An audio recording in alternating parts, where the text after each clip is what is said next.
I'm scheming. Real talk, no gimmicks. Break bread or fake deal. Yeah. If you love me, show it, that's all I say. Break bread or fake deal. Don't wait till I'm gone just to show respect. Break bread or fake deal. Yeah.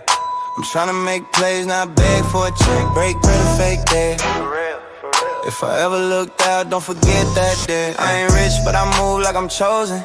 Same fit, same dream, still focused. Bill stacked, but I still thank God. Ain't complain once, I just play my odds. They see peace, but they don't see stress. They see the smile, not the pain I digest. If you my dog, then ride with intent. Don't cap love, I know what that meant. Break bread or fake deal. You know who real when it's time to spread. Break bread or fake deal.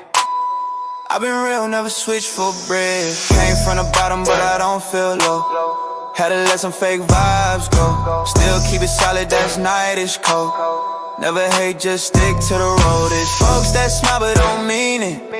Love ain't love if you never seen it. I'm just saying, help me win a little. Don't wait till I'm gonna spin a red on bed. I build. But if you real, you help to feel. Break bread, that's how love spread. Night is cold, town lit. Break bread, fake dead. Yeah. I'm still grinding, watch how I tread. Break bread, fake dead. Don't show a leg when the table's fed. Break bread, fake dead. Yeah. If you with me, then mean what you said. Break bread, fake dead. I don't need much, just respect my bread. Real talk, no hate, no cap. Open soul forever.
paladin.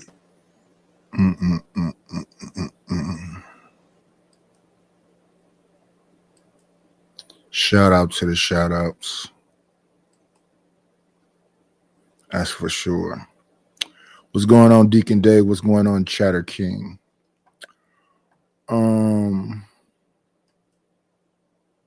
Put the fair use up. Then we're going down here.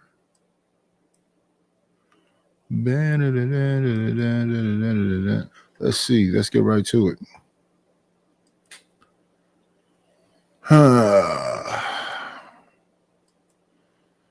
Let me see.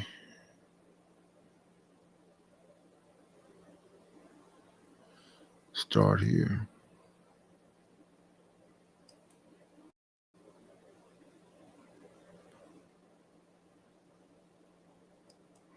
It's 10 to 10. This is ladies' first show, so we're going to give it to the ladies.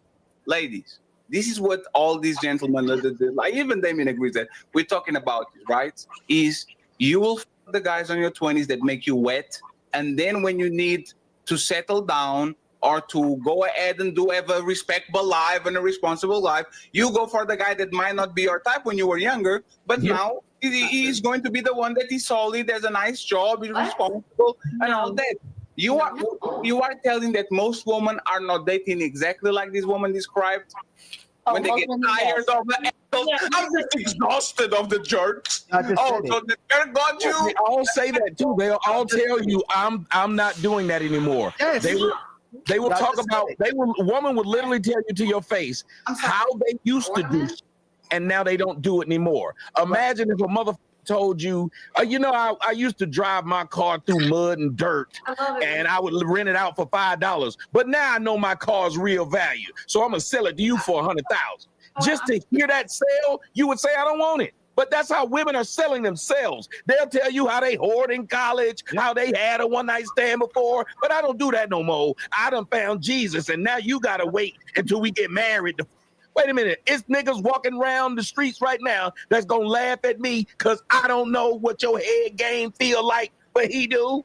But I gotta deal with that. And that's literally what men have to do. We could never tell them, I used to pay these rent and they didn't have to f me at all. Now you gotta f me and clean before I pay a bill. And imagine. One second, because you can't get it. And that's the second icebreaker. Christian Rock found the church. Hallelujah. So that's the exciting part. Okay, then okay, this is for the young people to say, this is the Ecclesiastes chapter 12, verse 9. It said, young people, it is wonderful. Okay.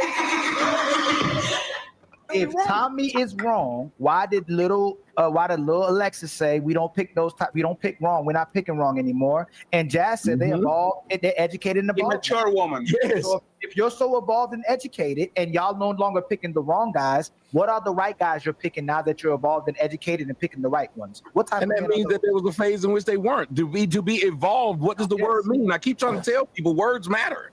Can you to evolve? That means you came from somewhere.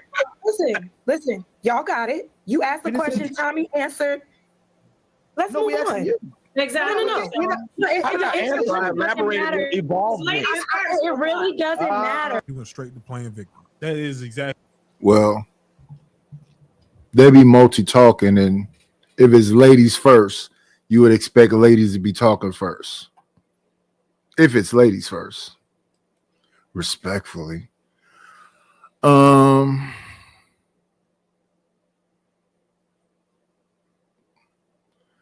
Let me see. We were gonna say thank you again.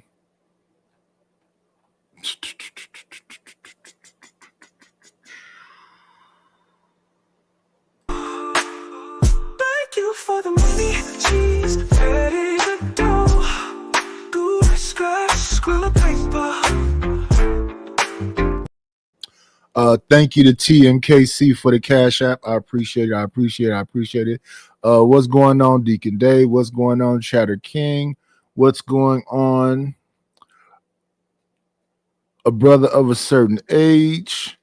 What's going on, TMKC? What's going on, my auntie Low Key? What's going on, Rapid? Hello, everyone. Let me see.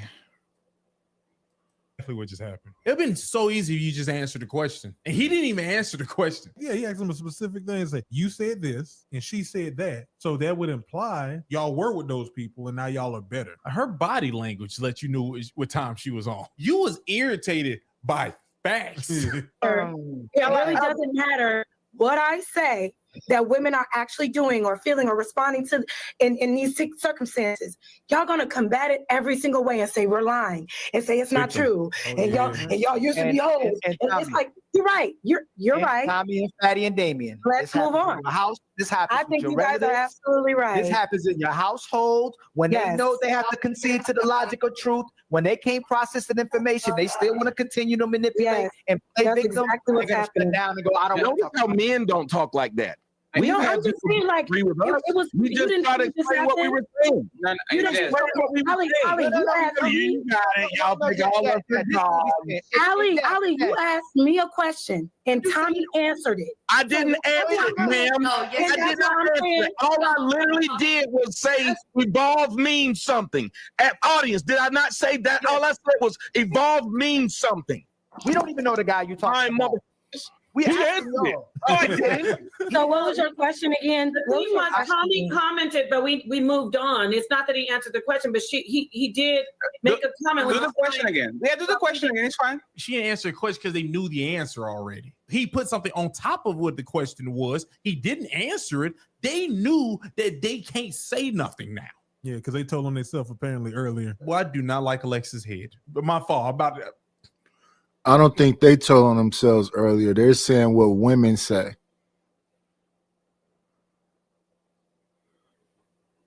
They're saying what women say. Women say, I've evolved, I've changed, I become a better version of myself.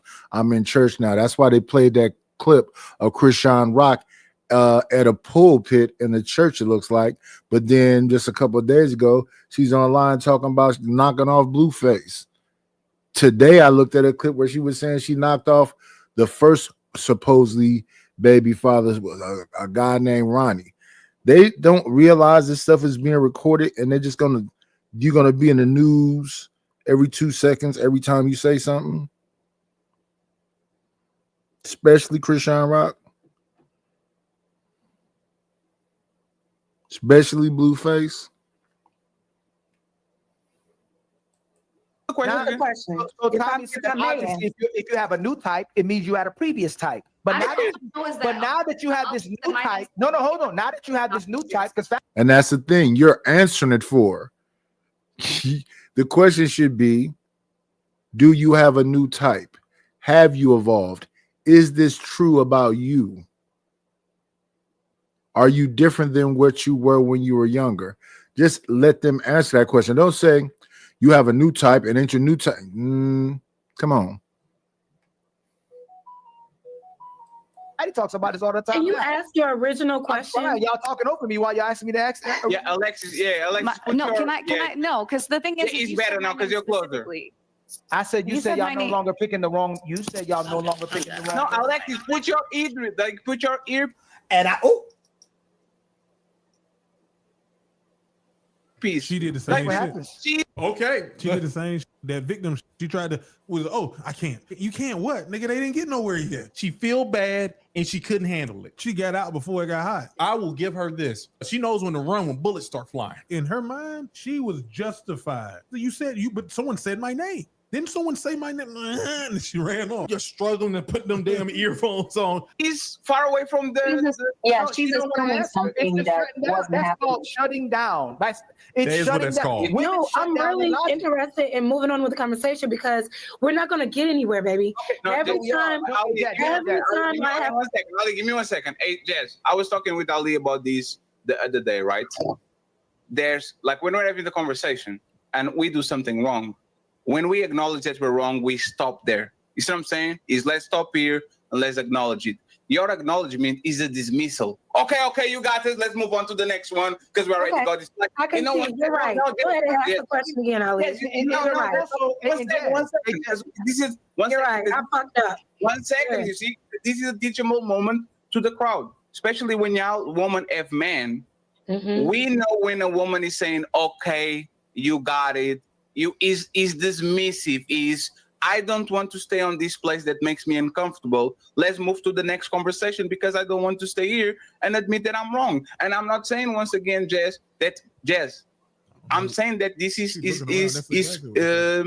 like it's a reptilian thing. It's like a survival mechanism for the most part. So when we're having these conversations, a lot of time people acknowledging and conceding is not conceding because they think the person is right.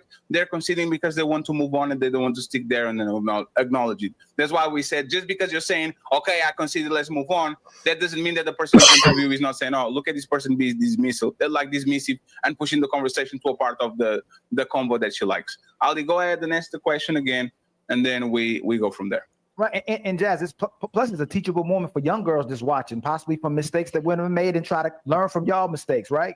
But Can you ask your question? yes, if y'all no longer picking wrong and you're evolved and educated, what does that look like? What type of man are you picking now that you've evolved and educated and not no longer picking the wrong man? What is the type now? Okay, that type will be someone who is mature, someone who's on his purpose, someone who also So they won because all they wanted you to do is say you picking different. So that was just a long go around the mulberry bush to get to the fact that you choosing something different.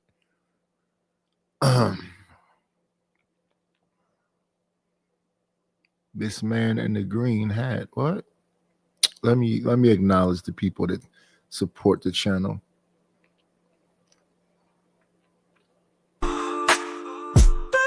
For the money, cheese, ready to do. Good scratch, squirrel paper. So now I've been requested to play 2 songs. I know what one of them is. Write in the chat what the other one is. I know what one of them is. Let's get right to that, and we'll come back to this panel right here. Let's see. Oh, matter of fact, maybe I do know what it is. Let me see. It's this one for sure. And then it's probably the original one. Let's go with the original song. Hopefully I'm right.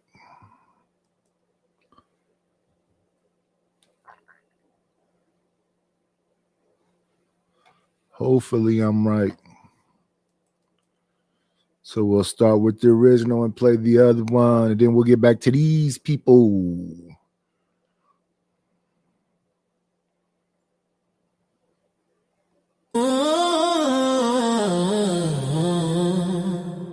I approach him with my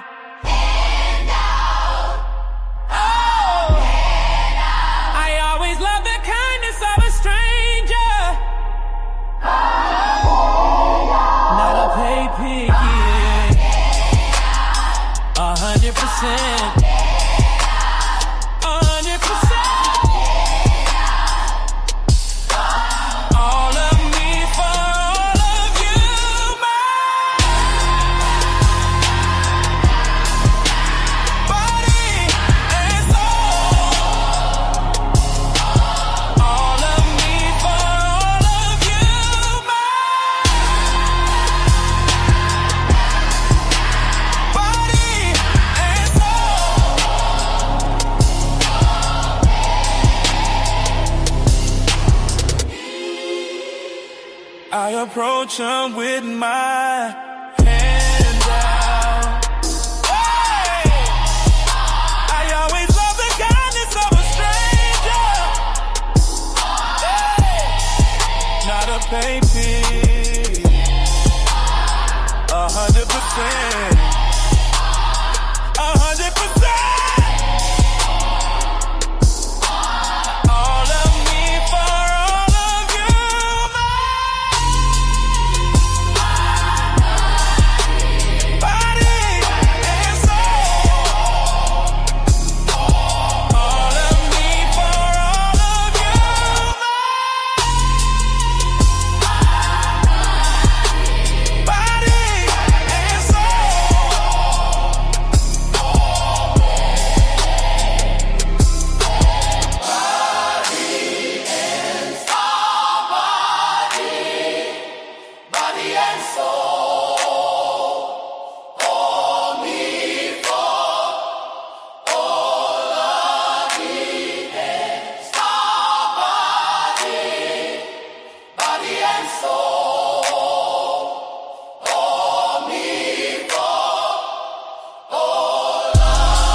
Again, thank you for the Cash App.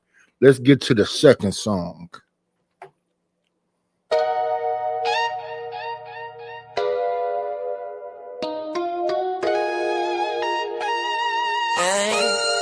Oh yeah, this is the night I've been waiting on you. Slipping in the dark with a freaky surprise too. No holding back, I'ma give it to you right. All the nasty things we've been thinking all night. It's so hard for you, baby, that's the truth. And when it's me and you, we know just what to do.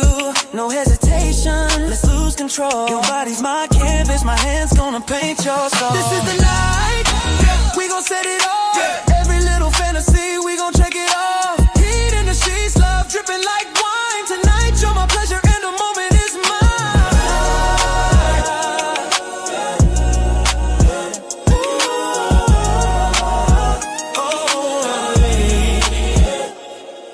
Silk on your skin got me lost in the feel. Every move you make, just making it real. Whispers in your ear, let me hear you moan. Tonight we in a zone, no one else at home. Slow grind, take time, ride it like a wave. In the heat of the moment, we both misbehave. Lights low, bodies glow, passion overflow. A freaky surprise, only you and I know. This is the night, we gon' set it off. Every little fantasy, we gon' check it off. Heat in the sheets, love dripping like wine. Tonight you're my pleasure and the moment is mine.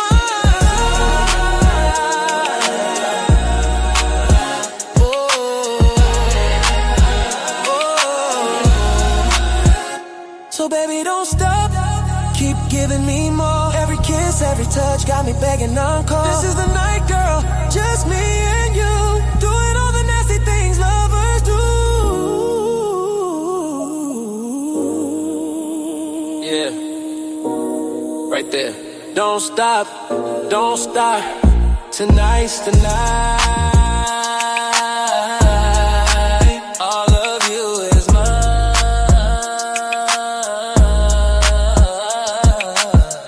good old PP, baby. That love so deep. Every promise I made, that's the one I'll keep.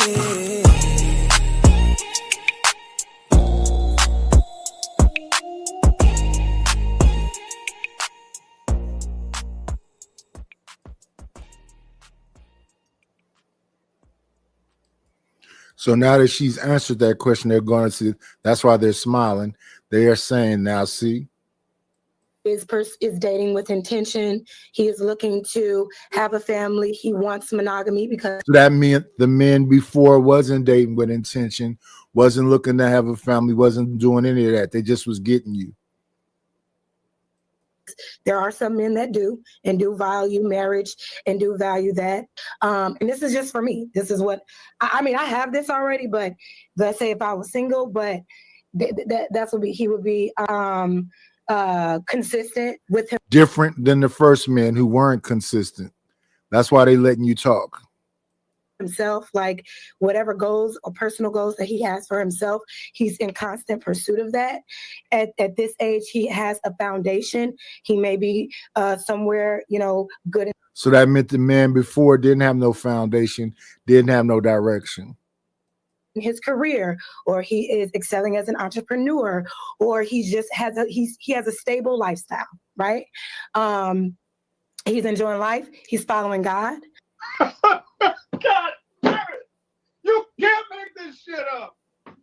You niggas are not Christians. That's a lot of she was naming. It was a lot. Every time when people bring God into it, just stop. He believes in God. Why does that matter? You don't even don't believe you don't even believe in Jesus. Would be it.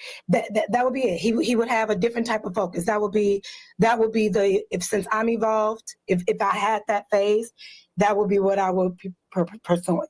I can't say that I had like a phase where I just was constantly choosing bad men, but I have been misaligned with men before, and going through those situations helped me to understand where I was lacking maturity, where I needed to hold myself accountable and say, you know what, this is not, if I want something different, I need to do better and choose better. And so what we do is we evolve, we learn from our mistakes, and we find, once we know what we want and what we're willing to give, we have a better view on what we want from our partners. Okay. And now that let's say we say, hey man, you're gonna pick better now. You're gonna pick the best guy, the most educated, the most purposeful. What is it that most women you believe, or what are you changing it about yourself to be the woman that this man wants? What are you? What did you work on yourself? So what is that you worked on? Right. So my maturity, my emotional response in relationships, not taking everything so personal, not, looking for a reason to be negative, like whatever. Oh, hold on. I got a quick question. Was she like 25? I don't know how old Jazz is. Okay. I'm trying to understand. You went through, because she said she didn't go through a whole phase, but I thought they said she did say every woman goes through They believe majority of women go through that. Okay. If she out of it, either she out of that bit early or you being mature in your 30s. Nigga, what's been going on in your life? If it took you to be 30 to be mature, 30 plus. Yeah, it's like you learning to count when you're 10. Yeah, but you start talking to people about it. Say, yeah, man, I got my shit together. I get up to 20 now. I'm like, whoa. Whatever I felt I could have done better in my previous relationships, I assessed that and I change it. You know what I mean? Maybe not jump to conclusions. I mean, I don't know. It's about self-reflection. Whatever it is that I could have done better in the last relationship, I make sure I change that for the next person, because I don't want to take any baggage or drama from the previous relationship. I'm not going to punish. This is a script I'm hearing right now. Every lady who's on this journey of making themselves better says everything she's saying, and they still ups. This is a script that I'm hearing, because now I'm thinking in my head like this. Why do I know everything you're saying already? I'll be honest with you. She got to be around my age. She got to be in like her late 20s or early 30s, because I know everything she's saying was like that. Oh yeah, this could easily be a lie that you're telling me. It just sounds good. Yeah, you old enough to know to say it. Yes, Okay, that's the thing that I'm understanding. The new person from being hurt from the last, and I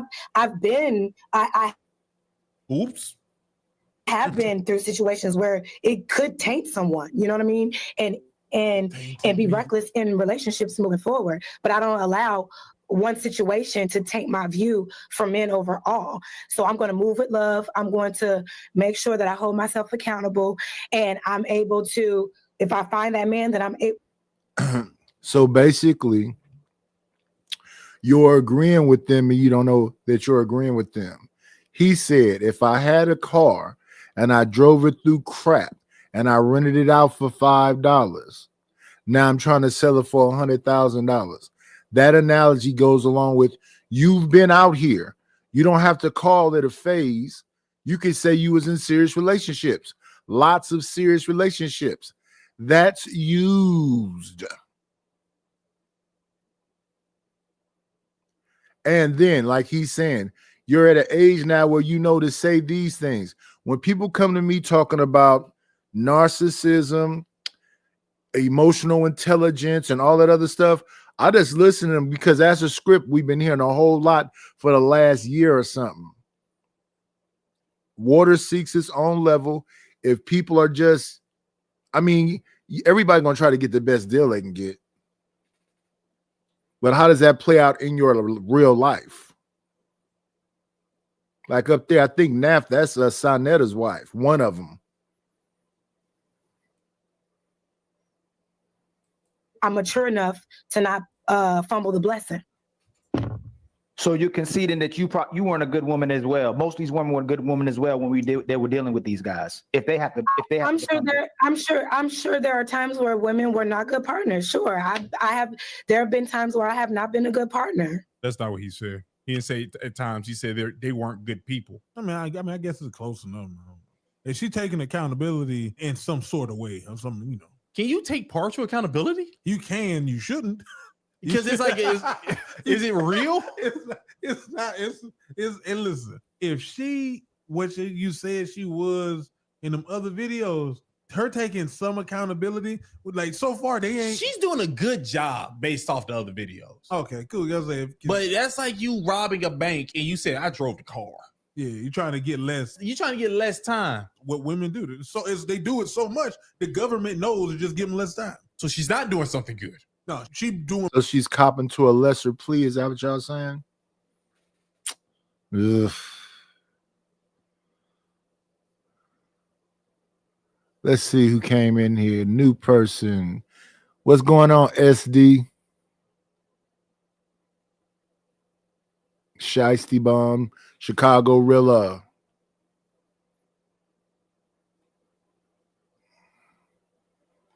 Everybody else was here. Better than she was, is what I'm saying. But this is the thing that's just problematic all the time, Jazz. None of these women said they're going to cook more, they're going to cooperate more, they're going to have sex more, they're going to improve their whole quality of a woman for this man they're about to get. It's always higher expectation, it's higher standards, and then when they can't find that man anymore, they still are complaining about the men, and they'll talk bad and they still bashing men. For instance, if you truly believe that, in my opinion, you would say, hey, ladies, it's the way you're picking these men. It's the man you're rewarding. It's the man you giving your cat to. It's the man you'll won't give no attention to, because every time they try to love you and settle down with you, you want to go after these men that don't even like you. So it seems like you're still pursuing these no good men, and you're still waiting for the high value guy that will actually pursue you. But most of those guys still won't, because you've already lost your value typically, and you don't want to go the extra mile. You don't want to compete, and you don't want to chase these men anymore that deserve chasing, because you already overlooked them. So if he meets you and go, hey, just accept me as I am. I did God's work. I'm in church now and I had therapy. I'm a good woman for you. Would you tell your son to believe that? No, ma'am. No, ma'am. No, ma'am. No, ma'am. I'm sorry, Ali. I kind of lost what you were saying. I understood what he was saying. It was a lot, but I understood what he was saying. He pretty much put the mirror on you. Said, yeah, all that stuff you said, that's nice. You just told him to believe that these things you was doing before is gone now. Me's not gay no more. That's what just happened. Women. He said both, because he also said, you're not putting any effort. You're not chasing that guy. You don't believe you're supposed to chase this guy that you claim you want now. Even though all of us know and we saw you chasing the other guy when you were younger. Yeah. We saw y'all putting y'allself in the room with him on purpose. Yeah. Now you're trying to convince us that this guy supposed to just come to you and you try to use scriptures and Jesus. When a man's saying it's a woman, you know, whatever they be trying to do. Y'all know I'm slow. If you gave your best to the guy. Now y'all know I'm slow. That's crazy work. Hey, Chuck. What's going on, TK?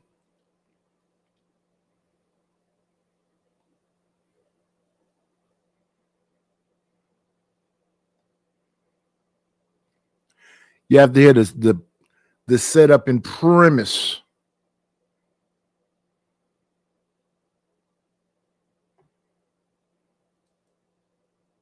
That didn't like you, how can we expect you to give your best to a guy you didn't even like, and now you've changed your standards for a different type of guy? Your type you give your best to, and he didn't like you, and now we're supposed to expect that you about to give your best to a guy that wasn't even your type, that now you're going to settle with. So you're saying that I gave my best to the wrong person, so I shouldn't try to give my best to the right person? How do we expect you? Most women typically don't. You know, I'll give you an example how. On these balloon shows that Fatty was showing. You shouldn't expect anything. Expectations always lead to disappointment. On these balloon shows, next. On these balloon. That was such a deflection when she just said, you shouldn't expect anything. Nobody asked you any of that. That nigga hit him with a fortune cookie saying. Balloon shows that Fatty be playing, most of these women already got 2-3 kids, about 2-3 baby daddies, and they meet a childless man who has no kids, that desires a family. Oh, I ain't having no more kids. So you gave the man that you didn't like, that was your abuser, that was a cheater, that was a liar, that was a broke man, your children, the best thing he can get is a family, and you meet this man, and they already got daddies, and I don't want any more kids. He not lying. That's literally when I was younger and I was trying to talk to girls, because I like black women. Anytime you talk to a black lady and you don't check to see if she got kids, you're gambling on if she's gonna have children with you. They don't even tell you that shit up front. They start telling you, like, oh, I ain't know if I liked you. Nigga, you knew that. What the hell? Like, bitch, I done wasted months talking to a person that think that we finna negotiate, like you can ration out how many you get 2 legs, but I ain't gonna give you a whole kid. The one thing they body is created to get the do, I ain't doing that, but I still want you to take care of me. Nigga, you ain't no roommate. And so they negotiating if y'all gonna have kids at all. The main thing you are here for, the main thing, you said, I'm not gonna do it. Hey, listen. The Russell Wilson in the future situation, future got the premieres, the baby and all that, and Russell Wilson has to be the stepdaddy and go to the church. Yeah, it's the same. It's the same thing, different day. Russell Wilson and Future still. I don't even hear people talking about Future like that no more. Future, Cam, or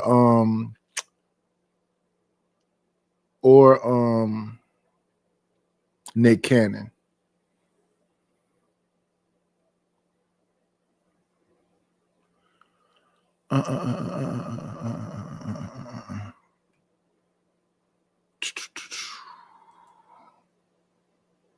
Her Twitter while she's working in front of everybody and all that. He's not getting the best of her. Future got the best of her. by Listen, far. nobody is putting a gun to y'all head to date single moms. That's a deflection again. Don't do what you're doing. Do not take the conversation and then move it somewhere else. Just accept that this is what's happening. Now, just a minute ago, you told us that you're slow. Don't do what you're doing now. If you don't want to continue the conversation, just back down. That's the easiest thing. Yeah, let it die out. There are plenty of women out here without children. You do not have to play that role. If You you have to do, listen, you just said though, you kind of moving the goalposts. You got to like stick to what they just said. Melanin. wait, you said what? You're She said you're you're moving you're the moving the goalposts. goal. Move the goalposts again. On 3, fellas. 1, 2, 3. Push. Okay, so you're saying we should stay on the topic of the woman that did have 3 or 4 kids, and now it's saying no more. There's You don't literally wanna- nothing we you can do really- about that. You know, There's a listen. bigger We picture of have what to. he's saying. Tommy still has to prove himself. Damien. No, you always has- don't. Can I finish? Can I finish? Fatty always has to prove himself. The worst you of don't. today's women literally would say, I have nothing to prove to you. So it sounds good on the surface, but most of these women say, ladies, you have nothing to prove to these men, but you're supposed to prove to them that you're no longer the previous woman that you were years ago, and this new woman will do anything that it takes to be with the man that actually is attracted to her. So all I'm saying is if you have to like go and jump through hoops to prove yourself to somebody, that sounds like a misalignment in the There you first go. place. There you go. No, it's not. It's showing that you're showing this Exactly. person your worth. You're showing them that you truly will work for them. No, and that no, you no, no. desire them. Yeah, Let me prove fin- it. let me finish that. Most of these men right here, the most attractive thing a woman can do is be vulnerable. It's to say I need you. It's to say I desire you. It's to say that I value you. Not to go, I ain't got to do the damn thing to show you my. Okay, so that's it as it is. different. Okay, what? Okay, maybe I'm getting it wrong. Y'all know I'm slow. I have poor comprehension skills. I'm a very dumb person. So just talk to me. You gotta stop doing that. What's happening right You now? gotta stop doing it. She's trying to do a reverse psychology right now. I say, oh yeah, I'm slow on that. You don't even believe what you're saying right now. What you're doing is trying to placate. You're doing something. You're doing something that I don't like right now. All right, you don't believe it. You stop patronizing me or yourself. I don't understand what's happening. Like I am the dumb that y'all think I am, okay? She So when sound I hurt. hear This nigga prove sound yourself, right? I hear I'm trying to show a person that isn't interested in me why they should be interested. What you just said was That's not what he said. What he's saying is that the man that you want, that's in the place that you just described, faith-based, paid well, and is there to be able to do the things you want him to do. He has to show you that. He can't say, my Benz is in the shop. They renovated my house. He has to already have a Benz, already had a house, already be vacation, already have time. Or he has to show all that to you so you can be comfortable in your soft girl era. So once he shows you all that, you don't have to show him nothing. That's just called reciprocity. I don't have to show nobody shit. My goodness. I'm showing up as the person that I am. I want to consistently show up for you because there is a mutual interest here. And based on how I show up for you, you're going to determine if I'm worthy to be with you or not, right? Okay, So right. if we're mutually interested, we're showing up for each other in the same way. We're making time for each other. We're consistent with each other. That's not proving yourself. That's us showing up for each other because there's mutual interest. When I hear proving yourself, it sounds like I'm trying to get this person to like me, even though he's not showing no interest. So that's where I got it confused. If that's not what y'all meant, I'm asking, if I was a man, I just want to say, this real quick example, Fatty. If I say, hey, Jazz, I'm no longer interested in chasing a lot of women. I'm no longer a womanizer. I believe in God now. I don't put my hands on women anymore, and I'm not kissing any more dicks. What? Beg your pardon? Would you believe a guy? What that nigga said? That motherfucker What? dropped. What? He's playing the position of the woman, right? I thought you said if you should, you mean if the woman showed up? She's like, wait, hold on. What did he say? Everything he said, a lady would have a nightmare about. He ain't putting hands on me no more. Whoa, wait, hold up, kissing dicks. Whoa, I'm changed. I don't get caught in gang. What? You don't get caught in what? They talking about shootings? I wouldn't have no interest in that. We know. That's my point. So let me go. You can't be kissing dicks around me. No, but that's not it. And let me go. I just want to say something. He's not doing it around you. He stopped doing it. He's a changed man. Yeah, he's not gay no more. That's how we feel. Yeah, you ever had one of those old school TVs and you didn't turn it off? It's burnt in the screen. That's what you have now. You put all that in there. It's just one second. Hey, Jess, this is what we're saying, right? Imagine that me, Tommy, and Ali are spenders. Since we were 18 to 31, we were flexing on women, having money guns in the cash apps, flying them out to Rio. All like every time you see us, we're spending money on the woman we're dating. And now you're my future wife at 31, and I say, I changed. Yes. I don't spend money on women anymore. So before you put a ring on my finger, I'm not paying for dates. I'm not paying. You are going to pay for my gas. You are going you would look at that man crazy. You'd say, and I would have a choice if I want to deal with that or not. No. We know, but what you'll do would be, hey, how do you do all these things for men that you claim you never like, for women that you claim you never like, sending cash apps, flying them out, giving expensive gifts, and me that's supposed to be the woman of your life, my future wife, now all of a sudden, now you are penny pinching, and now you are a responsible fiscal man that doesn't even want to pay for dates. No, 1 second, Jess. All of women and men would be like, bro, are you serious? So you go spend all this money on these hoes and all this shit, and now the woman that is the mother of your kids or is going to be your wife, now you're penny pinching. That will show that you actually are retracting the value that you have. You did all these things for these people, and all of a sudden, if I'm the most special person, all of a sudden you are not bringing the same value. So it's just that just because you change and just because now you know better, that doesn't change the fact that what Lee's saying is that you gave the best of years of your life or the best ability you got to men that you claim you didn't like, and now I have to pay an extra price for something that is not giving me the same thing as those men got. It's just okay, but I'm confused. Y'all saying, are we doing things for men we don't like? Tommy, you can reply and then Tommy can get in and interrupt. Go ahead. Okay, I feel like y'all saying two different things. 1 minute is you doing it for people you don't like. Then it was you're doing it for people who were not good to you, right? So if I'm doing something constantly for somebody I don't like, I have a problem. If I'm paying cash apps, if I am buying gifts, and you just said I'm doing all these things for people I don't like, that makes no sense. I don't know how to stop processing in your head. You know, human beings lie. Right?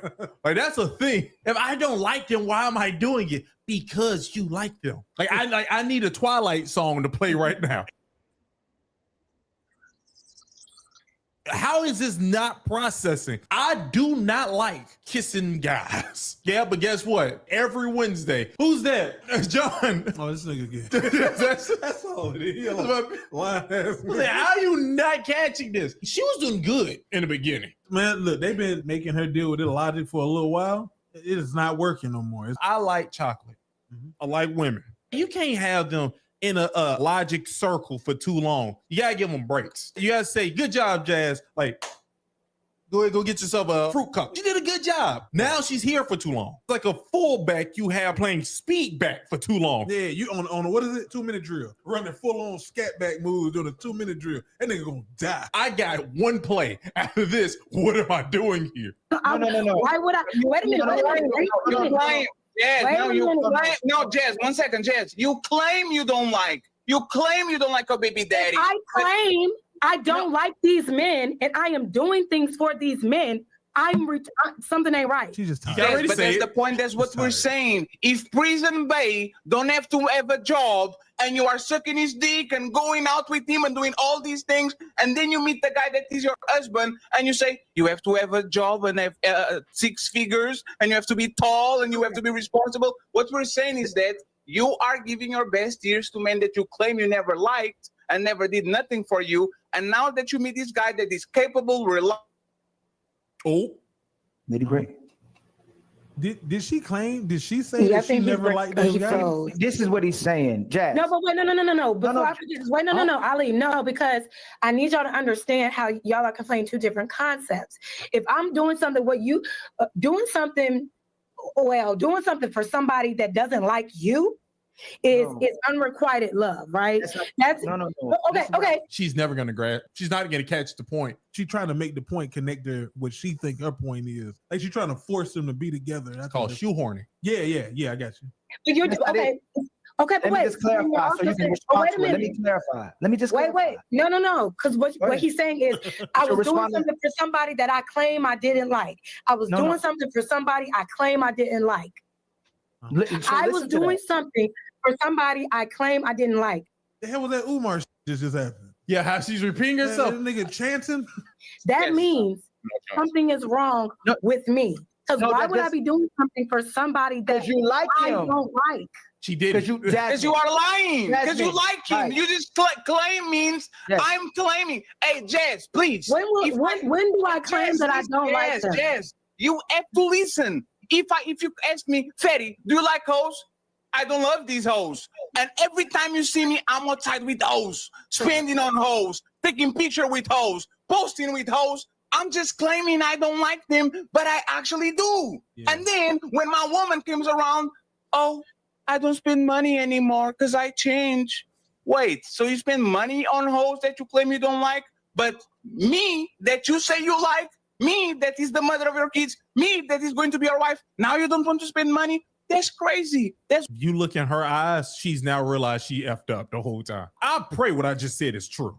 What Ali is saying is you're going to give everything to these guys you say you don't like, and that are souls, like the woman says. And when you get exhausted of these jerks, now you go to a guy that you are willing to probably do half of the things you did, just because technically and respectfully, the man that most of y'all women married is not the man of your life. Is not the man that you think on the back of your head that you remember. Most of these men are security plans. Most of these men are retirement plans. They are not the genuine guy that you like. Oh my God, I still remember.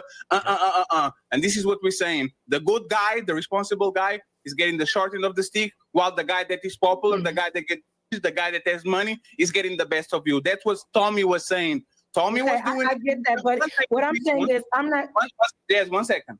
Tommy was doing threesomes with a woman. She deemed Tommy valuable, so she did a threesome with him. And to the guy that she doesn't like as much, or she didn't business as well, I don't know, one night stands. You are doing like you are selling for the sick people, and you are selling for the hospital. Like you are giving yourself to the sick people, and then says, I don't like these people. I like the people inside of I like the ill people, the people in the hospital. You can be doing both. Okay? Or you can be doing both, but if you do both, you have to claim both. Don't come around and say, I don't do that shit, when most of y'all either still doing it or did it at some point. Big screen. I ain't gonna lie to you. That was actually quite exhausting that she couldn't process that. But she came in defensive of like whatever their points were. Yeah. And it just seemed like at some point decided she was gonna try to understand, but that don't mean she stopped thinking she thought was right. You know what really happened was it was the fact that she had a friend, the lady who looked like she was part of the Beatles. Yeah, Alexis. No, can I? No, because the thing is, it's better now because you're closer.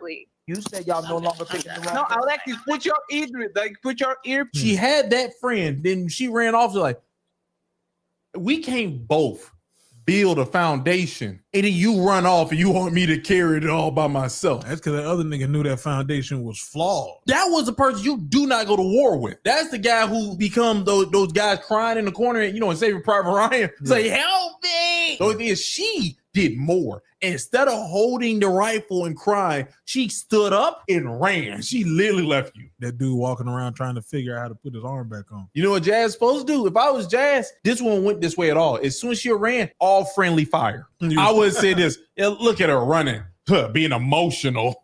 Right, yeah. I would look at everybody. So I would switch sides so fast. Jazz. She did good in the beginning. It was like an actual, just a good type of argument. And then as it kept going, you seen her eyes get wider and she got more lost. She didn't have a good argument, but she could handle the criticism without just sounding stupid. Well, I don't even know if she can handle that. Now think about it. She insulted herself twice as a patronage. She did. At some point, I'm like, maybe she's retarded. I don't Retarded know. people don't call themselves retarded. They call themselves superheroes and stuff like that. Like whenever Halloween comes around, you call yourself Batman. No, I am Batman, nigga. See, everybody, even people that we deem as intelligent sometimes, they don't know what you look like, so you're still good. Yeah. Pray to me. Tommy is what set off this whole little thing when he told him the backstories of things he encountered. Because if you think about it, what he said, what Fatty ended with was it worked really well together. Like what Fatty was basically saying, women are like car salesmen. And then they get mad that you look at them like car salesmen. Car salesmen can pick what they give you as the price. And then they pretend when they go to the back like they talking to a person. They actually went back there and looked through the window and just staring at you the whole time. They don't want you to judge them for being car salesmen. That's even though we do. Yeah. So that's what women dealing with. It's like you went and played price games and now niggas don't like you and you mad. Stop doing that. Oh, you ain't know what that was? Oh, that doo-doo, baby.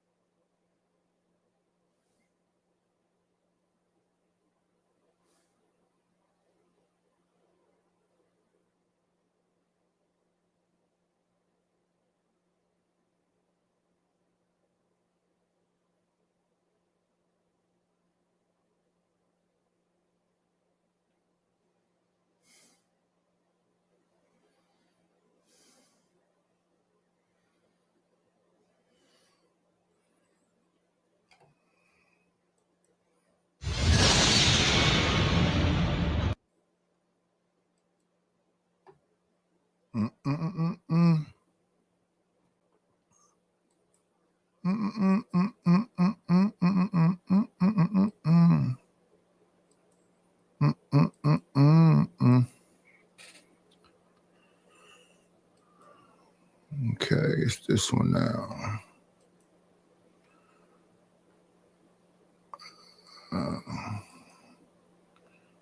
Gonna be one guy in this video, I think it'll be two guys. Or is it gonna be the men against the women? It could easily become that. Just to sum it all up, this is accountability about do women apologize? My answer is you're gonna be waiting if you're expecting it. But hold up, just in this video, need to hit the like button, hit subscribe, hit notification bell. In the comment section, give me a thumbs up or a heart. Just let me know that it's real. But let's waste some more time. Let's roll the clip. Oh, you ain't know what that was? Oh, that doo-doo, baby. I agree. I think that there's like an implied victimhood when it comes to women. Facts. Especially in relationships. If a relationship ends and you don't know nothing else about it, first thought is, well, what did he do to end it? So this is tonight's conversation. Let go. I forget tonight conversation dude name, and then Trill from that defunct show that he used to be on. His name is what is his name?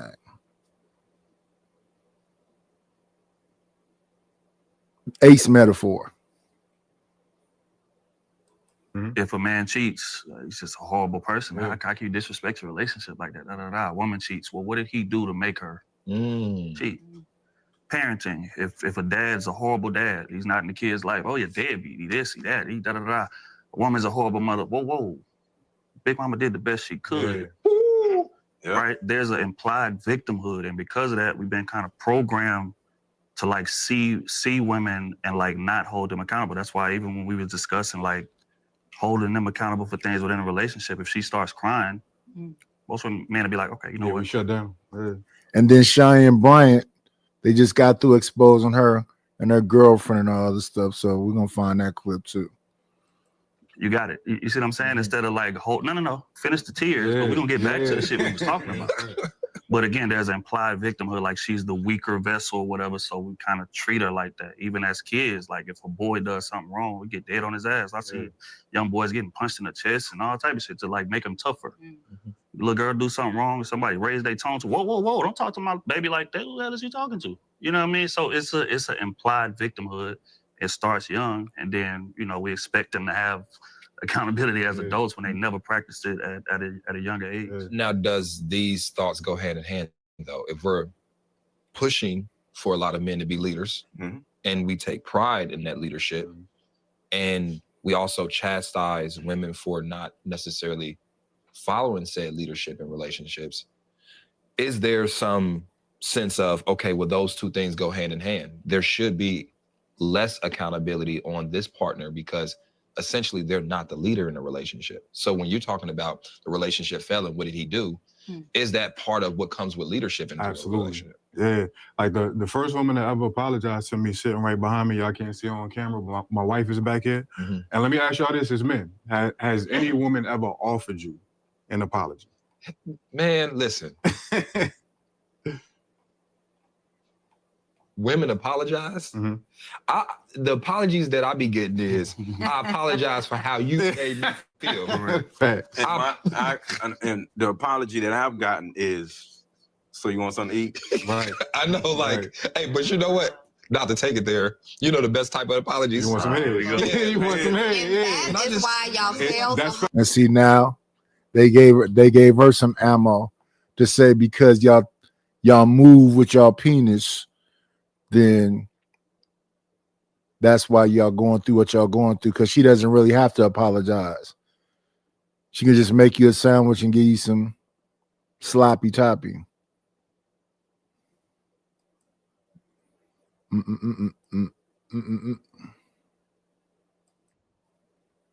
Let's see.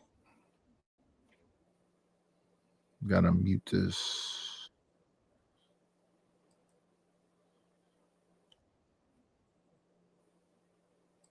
There we go.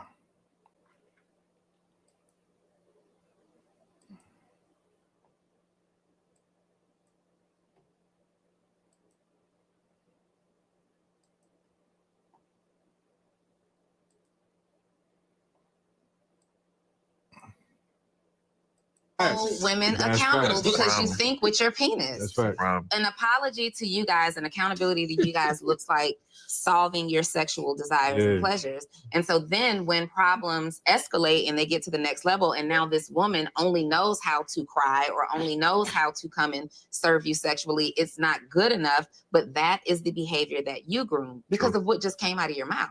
True. So what? Whoa! That's not true at all. What you just said. It's like you literally forget. Yeah, but you shouldn't be going for the whole sandwich and get some head because that's not an apology. That's a deflection. I know what you want. Stop acting like you're mad. Just come on. That's not solving nothing.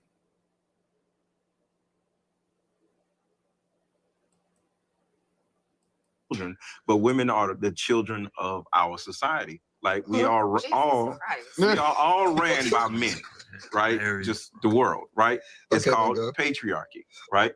So the more we are able to just look at women and just say, okay, my job as a man is to not just provide and protect, but in some type of way for a lot of women, not for every, because we talked about this, to father our women, right?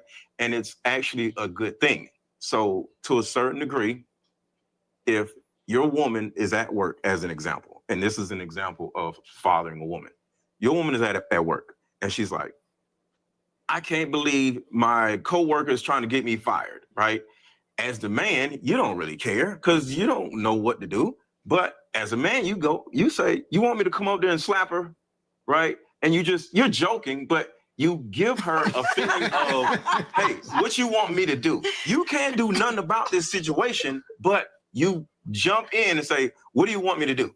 You can't do nothing, but it makes her feel like, ooh, he gonna come up here and slap all you bitches. Let me hold tell you on. my problem with Here's that. here's what this comes from, though. It comes from how you take care of your daughter. I have 2 daughters. If one of my You probably did hear it, but I was asleep, remember? So now I'm responding to it because that day I was asleep. Mr. Lego been saying the same thing. I don't know, since I've seen him, he been saying this stuff.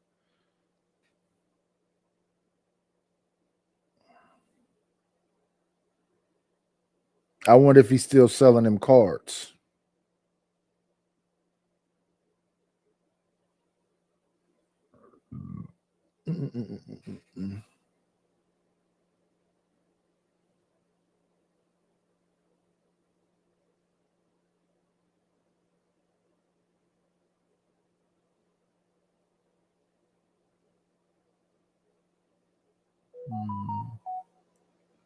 Trapped in a Drive-Thru parody, R. Kelly, Weird Al. November 21st.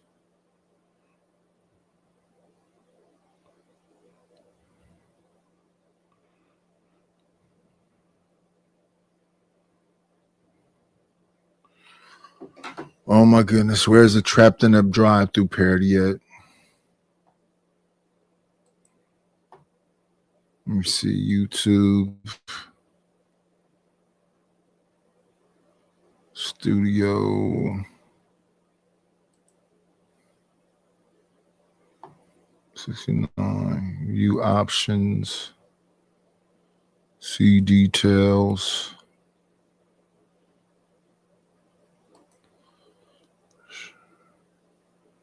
Trim segment.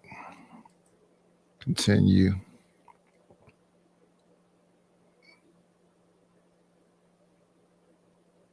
Oh, that's from the other day.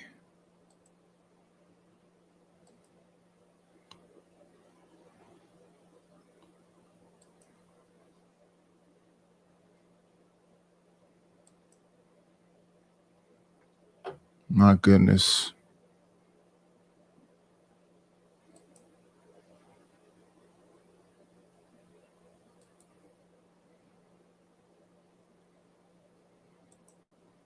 It ain't easy being cheesy.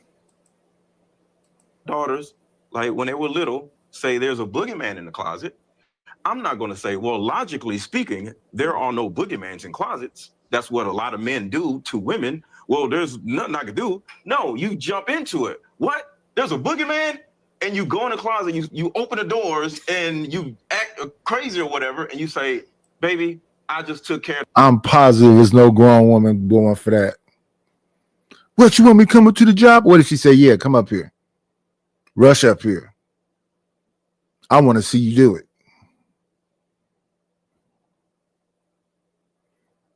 The boogeyman. Now you can go to sleep.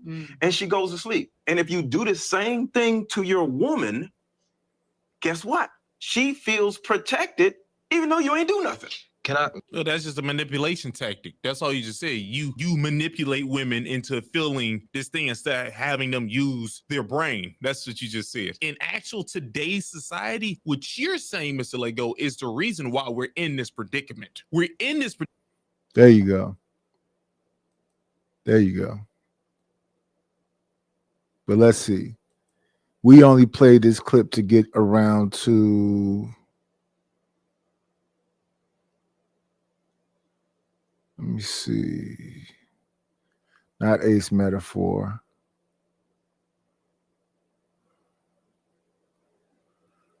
Not her. Right here.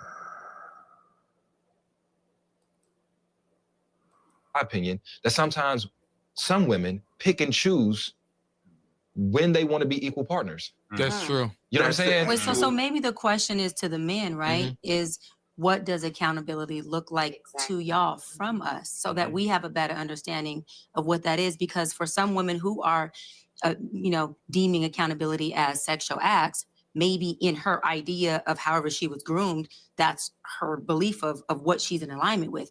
But maybe why do you keep saying this? Okay, first off, let's get one thing straight. Is there some like that? There's some traumatized women who have been destroyed. Yeah, I'll give you that. Majority is not. Majority understand what accountability is, because what the other lady said, which I disagreed. Nigga, if you expect me to apologize out my mouth, why would you think your side is different? That don't even make sense to me. Maybe you should tell me what you think accountability looks like. You know what it looks like. You're an adult. You have a license. You are allowed to drive cars. You are actually allowed to drive cars, which you can take that car and make it a lethal weapon. Okay, you know what it is. Open your mouth and say, my bad, I'm sorry. I'm sorry, and then don't do that shit again. You know what it is. Y'all are playing games right now, and I'm not for it. Okay, maybe y'all only doing this just for the conversation, because y'all want to keep the conversation going. But nigga, I'm not playing these games with y'all. You know what the fuck this thing is. It's crazy. If y'all haven't subscribed to the channel, subscribe to the channel. Like the video. Like, comment, subscribe. If you have not subscribed to the channel, subscribe to the channel. Refresh. Let's see what the likes are like. I got 12 likes. Like the stream, everyone. Like the stream.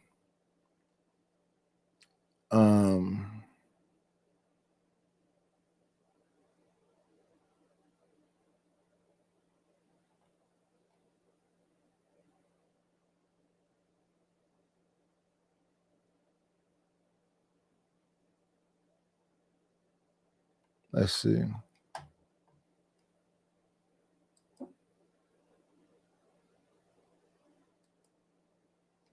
We moving forward. We're moving forward.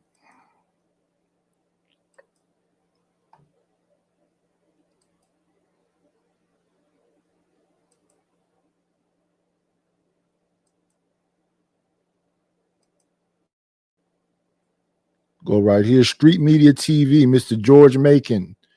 Break down the Dr. Cheyenne Bryant girlfriend just ruined her career by exposing her. You could be the butcher, the baker, the candlestick maker. You know, if you're charismatic enough, you're a good orator. You can speak. You know, you can hold a crowd. If you look like something, if you're a woman, you show a little boob, show a little leg, you get a bunch of thirsty people, they'll tune in to listen to you. A lot of times, man, if you can just talk good enough, you don't even have to show your face, right? This is what the internet has done, right? You can be the butcher, the baker, the candlestick maker. You can come online and you can make a whole bunch of money, right? So now the new thing that people are doing now is being these relationship gurus, right? These people that ain't been in a marriage for 10 seconds, but they can tell you how you should be married. They don't have no children. They can tell you how you should raise up your children. They got all this advice for you. Today, I'm talking about Dr. Cheyenne Bryant. Now, Dr. Cheyenne Bryant, we know this. We seen her on Nick Cannon's show, and you know, she was telling Nick Cannon what to do, and you know, and how he was doing women wrong, and giving him all this advice, right? Then she went on the Cam Newton show. She was doing the same thing, right? So when she went on to Paul Pierce show, she started to get off onto that, and Paul Pierce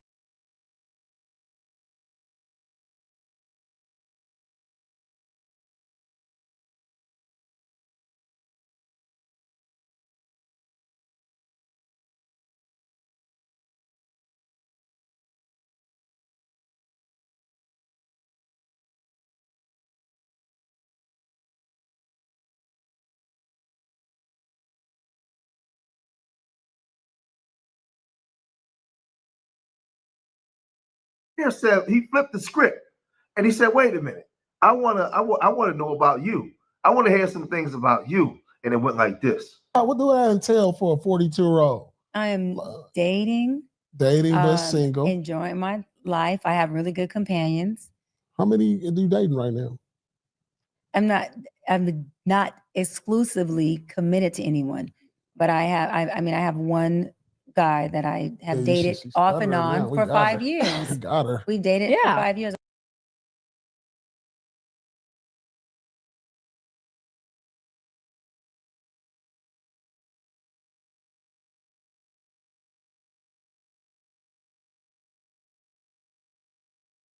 It would help if I wasn't muted. They do that one too, where they've been banging this dude since high school because they want to keep their body count low. So she says she's been consistently off and on dating this particular guy. We're gonna see if that's a guy or not. If you haven't subscribed to the channel, subscribe to the channel. So you was his work for 5 years? You been his work? You still his work? Oh my God. So Paul Pierce from the street, he started putting her on a hot seat and start asking her questions about her own love life, right? And she starts sputtering and stuttering, right? And saying that she's been dealing with this same man for the last 5 years. She's been spinning the block. Now, mind you, this woman is in her 40s. She don't have no children. She's never been married. So you just offering up the cakes for the last 5 years for nothing. No sacrifice, no commitment, no nothing, right? But she out here giving women this type of advice. And those of us that got a brain, we saw this coming a mile away. I've been married to the same woman for 25 years. I understand the sacrifice, the commitment, everything that it entails on actually raising children and being with a woman and being responsible for a family. She ain't never lived this life. How you out here talking, doing basically something I should be doing? Like, where's your experience, right? So Corey Holcomb, he got wind of what she was doing. He said this. Paul Pierce is more street fortified than any of them seen her talking to on the internet. So he was like, hold on, wait. And he started talking to her like talk to a bitch, and she just herself because she didn't have an answer. She created an AI and lied on him, and he ain't never did nothing to her. She created an AI individual, this so-called dude that she say exists. That dude don't exist, y'all. So you even had women, because women usually are supporters of each other, even if a woman knows that another woman is wrong, but men are calling her out for it. A lot of times women will still support that woman, unfortunately, right? But even women are calling this woman. Well, that other doctor's the same way too. Fontenette, they just ain't got no dirt on her yet. Let me see. We actually need some support on the channel, y'all. We actually need your bread. I'm asking for money now.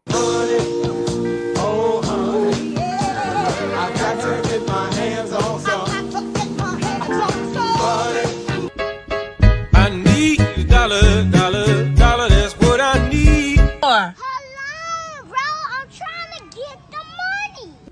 Talk to me about money. Where is the money? We need our money. Don't you think it's about time you gave me my money? Support the situation. Is money is love. You could donate on PayPal now, and you can donate on the Cash App. Thank you very much. All right.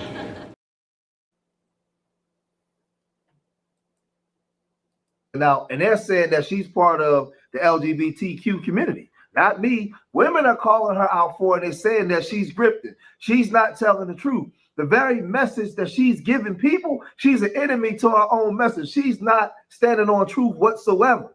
They're saying this.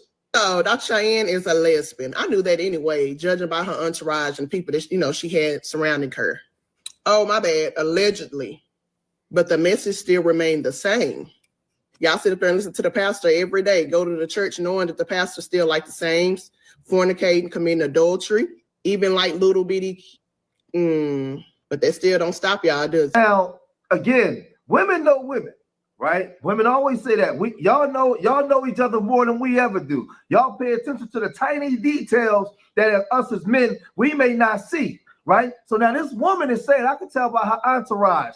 I can tell by this. Now, mind you, all this is alleged because I don't know this woman. But this is what women is saying. Now, the most damning thing came from Tasha K. Now, this is the thing. Tasha K and Corey Holcomb don't get along at all. Corey Holcomb was trying to sue Tasha K for some of the allegations and things that she put out there about him. But guess what? They agree on this topic.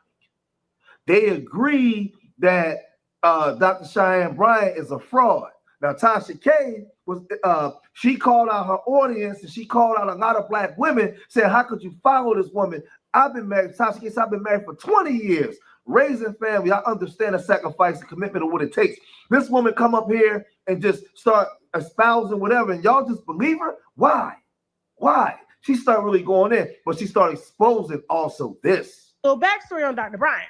So Dr. Bryant, who y'all been praising for her ability to check men and I guess lead modern women into setting higher standards for themselves, is a gay woman and hasn't come out and told y'all that she's gay because it will ruin her brand. Because remember, Cam came at her and was like, are you married? She was like, no. Are you have any kids? No. How are you going to check me and try to tell me what's right when you don't like men at all? So, you have no business being in this conversation. And so she had a girlfriend that is best friends with Cam Newton. And the girlfriend, because Dr. Cheyenne had went to school for psychology from University of Phoenix, needed to somehow get her brand out there, but she could not do it being a fully lesbian woman, right?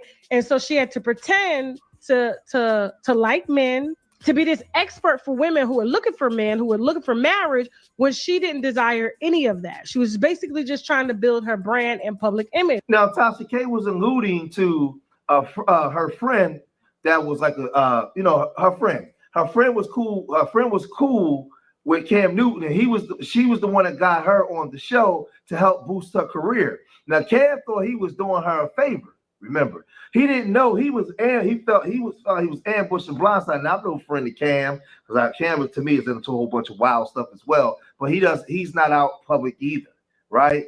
But he felt like he was ambushed by the way that she came up there to actually push her brand, where she started to push her brand on him and his lifestyle. And that wasn't what she was coming on to the show to actually do, right?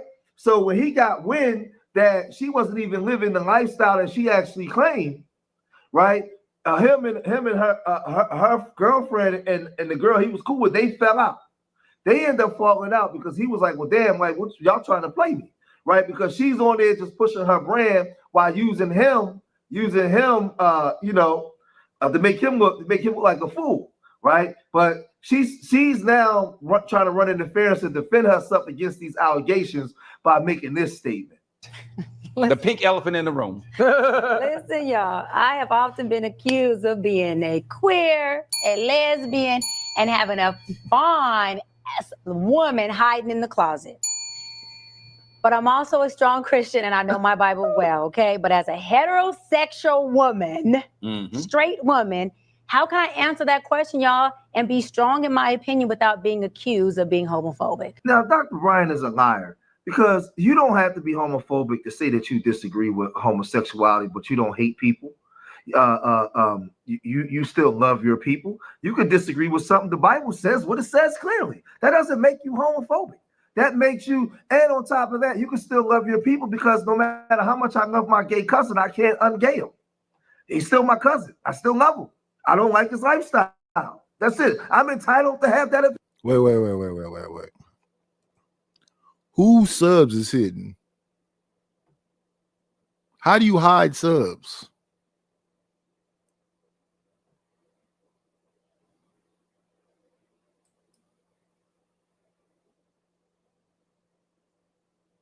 Y'all can't see the front of this page right here?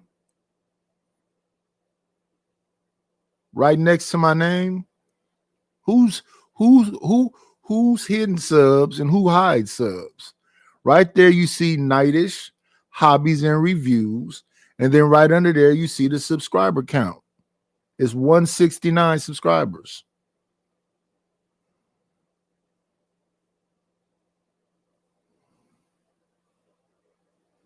Yeah, we need 500 subscribers and 3,000 watch hours to get monetized. So subscribe to the channel so we can get to 500 and then we'll work on the watch hours. Same routine. There's nothing hidden over here. If I fall asleep, y'all know I'm asleep. There's nothing hidden over here. If I'm drinking, y'all know I'm drinking. Nothing's hidden. Right? I'm not entitled to harm him or do anything like that, and I wouldn't because that's my family. I love him, right? So she's full of crap, right? So the people online, they start saying Black Love Coach Cheyenne Bryant gay. Seen with a stud. Now, she's allegedly supposed to be seen with this woman, Ty Young, who was an ex NBA player. But then they had this image of her, Go Birds. I didn't know that she was an Eagles fan.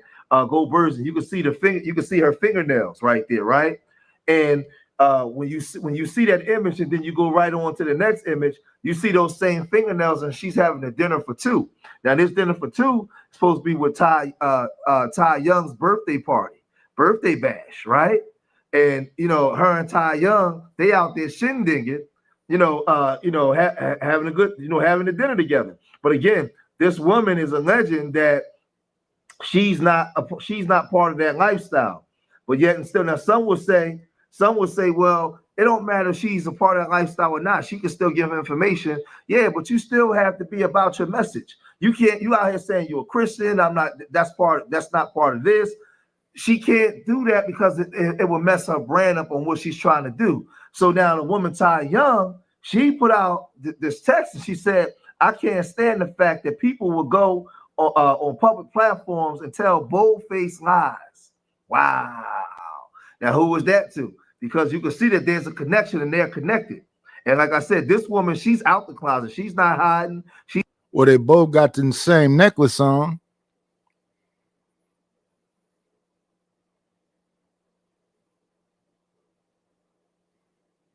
Her life is her life, and we all respect it, right? But Cheyenne Bryant is allegedly trying to live a double life, while at the same time trying to tell people how how they should be in their relationships. So like I said, man, this thing is a joke, man. She getting exposed, man. But y'all let me know what y'all think, man. If you made it this far in the video, hit that like button, subscribe to. Yeah.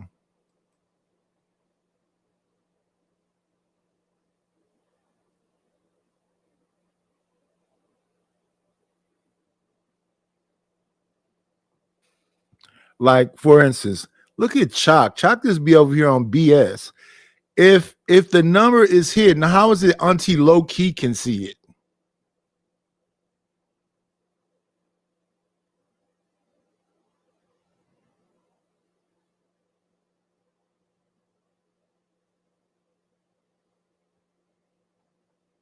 We got people over here just making up stuff when it comes to me.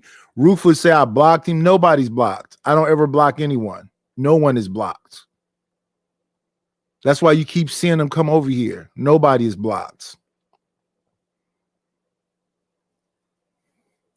And I've never heard of somebody hiding their subscribers. How do you do that? Let me look out here and see if I see a start time. If I get on the red bar, it says I've been on for an hour and 24 minutes.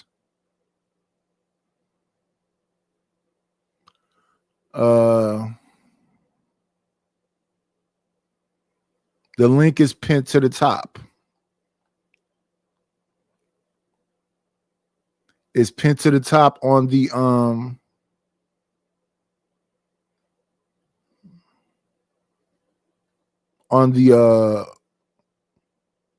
landscape side, not in the vertical.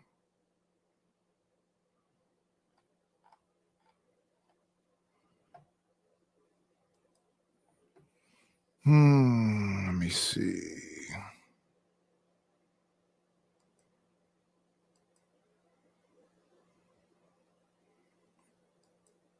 Yeah, Chalk just be over here on BS. Just every day on BS. Just saboteur. Dollar for dollar. Can you see how many subscribers I got? Zoomer, can you see how many subscribers I got?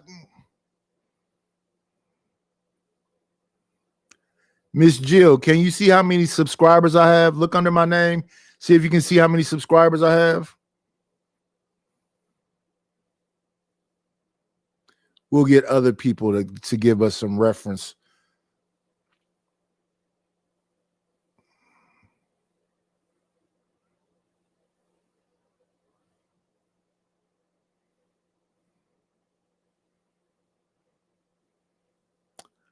So $1 for dollar wrote it down.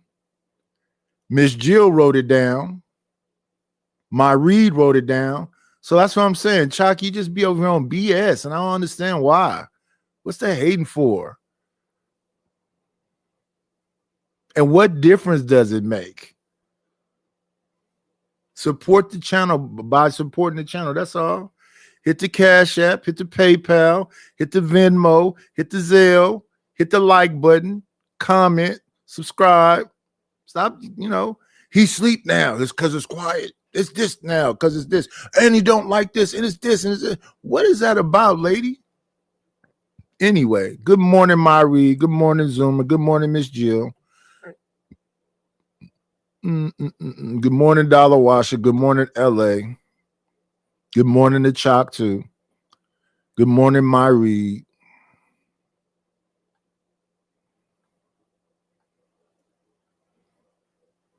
Just a little less hate, sis.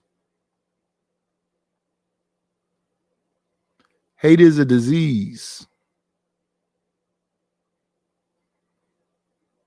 SD, joy is real.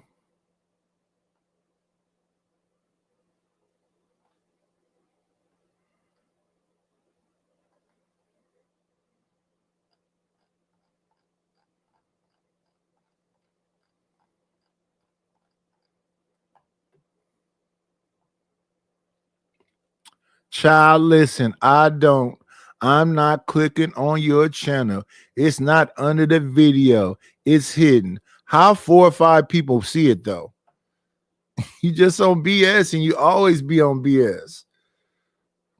All the time.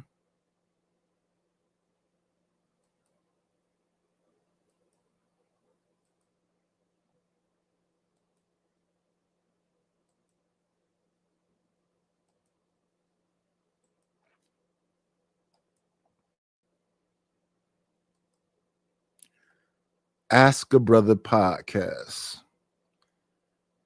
Interviewing T. Hassan Johnson. Dr. T. Hassan Johnson.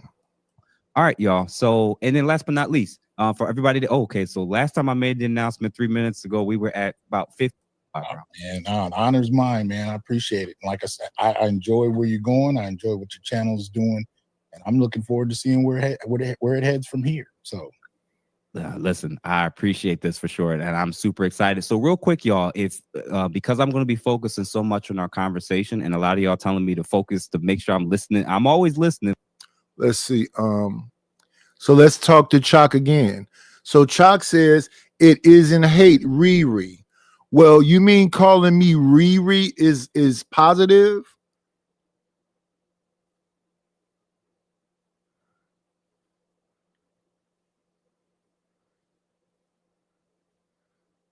You mean when you call me Riri, you're being complimentary? And you do this often. Then you'll be in the chat talking about if I respond to it, now I'm being mean. What's wrong with Night? Why not just Night instead of Riri? But y'all want me to make sure I'm really, really listening. I'm going to keep an eyeball out for the super chat. So the same person that just now, the super chats or the comments, and I'm going to try to prioritize to read in between our conversations. And over time, I may casually see other people's comments, but there's already 50 comments and I've only been running this for 10 minutes. So it's not that I'm ignoring everybody. I just want to be more present in the conversation and kind of let it flow for sure. Doctor, why don't you let everybody know a little bit about your background in terms of education and how you kind of were started to see as like one of the main faces of the studying of math. And then like they call us feeding the troll. Time Chalk out, y'all. Let her rest in her pronouns or whatever it is she is. If you don't care, shut the hell up then. Close your mouth. Stop typing. Rest your fingers. Masculinity and specifically Black masculinism. Oh man. Well, let me see. Bachelor's in Africana Studies and Philosophy out of Cal State Dominguez Hills, Master's in African American Studies, Temple University, Doctorate in Cultural Studies out of Claremont Graduate University, And I've been teaching here at Fresno State for 17 years. I've been teaching university level for 27. I started teaching university level at 21 years old. So, you know, it started out pretty young. So it's almost 30 years as far as that. But I didn't actually start focusing on Black males in my research until after I got to Fresno State. And, you know, prior to that, I'd only pretty much been introduced to Black feminism as far as gender was concerned. So it wasn't until after that I started doing that research and really discovering what wasn't said about Black males.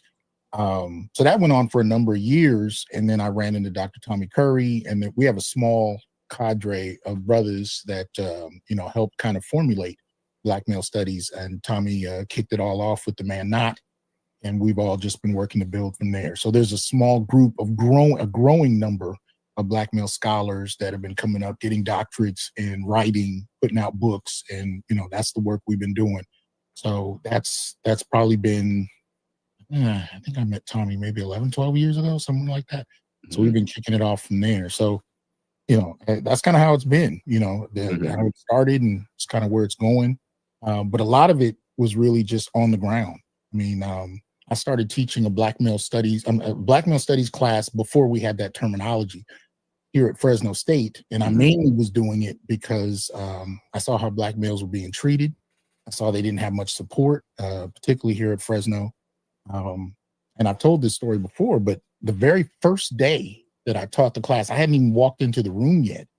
There was a military recruiter and there was a police detective at the front door waiting for me. And I didn't even know who was taking my class yet. Hadn't opened the door, had no idea who was sitting in there. The military recruiter wanted to, before I even gave my first lecture, he wanted to take the stage to invite some of my students to join the military and leave college. And the other guy was looking for a brother who was accused of knocking over a liquor store. And he wanted me to go in and point him out. Now, the reason I'm saying that is because it framed why Black male studies was so necessary. Because even in regard to how the public engaged us, the way they saw us was either somebody that needs to be, you know, in the military or somebody that needs to go to jail. Now,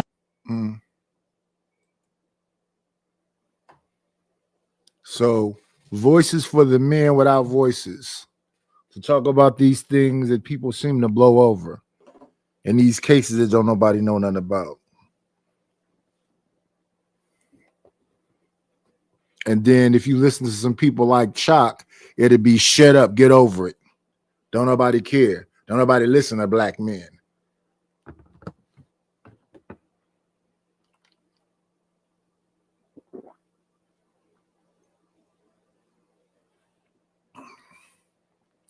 They'll do that every day and say, that's not some gender stuff. Y'all broke, y'all dumb. It just be rocking out. I don't care what you think. We don't have to pick no sides. Don't nobody want y'all no way. A whole damn chat. I'm like, what did that even have to do with the topics that we're talking about right now? We got a woman that don't want a man at all telling women how to be with men.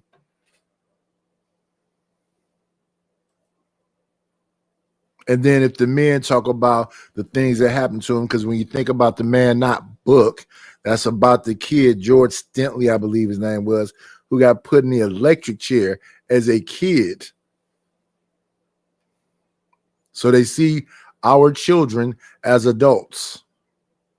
That was before the first lecture was given. That was before I could even look at the students in my class. So that was the context for what really started to get me into this.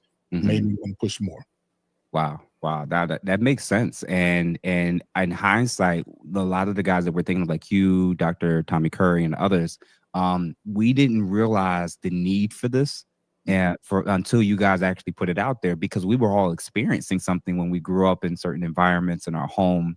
We didn't realize what was actually happening to boys and men, especially to like Black boys and men. It was just what everybody was kind of used to. And I'm sure as we dive into it and we kind of get to the gist of what those nuances were, it'll start to flesh out more for the audience what it is that why this was such an important thing to actually create a study out of. Recently, a lot more people over the last month or two have been talking so much about a woman by the name of Helen Andrews.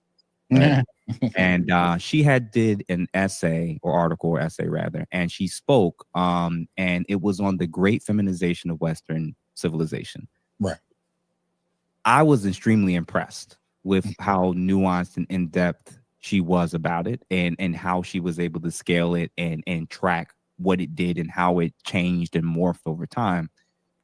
What were your initial thoughts about her the great feminization of Western civilization presentation? Like, what do you think about it? What did she get right? Yeah, just overall, what was your opinion about it? Well, my first thought, I was surprised. I mean, I'm like, this is a conservative white woman, and they're kicking. I mean, because it's more than her. I mean, there were some white women scholars I ran into last year on YouTube that have done some work, and they were talking about feminization in the academy and whatnot, and they were as critical as she. I think hers was more general. They were more specific to the academy, but I was still blown away that this conversation is coming out of women and on the right. You know, I didn't see any of that coming. It really kind of blindsided me. And the nature of the critique was sound, addressing the shift in the culture in institutions to, you know, practices that are more accessible and practiced more so by women. I didn't expect that at all. I was blown away by it. But after the initial kind of, you know, shock from it, when I thought about it, I said, well, as far as Black men are concerned, you know, we're the canaries in the mine on this.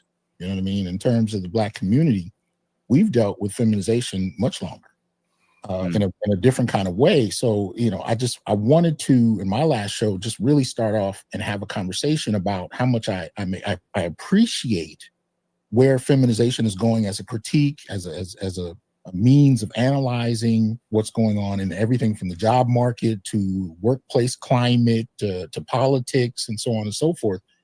But there's always a unique kind of shift in the Black community from the larger mainstream, because we kind of run into things differently. We have a different history, we have a different narrative. And so I kind of always want to maintain how we were introduced to these ideas. So whereas you have white folk who are really starting to examine this question of feminization within the last 5 years, in terms of how Helen Andrews framed it, we can talk about it going back to the 1970s and 80s in popular media. We can talk about it in terms of the workplace and the schools. We can talk about graduation rates, graduate school. We can there's so many different areas where we can have this conversation where, as you said earlier, I saw these things, but I didn't really have a frame of reference for what I was seeing. I just saw them. I just experienced them. There's, like, for example, just off the cuff, there's been no college campus I've been to, as far as Black students and faculty are concerned, where I've seen more men than women. Not one. I never thought about that. I just went to school. Yeah. At least, would you say in the last, like, what, 20, 30 years? Probably. About the last 30, yeah. I started college in 92. Everywhere I saw, it was more, but I didn't even process that at the time. Same. You know, I really came to that in retrospect when I thought about it, but I just accepted what I saw and I left it at that. I had no idea about what the implications of that were and how that even affected, you know, college professors in terms of Black men and Black women and how that would play out. So these kinds of things she's pointing to as far as feminization is concerned, for a lot of us, it's going to be a lot of retrospection that needs to kind of take place. We're going to have to go back and recount, because for us, it's been something we can acknowledge for much longer than some of these other groups. And so, and that doesn't necessarily have to, you know, kick off any negativity. It's just acknowledging what is. And so I think Andrews kind of opened a door to a conversation that we were touching on in these Black spaces on YouTube, but I think she kind of framed it on a larger scale, and that allows us to kind of open that discussion up. I appreciate that. Now, you had mentioned earlier that you felt like Black boys and men were experiencing this great feminization of a particular culture or society earlier. What examples can you give to kind of explain, especially for those who are hearing the whole great feminization of Western civilization? They're probably hearing this for the first time. Like they may have heard about like gender wars. They may have heard about like men and women not getting along and the divorce rates.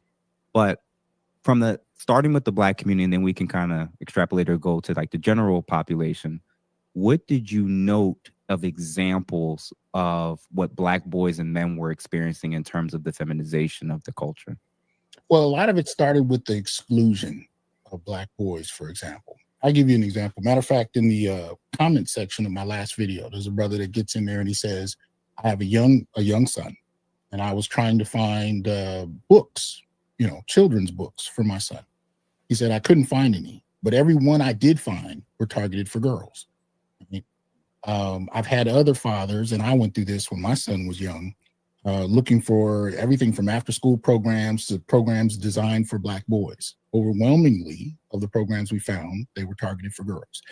These are the kinds of low-level things we started to kind of notice, right? If you talk about the pedagogy in the K through 12 classroom, much of it, and this is, across race, much of it is fixated on defining the ideal student really as female. It's not targeted for boys. And so you kind of see how the impact has been. If you look at the graduation rates in the last 10 to 20 years, they're overwhelmingly more female than male, especially when you talk about those who are going into higher education as far as college is concerned. So you see these trends in different spaces. One of my main areas has been media analysis. And that started out because I was just teaching about stereotypes, and it was something I was drawn to. And as an 80s latchkey kid, my sister and I, all we did was watch movies. Mm-hmm. Again, it wasn't until retrospect that I started to really pay attention to what I'd grown up watching. But Yep. It was a lot of what we had. We had Give Me a Break, What's Happening, Moesha. There's a lot of single mothers. Not All in the Family. All in the Family is with Archie Bunker. The other one with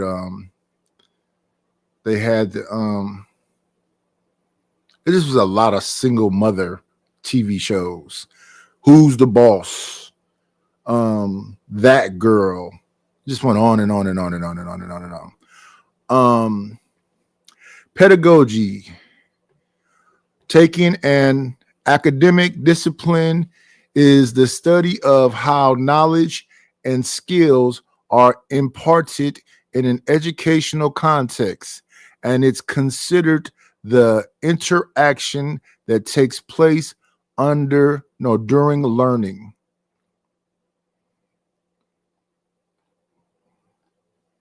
Yeah, they said that school is more geared towards the women because they can sit down and they work in groups better than boys. Boys more are visual, physical. They got to get up and do whatever else. So yeah, schools pretty much are shaped for women.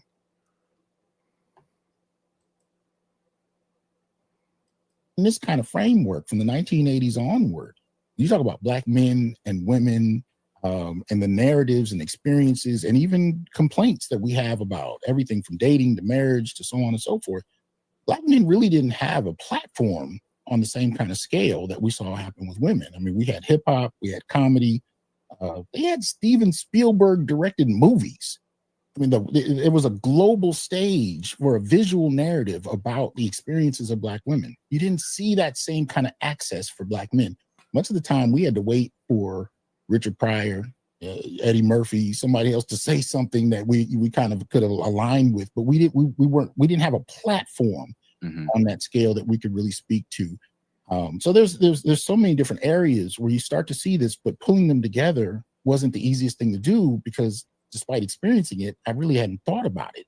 If you think about whether or not you've ever had a Black male studies course, let alone degree, for those of you who went to college, it's not something you normally saw, right? You saw women's studies, you saw Africana studies, which in many ways is kind of overwhelmed in some respects with Black feminism. You really didn't see a framework for Black male studies. This is why it had to be introduced and created. The belief was anything that was happening in Africana studies. Oh, excuse me, not Moesha, the Parkers. The girl from Moesha, the Parkers, Countess Vaughn. And was Monique her mother? I think Countess Vaughn and Monique, not Moesha, the Parkers. For example, or Black studies outside of Black feminism was somehow considered masculine and whatnot.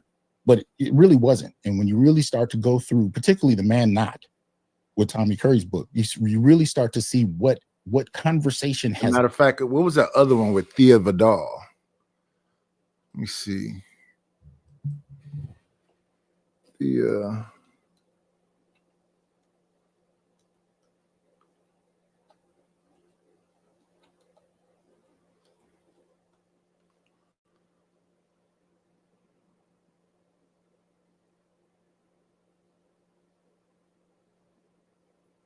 Vidal was the mother on Moesha. Okay.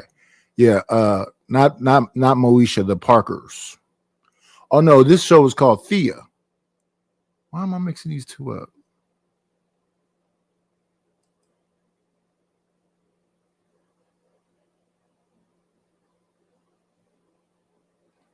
Let me see the cast.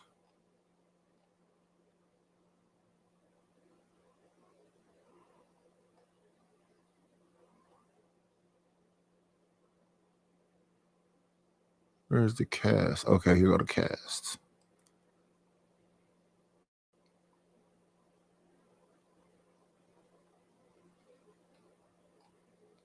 Thea Vidal, Jason Weaver, Brandy Norwood, Brandon Jefferson,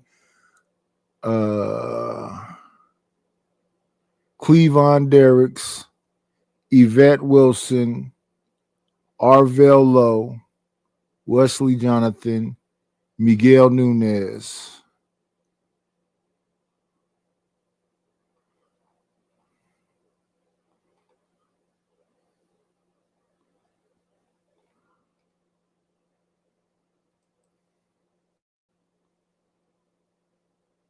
So Thea, that's where Brandy was on, where she had a single mother. Thea.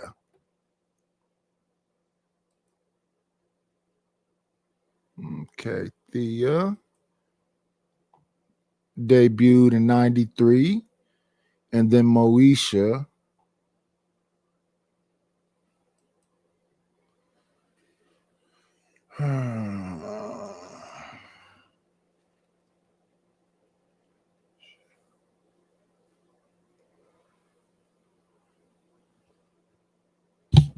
debuted in 96. So yeah, that's what I remember Brandy from. Before Moesha, she was on Thea. And then the people from Thea, like the light-skinned lady, she was on Thea's show with Brandy. So yeah, Thea is the show I'm thinking about, not Moesha.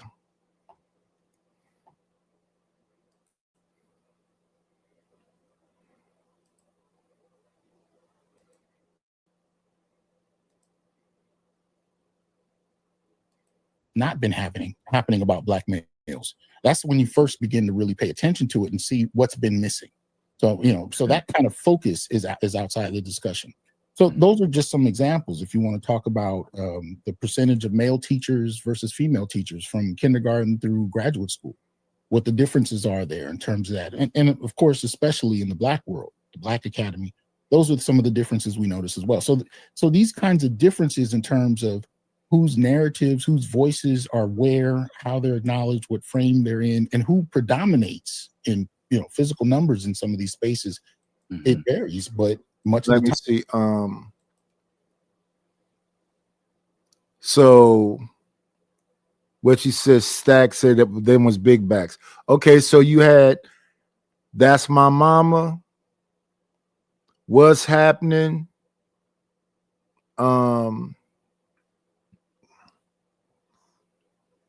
That's My Mama, What's Happening,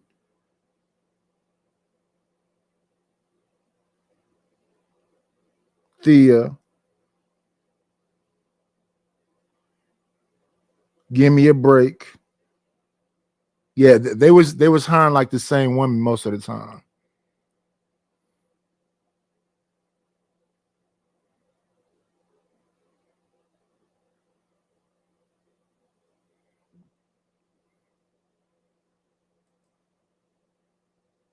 Time, you notice in retrospect how, especially the higher up you go, you tend to be the only male in the room, or at least that was the experience I had, and many of my cohort colleagues had the same kinds of experiences in the places they were in.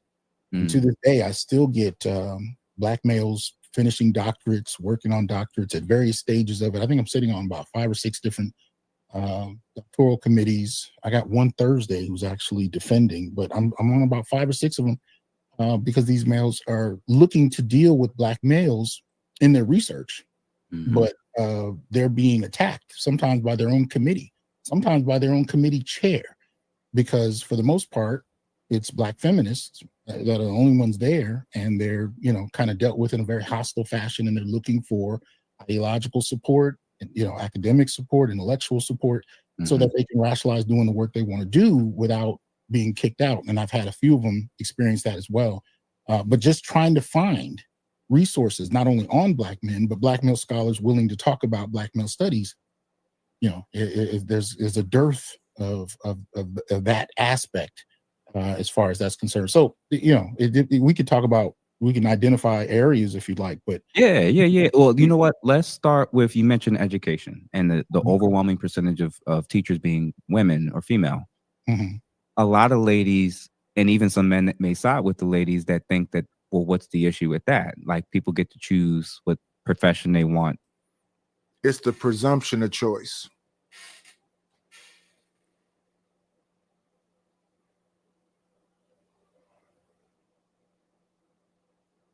Cree say, give me a break. What?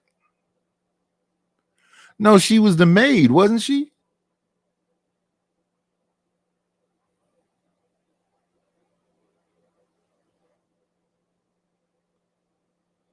No, we went from talking about single mothers to a certain look and type.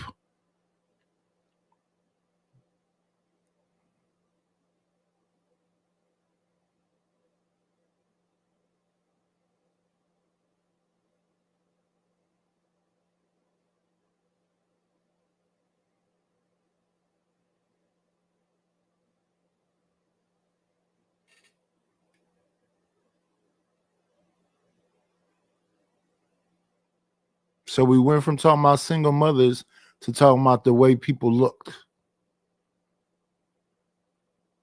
It was like the same image, pretty much.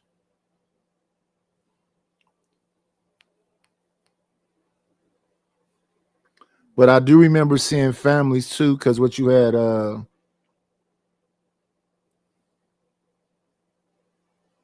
Damon Wayans show, him and Tisha. Then you had Tracy Morgan show. You had the Jeffersons, Good Times. Moesha had a father. Whatever that show Urkel was on. Cosby Show.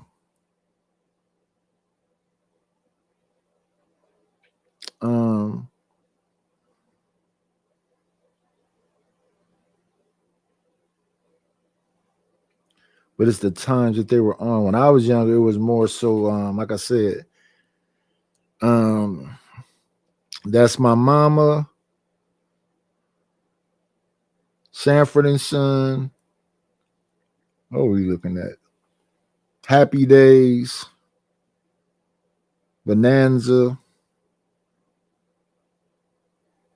Soap.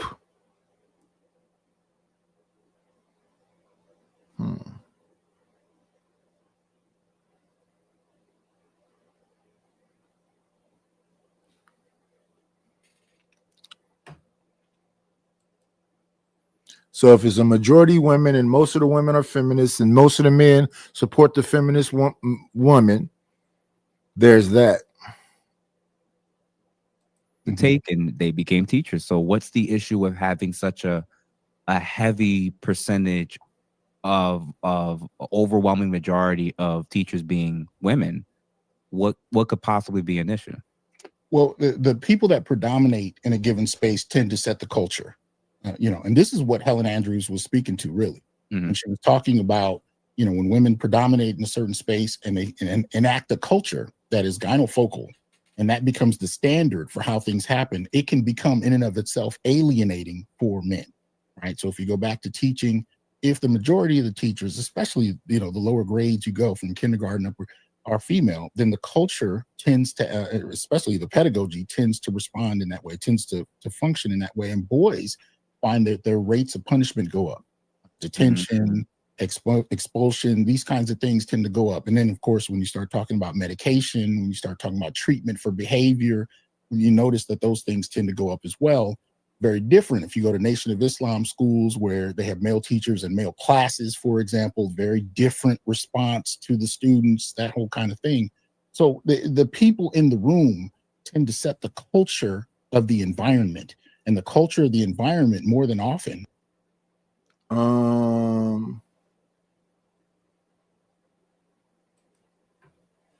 To this question, what difference does that make?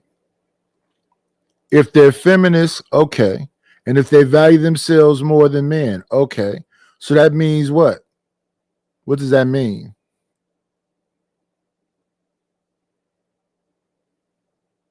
If they're feminists, they have an issue with the patriarchy. So that's one thing. If they value themselves more than men, because when we're talking about school, I think we're talking about boys.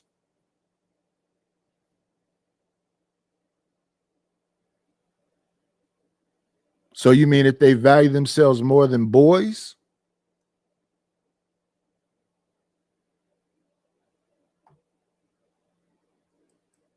Like, so would you say this to a boy? Would you say this to your son that he's fragile?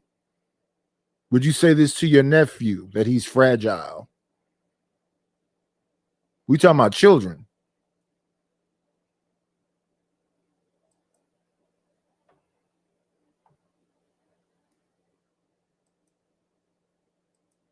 Tends to benefit those that reflect the people in the room, and it operates very differently. Like I was talking about George Stinley, the kid who got charged as an adult and they put in the electric chair.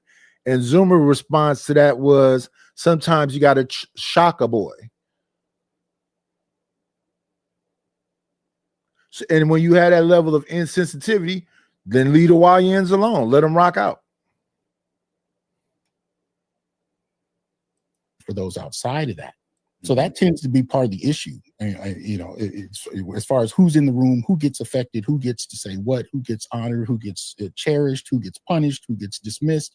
And we've seen this across race. I mean, we've seen the study a couple of years ago where they actually tracked the eye movements of teachers in K through 12 classrooms, K through 6, I believe.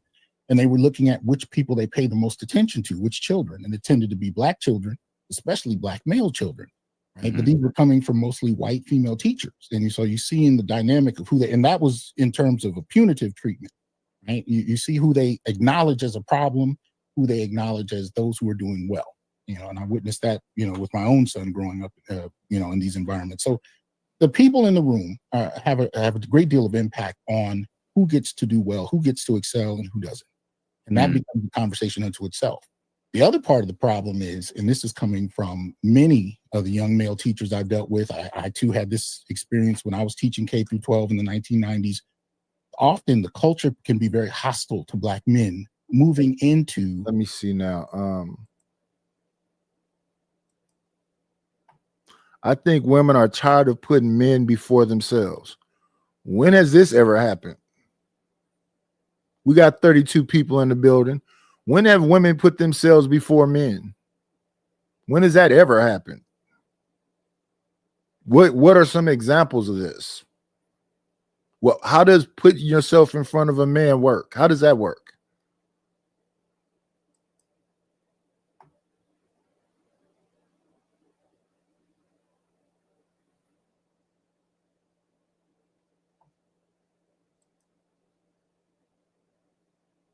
Teaching in a predominantly female space. One of the things we noticed is that the first things that would happen is they would often take the most challenging male students and put them all in the same room with whoever the male teacher is coming in. And many of us had these kind of experiences. You had difficulty getting support. You had difficulty, enacting programs and ideas you might have to help with the kids. But they kind of, if you were a male teacher coming in, they'd send you all the male students that were a problem, and then just kind of leave you to your own devices to deal with it, whether you were trained for that or not. And of course, the burnout level would be extremely high, but the most difficulty the Black male teachers I've associated with had wasn't necessarily with the kids. It was with the kind of limitation with the administration and even the other teachers on being able to expand on what's been happening in the classroom and how they could take it to another level. So I'm bringing that up to say it's not just that the culture is influenced by the people there, but it can also be hostile to those that aren't part of that culture, that aren't part of that demographic and that's largely in position. And Black male teachers experience this even at Black schools with predominantly Black female teachers. And they talk about this at length in my spaces. And they've been doing that for, the last 8 or so years, about how, the climate is hostile to, not only them themselves, but the ideas they have about how they can help Black male children. That's the problem. And I noticed it even at first. Well, power corrupts, and absolute power corrupts absolutely.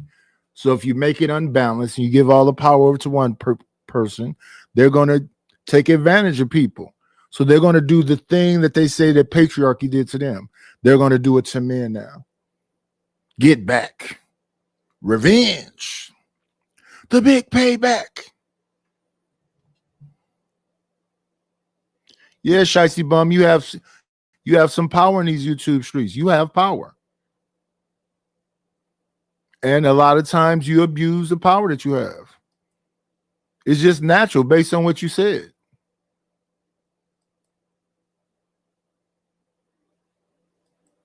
Giving you power, giving you absolute power, you're going to abuse it. Get back. No state. We have those kind of situations happen. In fact, that's probably why all those people are so upset with you. You did something that triggered them all. That they was going off on me. How could you even? I'm like, what are y'all talking about? She talks shit everywhere. Everybody trolls though. Everybody talks shit. Even me. But I'm not trying to put my foot on women's neck and stand on their neck.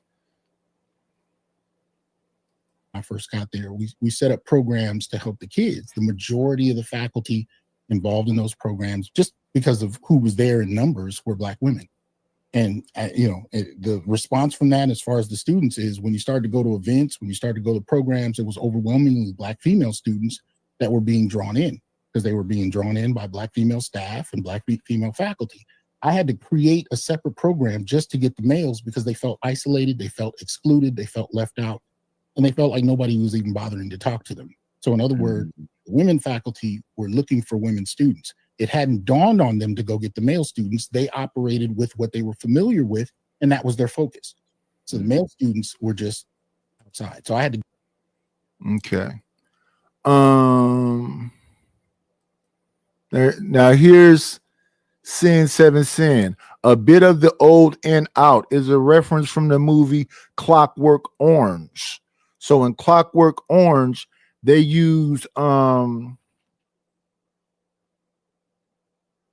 what they call it, electric shock therapy on the boy.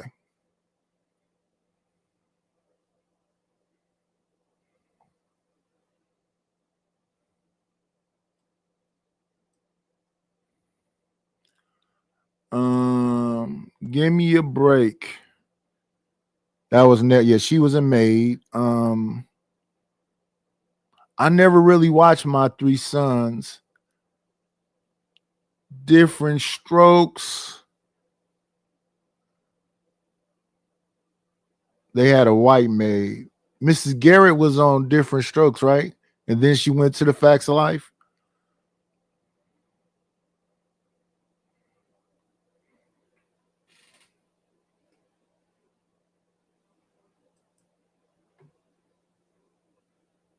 Go get them and bring them in and actually deal with them. And that for them was often the first time that, a faculty person took interest in them and directly, went to go get them and saw the value in their presence. But, a lot of young Black male students experienced that as well, kindergarten through college.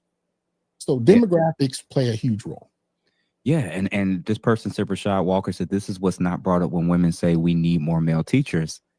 They don't think about the environment of what the female staff and faculty creates for those male teachers. It's not just about we need the male teachers to help with these male males, these young boys and students, it's also about, well, he's going to view the level of threat very differently when it comes to boys' behaviors, even outward behaviors, than many of the ladies will, where it's almost like he may potentially be more primed to be able to deal with it, be more patient with it, come up with other alternatives of how to address the behavior. Whereas a lot of ladies are kind of skewed with, once they feel something that feels a little threatening, their initial impulse is expulsion, is suspensions, is disciplinary. And like you mentioned, Dr. Umar would mention this as well, about when you move in that direction, and now the kid starts to be seen, especially from the mental health psychology side, as a problem. Now you're getting diagnosed with things, oppositional defiant disorder, ADHD. Oh, now we have to separate them into another class. We have to get them on meds. If the kid doesn't want to be in a smaller class, if the kid's now surrounded by other kids who are also causing issues, now starts the school to prison pipeline. Yeah, you definitely see. Okay.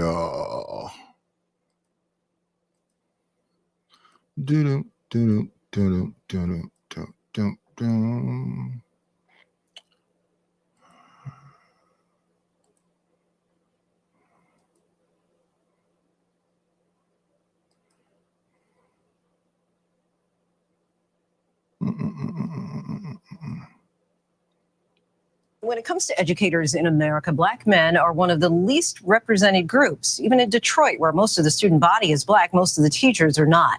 We traveled to a city where a group there is not only encouraging the teachers they have, but finding ways to lift up young people who help fill the gaps, becoming the next generation of Black male educators. And if we're talking about statistically, it does affect African Americans more than any other demographic. They know that when they come into my class, they're gonna learn something new. They don't have to ever ask me like, what are we learning today? What are we doing today? When we're working together one-on-one, when it's a group thing, that we practice these methods. And I knew that there was a lack of mathematical and scientific knowledge of our African American youth, specifically with Black boys.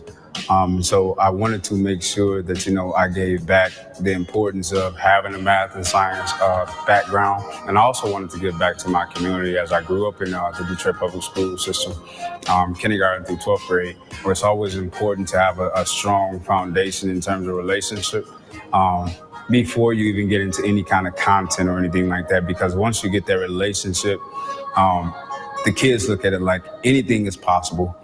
How did that make you feel when you and your father ended up saying some stuff that y'all didn't really, shouldn't have had no business saying? Helping increase in diversity can help people feel like they belong there. And I think it's also valuable for our students to see a teaching staff that looks like them. If you don't have another Black male or someone that's had a similar experience to you, you may not feel supported, or you may not just enjoy what you're doing. When you think about why the number of Black males in the profession is declining, I think there's a number of reasons that may explain that. On average, Black males don't achieve or do as well in schools as students as their counterparts. So we find that Black males are suspended at higher rates. They're placed in special education classes at higher rates. If you're not having an enjoyable experience in the space, why would you then want to go to a college and go through all of that to return back to a space that you didn't find enjoyable? And those terms are? When it comes to the teachers, nationally, there's 1.3% of Black male.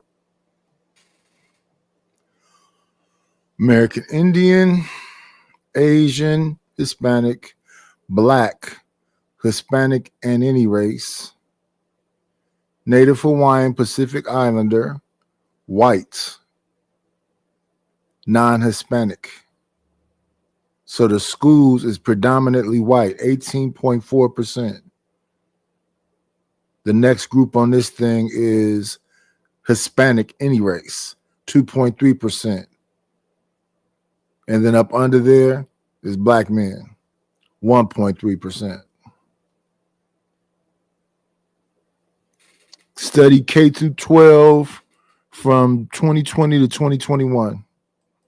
in our schools. So I was noticing that I was the only black male educator in a district of 20 elementary schools.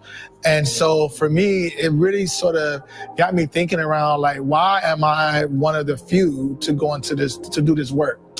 I began to think about what are some ways in which we can begin to shift this narrative. How do we begin to engage younger people, younger males into the profession? So we decided to, like, let's think about starting a Black Male Educators Alliance. And I began to focus on Michigan.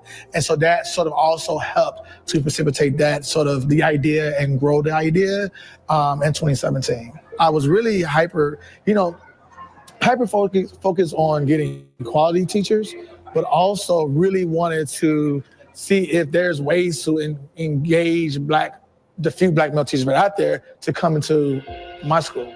And so that works. Like we were able to recruit a great number of black male teachers at the elementary level. When I went to the middle high school, the same thing happened. So from there, I began to think, there's something to this. Like, we don't have many times to interact with other black male teachers. Like, you have the other teachers, but we're fighting a different fight. I feel like I'm a full-time father. Like, I'm a teacher first, right? Well, I'm like teacher third. I'm a father figure first to my two classes, and then all the other kids who want to just engage with me. What I've seen is, and I don't think that this is something only unique to Detroit, our students are experiencing traumatizing challenges every single day outside of the times of 8 a.m. and 4 o'clock. It is beheld upon not just Black teachers, but all teachers who are in front of kids to see what is the context. What is the context of our kids' lives before they come to us and after they leave us? Unfortunately, a lot of our kids, I would say their confidence is almost shattered by the time they reach 9th grade because of what they see on the media, what's covered in the media, and basically the negative connotation of being a Detroit public school student. So I think it's my job to build their confidence up for the whole year that I have them, and maybe even throughout the time they're in high school. Acknowledging somebody's feelings, right?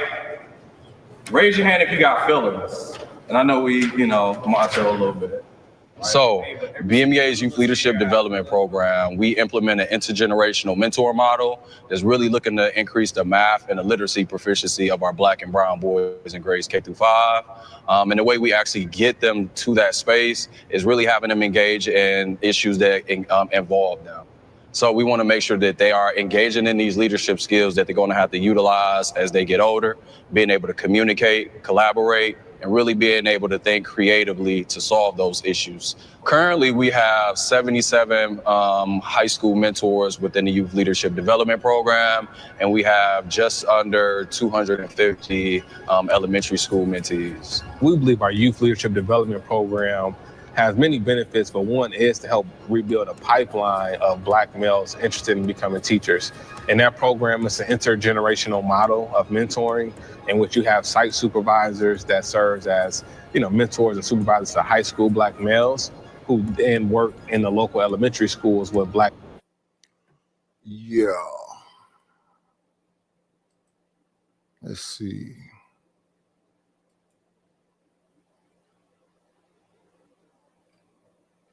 Let me see.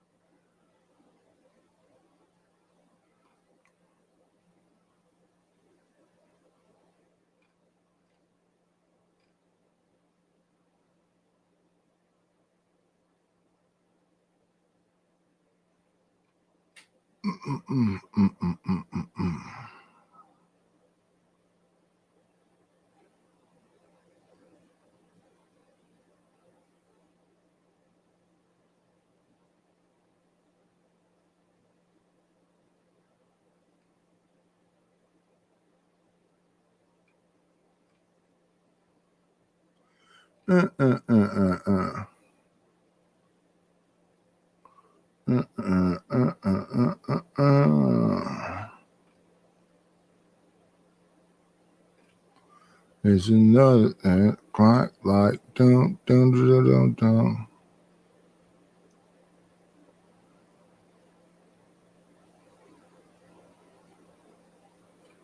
Dum dum da da da da dum dum dum da da da da dum dum dum dum dum. Boom boom.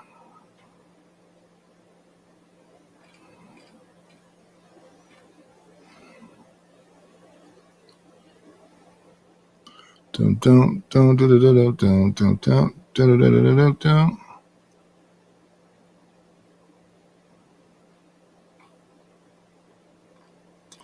Dum dum da da da da da dum.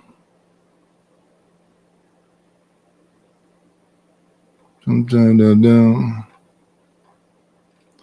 Dum dum. Dum da da da da da dum dum dum da da da da dum dum dum dum. Let's see.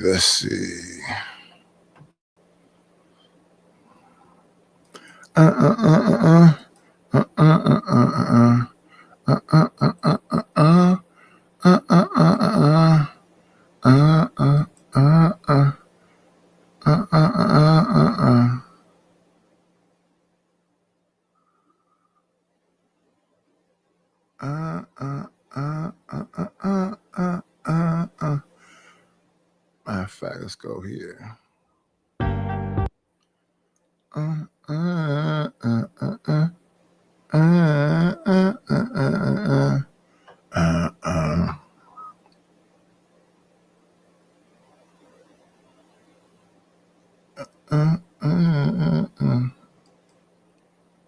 Here, I'm your host, Dr. Quincy L. Brunson, also known as the High Scholar. Got another quick hit with you today. You ain't seen me in a minute. I had some personal business to take care of, and hope you all are well. Dealing with this heat wave we got down here where I'm at. So hope you all are doing well. Let me kill all these. So here we go. This show today, we're focusing in on why I left education. I'm a Black male teacher who was a public school teacher in K-12 education for a couple of years. And I've actually left education twice. Most recently in March 22nd, 2022.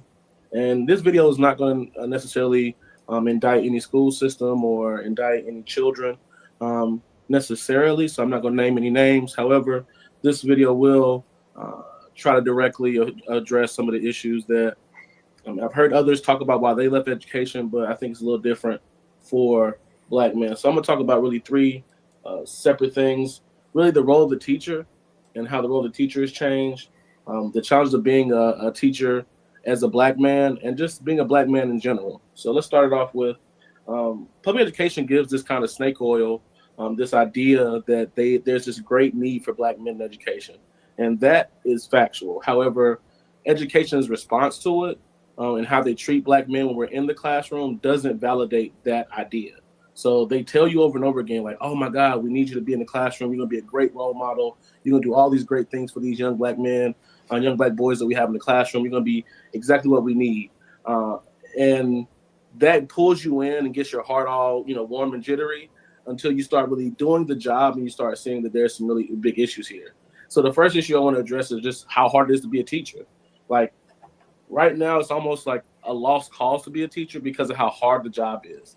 Between the difficulties you will have with classroom management in the classroom, the expectations of administration, as well as the central office, it's almost an impossible job. Like you have so much to do that you go into the job knowing you're overwhelmed and you can't do everything in a day. And I don't know any other job or many other jobs that you have the understanding going into it. And you also know it's going to be pretty thankless. Like most of the students will just come and go. And even the parents, some of them will show some gratitude. But when you do that in comparison of the ratio to how many are going to show the gratitude, it's really almost nothing. So just the job as a teacher already is difficult. In my job, I didn't even get a lunch break. Like literally, I had children in front of me during my time of eating food. After that food eating was over, they were still right there in front of me. And that was literally like 6 hours of my school day. And that just shows you, the classroom teaching assignment by itself is already difficult. It's already a hard job that is in society not getting the respect that it requires. And then you add to that being a Black male teacher.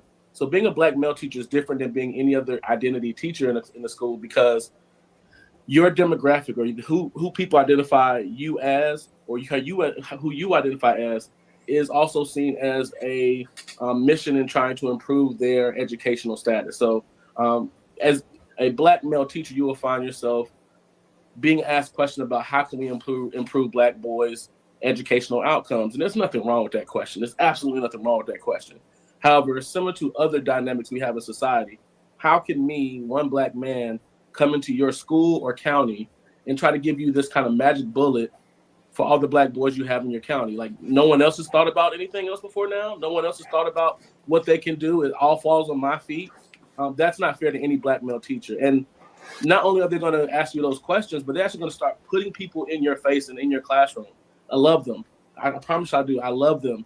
But it becomes overwhelming when you got to deal with every Black boy and young Black man who comes in your classroom. And I don't mean that any disrespect to them, but you are a professional as well, and you understand that there's a certain threshold that people can endure having to counsel and rehabilitate students that others have now thrown away. So I had situations where I have been teaching for an entire semester, and I have a student come in. Out of the 5 months I'm going to have the students, this student comes in month 3, being charged with assault and battery.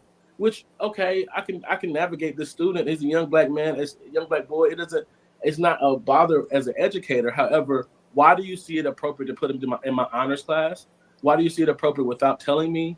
Oftentimes I'm being used as a security or extra security guard or a guard dog in these classrooms. And that's just me as a Black male being a teacher. I'm seen as an extra body to address how to navigate the difficult students on campus. And that's what it's like to be a Black male teacher. I was a doctorate, as you guys know. I have a PhD in educational psychology, but I was teaching, difficult students, not the gifted students, but traditional students, and sometimes the most difficult of the traditional students. So it became such a weight that you have to leave the classroom because you're not being treated like other professionals in the setting.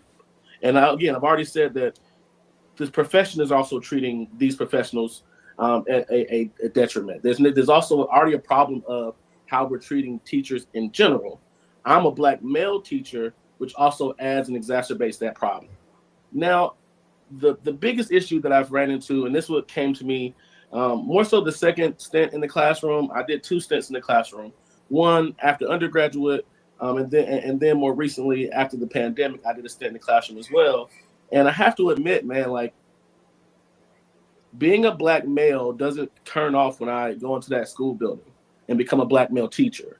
So how society treats me will precipitate and trickle down onto how I'm treated in the school building by students, by staff, by administration, by anybody I come in contact with. So I have to still struggle with this deficit thinking of showing people how smart I am, really, because I'm a school teacher. And I know social studies, but there's always this implication of, because it's not going to be something, because of whatever, I have to prove how smart I am. I have to prove that I deserve respect and to be treated like a professional. And that's something that, as a Black male teacher, I shouldn't have to do. It's not something I should always have to run into. How I am perceived, even sexually, in a workspace where people are perceiving my interactions differently than they perceive interactions with other people. People feeling like it's okay to ask me questions that are inappropriate. That's what I'm speaking to. Like, being in situations where I feel like I'm being put in this situation because I'm a Black man, as much as I'm a Black male in society, as much as a Black male and man in the school building. And I have to talk about these things because I've heard a lot of teachers talking about why they're leaving the classroom, and there's an exodus of teachers leaving the classroom. I truly believe that the exodus is needed. The shortage that all these school teachers or all these school systems will have as a result of some of their doing during this pandemic, especially, they deserve it. But especially when it comes to Black male teachers, please stop lying to them. Please stop telling them that we are wanted and desired in classrooms. Stop telling us that until you actually change the climate of education and the profession of teaching to tailor it to what a Black male and Black man would need to not only be effective in his profession, but also support his family. Until we do that, we're just telling them something that makes us feel good about ourselves, but it's not necessarily the truth. Black males are not only dealing with the difficulty of the profession in general, but the difficulty as being a Black male in that profession, and how society's treatment of Black males also trickle down into the how Black men are treated by students in the classroom and their interactions, feeling like they don't have to necessarily respect you at the same level as another teacher, by others teachers in the school building, as well as other administrators. And again, this is not to rat on anybody I've worked with recently or in the past, or any students that I've worked with recently or in the past. They were all great, but these things go much further and deeper than just my interactions. I feel like I want to make sure I'm speaking for other Black male teachers who can't really put this on paper or can't really say this for fear of losing their job or anything like that. So thank you guys for giving me a minute of your time with this quick hit right here. This is why I left education twice as a Black male teacher. You guys keep it easy. Enjoy your midday flight.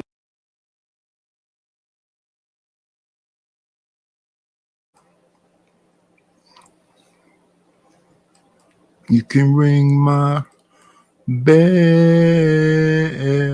Ring my bell. My bell. KS.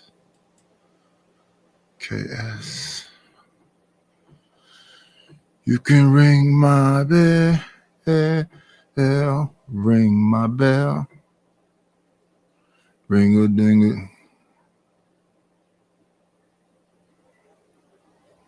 You can ring my bell. You can ring my bell.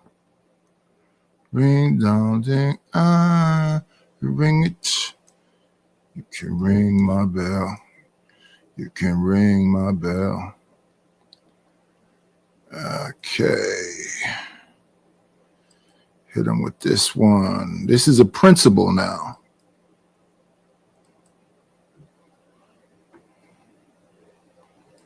Ring it, you can ring my bell.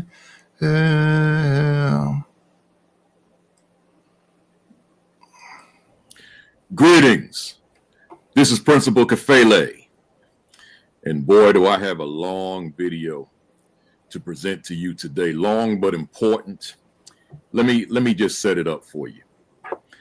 I was looking for something on one of my external drives on my computer.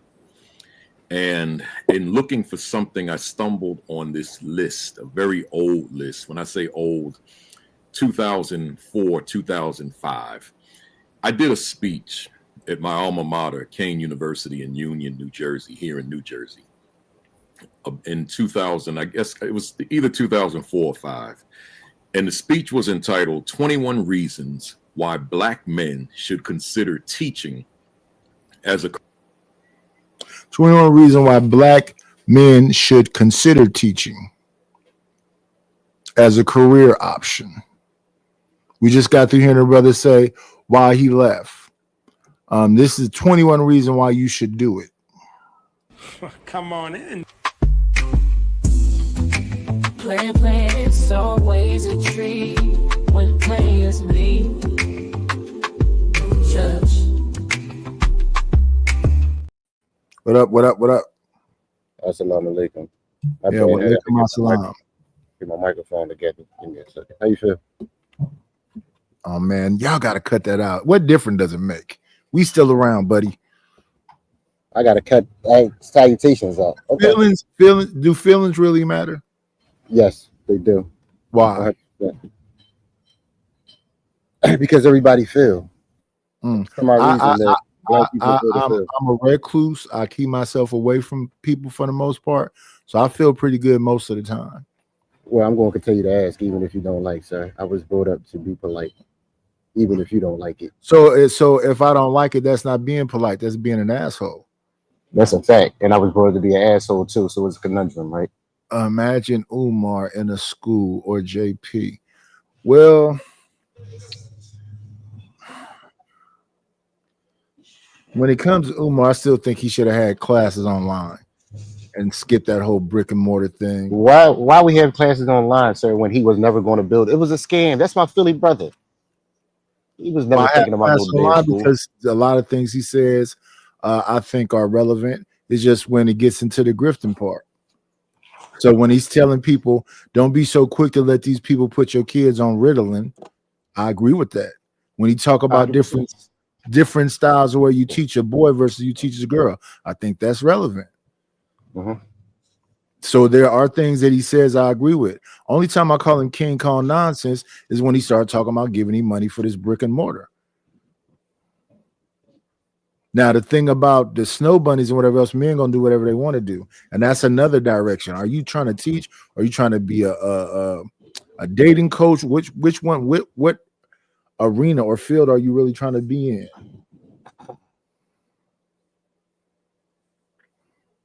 So He's that's a Philly cool, pizza. Martin. Yeah, he's a Philly brother. He don't know. He full of shit. You think parents should be quick to let their kids get on Ritalin? No, I just think every fool can say the truth once in a while. Like liars can tell the truth. And I'm not denying that. Like everybody can speak wise words, but the action is always the thing that killed me. Like people go off of words too much. You just talk about feeling. If you say something people like, they'll defend you to the death because you're saying a bunch of bullshit they like, but don't mean their actions actually back up what they say. It's weird. Like people just love words and they just ignore everything else with the individual. A lot of people like talking. That's why I fuck with you. You don't like talking. You like me. I don't like people who talk a lot. It's weird. Well, because I think it's some applicable things you can do to protect yourself. Like I listen to the ladies that get in the chat and they go on these tangents. Y'all got whole women channels where y'all can just shit on dudes all day long. And if a man say one thing back, then it's y'all can go on Venus, y'all can go on Sharon, y'all can go on Just J, y'all can go on Queen Maker, y'all can go on Cynthia G, y'all can go on all them places and just ragdoll dudes all day long. How dumb they is, how broke they are, how fat they are, how old they are, how bald they are, their dick don't work. The whole thing y'all be going through most of these places. But that's not gender content. That's just, y'all telling the truth. And like Sugar Bum was in the chat earlier talking about they're tired of putting men first. Where has that been applied? Where is this application of a woman is putting a man first? Where is that happening? And how does it look?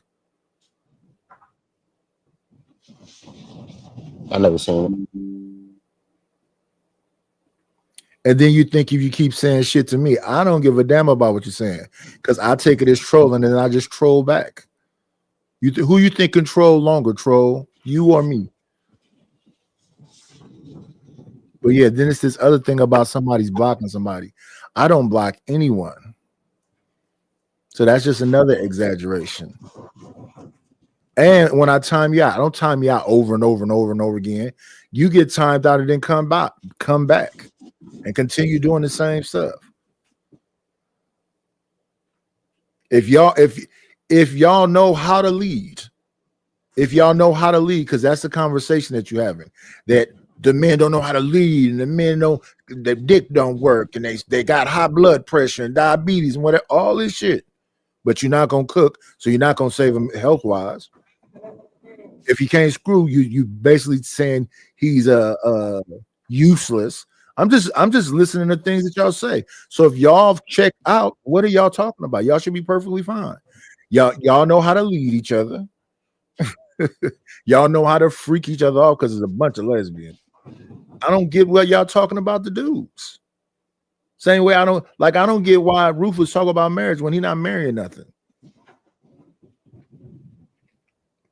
And the other day he was bringing up, he got his own whole channel where he talk about the same shit every single day. Then he come on other people's channel and try to dominate their channels. The other day we had Rogue C up here, we had Stanley up here, we had, I think LA was up here. You talking a whole show. Wait, let me finish this. And then, no, you can't do that shit. Because you saying the same shit you say on your channel. We get your perspective. Fuck these hoes. We got it. We understand. But that's no reason for me to, what you say, I blocked you. And no, you had some shit up on the screen that I dropped the thing that was on the screen and it threw you and it out. I've done that with LA before. He put up his thing and I dropped his thing and it threw him out. Just come back. And if you blocked, I don't know how you blocked. Matter of fact, this is real easy. Let's do this right quick. Let's put this up on the screen. Let me see. Let me go to it first. Settings, community moderators. Let me do this right quick. Stop that screen. Share this screen. Y'all just be on some bullshit and sensitive. Okay, here you go. Now, community moderators right here.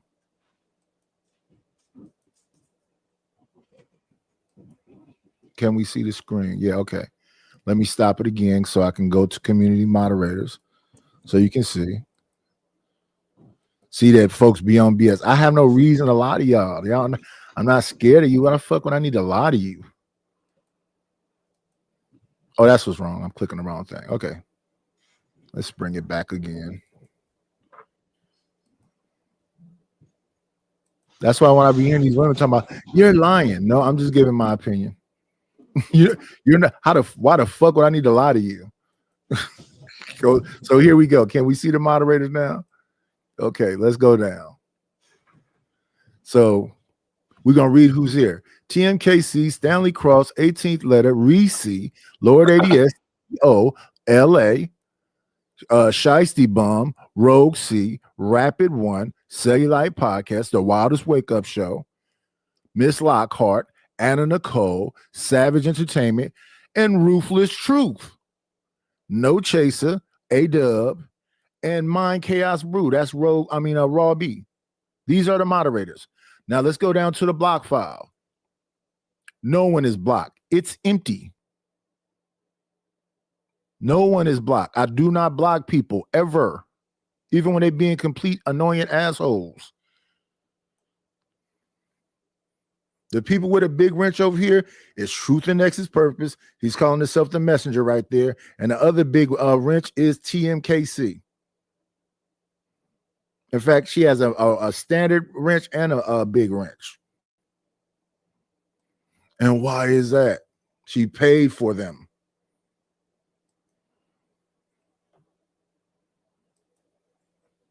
Rufus didn't even pay for his shit. He just honorary moderator because he's been around this whole damn time. He's been around since the beginning of the channel. Let me see. We're going back to the total principle now. Stop this. So y'all got to cut it out. James Kill's not blocked. Dante, nobody's blocked. I don't block people. So cut that shit out. You got a crappy phone or something on your end. It's not nobody blocking nobody over here.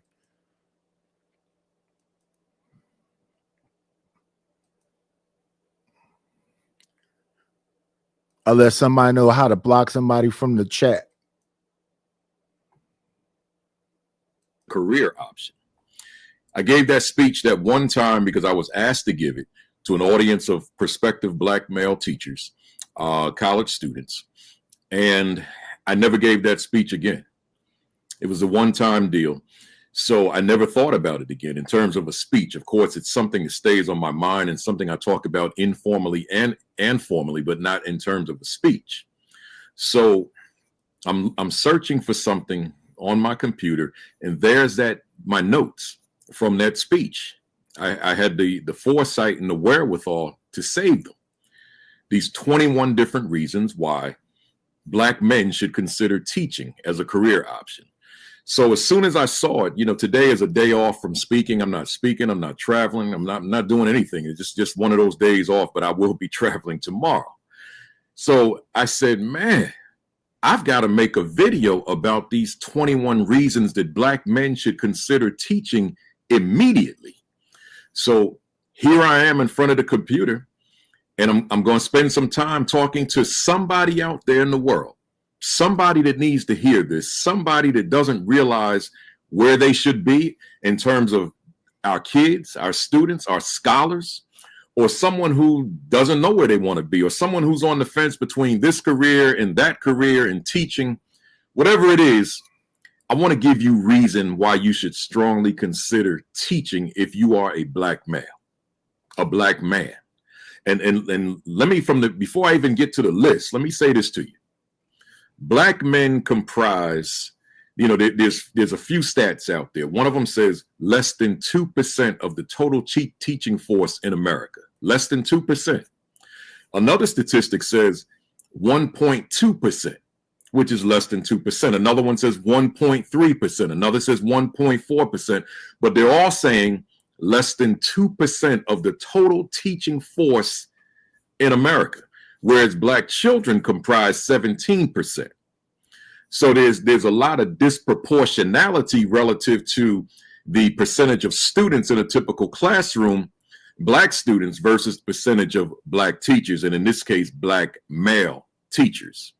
So there's a need to increase the number, the percentage, the volume of Black teachers in American classrooms exponentially.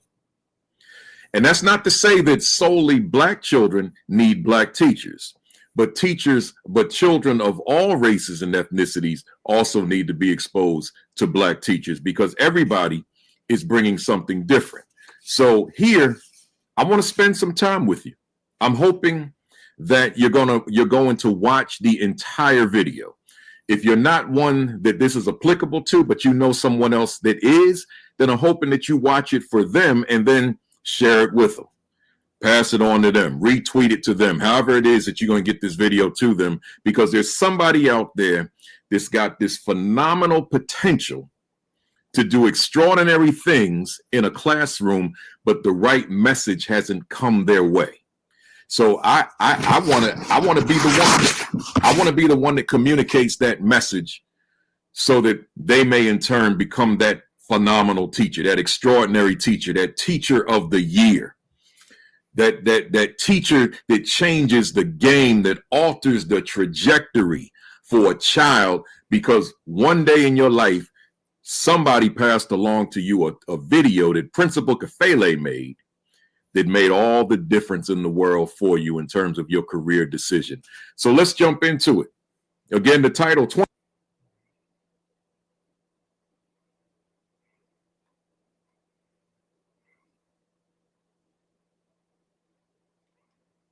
You gonna be a teacher one day, Nitish, when you grow up? No. I think you teach as a parent. Do the people take what you taught them as a parent, or do they be shaped by societal pressures? I guess it depends on the child. I remember looking at a lot of these different news reports about why these Black men teachers were quitting, and I thought I would hear it in these few clips that I just play right here, but I'm really not hearing it.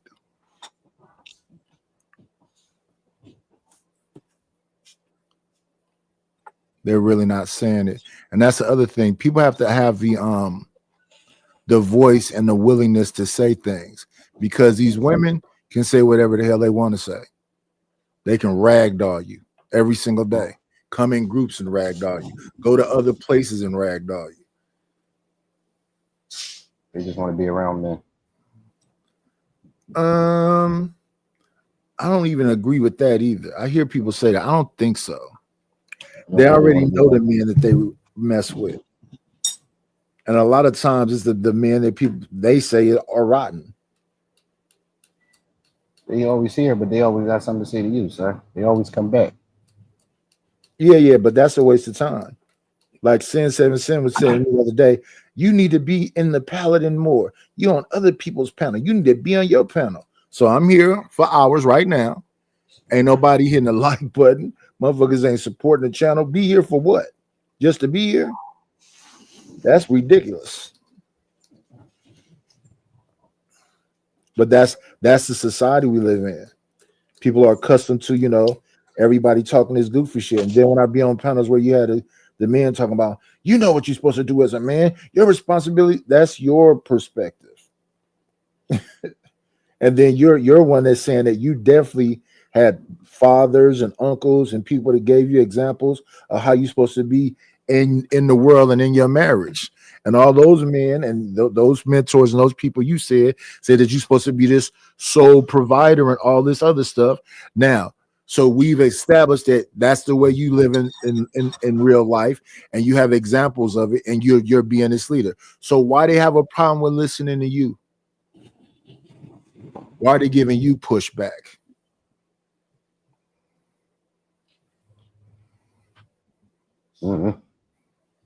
Now, me, I was in a partnership, as I said, and I kind of lead from behind. I'm actively doing things. So if what they say, I'm not somewhere barking a bunch of rules at you. I'm doing the things that you should be helping and supporting be done. But if you have somebody on the sideline going, that ain't shit, and that ain't shit, and that ain't shit, so that you're saying that the only way a man is effective is if he's completely acquiescing and bowing down to do what you want him to do. So open this door for me. Let me be in my soft girl era. I shouldn't have to do a thing at all. If you're the leader that you say you are, and then they talk about effective leadership. Effective leadership would tell you to shut the fuck up and follow. Oh. If I already have a track record of doing this, you already know what it is, then why you not shutting the fuck up and following? Now I'm waiting for you to fail so I can tell you that you fail. Then you're not ready to follow nothing. You waiting for your significant other to fail so you can tell him that he failed? You want a nanny boo boo, the man is leading you, or even the even better lie. Why are y'all talking about y'all looking for leaders when y'all don't want nobody to lead y'all?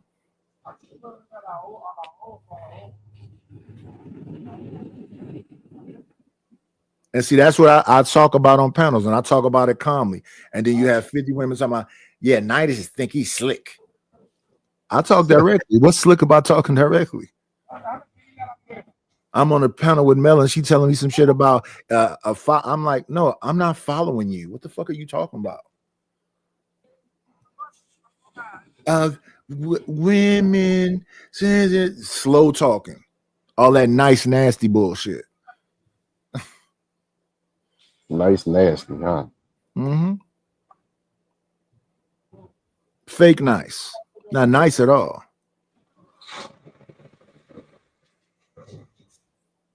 And then it say I'm mean. Maybe I'm misunderstanding what meanness is. Direct is mean. Let me see. What are we looking for? Oh yeah, back on the old channel. Let's see. Go to channel. And we want to go to. Let me see.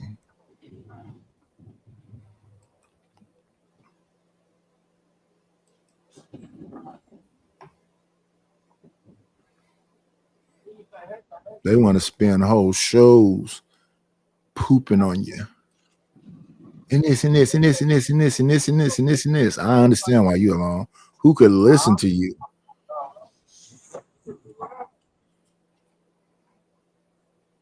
Got Chalk acting like we're in a relationship.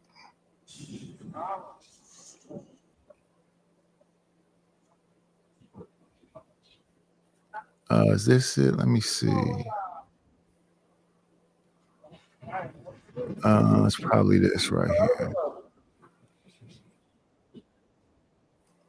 Okay, here we go. Here go this stupid shit. Here we go. Share. Let me see. Let's rewind it.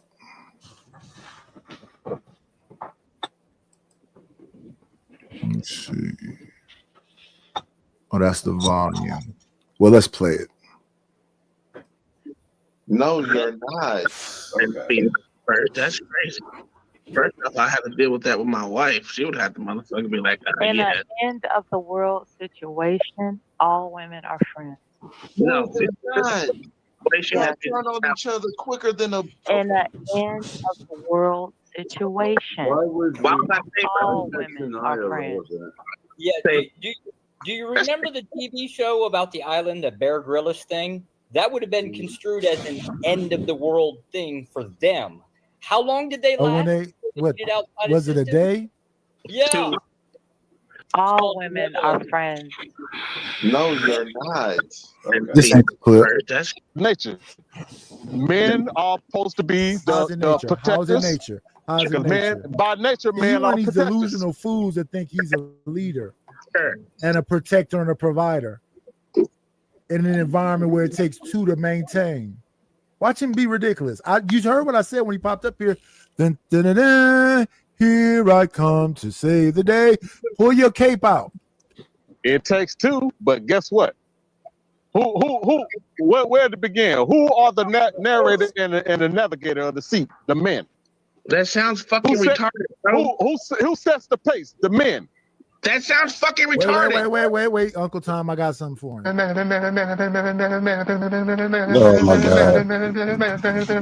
Eric is now stuck on the letter M. Okay, nigga. Nature. Men are supposed to be the protectors. To hear productive conversations, you know, that are not just nature. All women are friends. No, Yeah. This is not the clip either. Let me see. That wasn't it, so it must be this one then. Say that. Let me see. Can we see it still? Yeah, let's see. It's a play. Men shouldn't mess with baby mamas because she's failed and made mistakes. Flip it the other way. There's always the inverse. Then why aren't you only fucking leaders? Why are you opening your legs for anything else other than a leader? That's what I thought the point of the show was. You only are feminine to masculinity. So I'm hoping that means that masculine man in your eyes is a leader. So why are you opening your legs to somebody that's less than a leader? When you calm down, I'm gonna tell you something. Okay. Yeah, he needed box wine. What I'm gonna tell you is you're not gonna tell me nothing when I'm the leader. If I'm ordained by God to be the leader, how can you tell me anything? Okay, you're being feminine right now. I'm going to. Ooh. They say that men shouldn't mess with baby mamas because They love to say that feminine shit, don't they? Yeah, but who cares?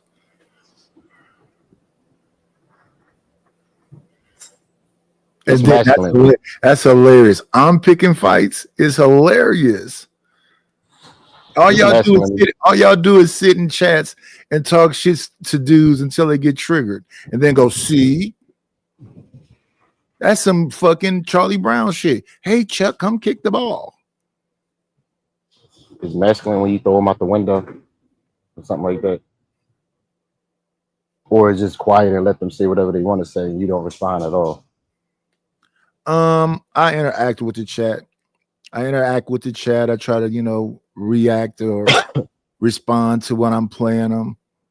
Kind of goes along with what I always say, so it's not no inconsistency. It's consistent. So then if they get to saying that, oh, he means this, no, I'm telling you what I'm saying directly.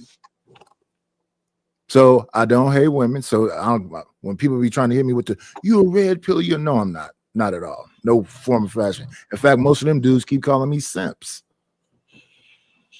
which I don't get either. Why is that supposed to mean anything? In fact, most of the stuff these people say, why is it supposed to mean anything? I feel like you got to be a miserable person if you're trying to make people miserable. So I don't try to make people miserable. I pop up on a panel and the whole panel try to go after me. I'm like, what is this? They mean, what do you mean? You was talking shit yesterday. Eventually, because y'all kept fucking with me. You don't get it? You don't get that I don't come on panels and start stuff? I'm on a panel, I laughed and bitch ass nigga. I'm like, whoa, what you going off for? Because bitch ass niggas laugh and do that. I don't get that. I'm confused. Can't be happy. I wasn't laughing because I was happy. I was laughing because somebody's talking very passionately about something that they are not. You're not a leader. You might know all the stuff to do as a leader and how to do it. But in order for me to say you're a leader, where are your followers? That's why we talk about the movie Forrest Gump. He just started running, right? Then all of a sudden, people started running behind him. That's influence. That's leadership. Or at least that's how I see it. If nobody's behind,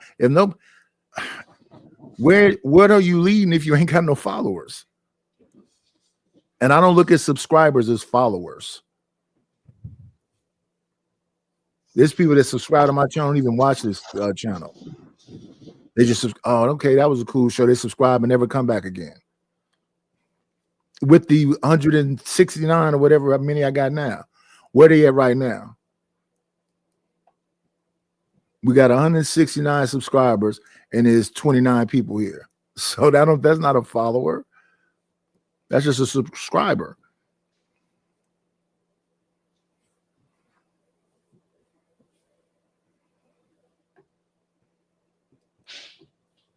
So, I listen to this stuff, and then as far as emotions, I'm not emotionally attached to this stuff like that.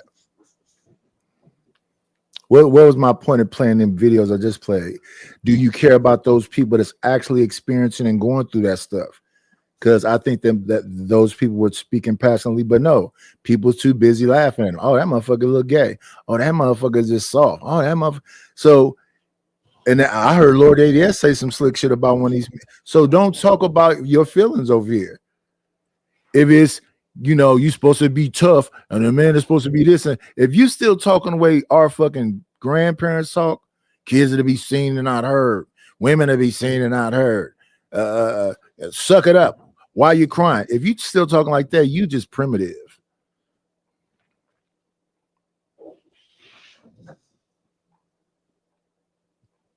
Like, I have folks that really be trying to do some stuff, and I'll be like, oh, so they know they doing some fuck shit. So then they'll come back around and they'll be like, oh, he letting us in. Oh, he answered the door.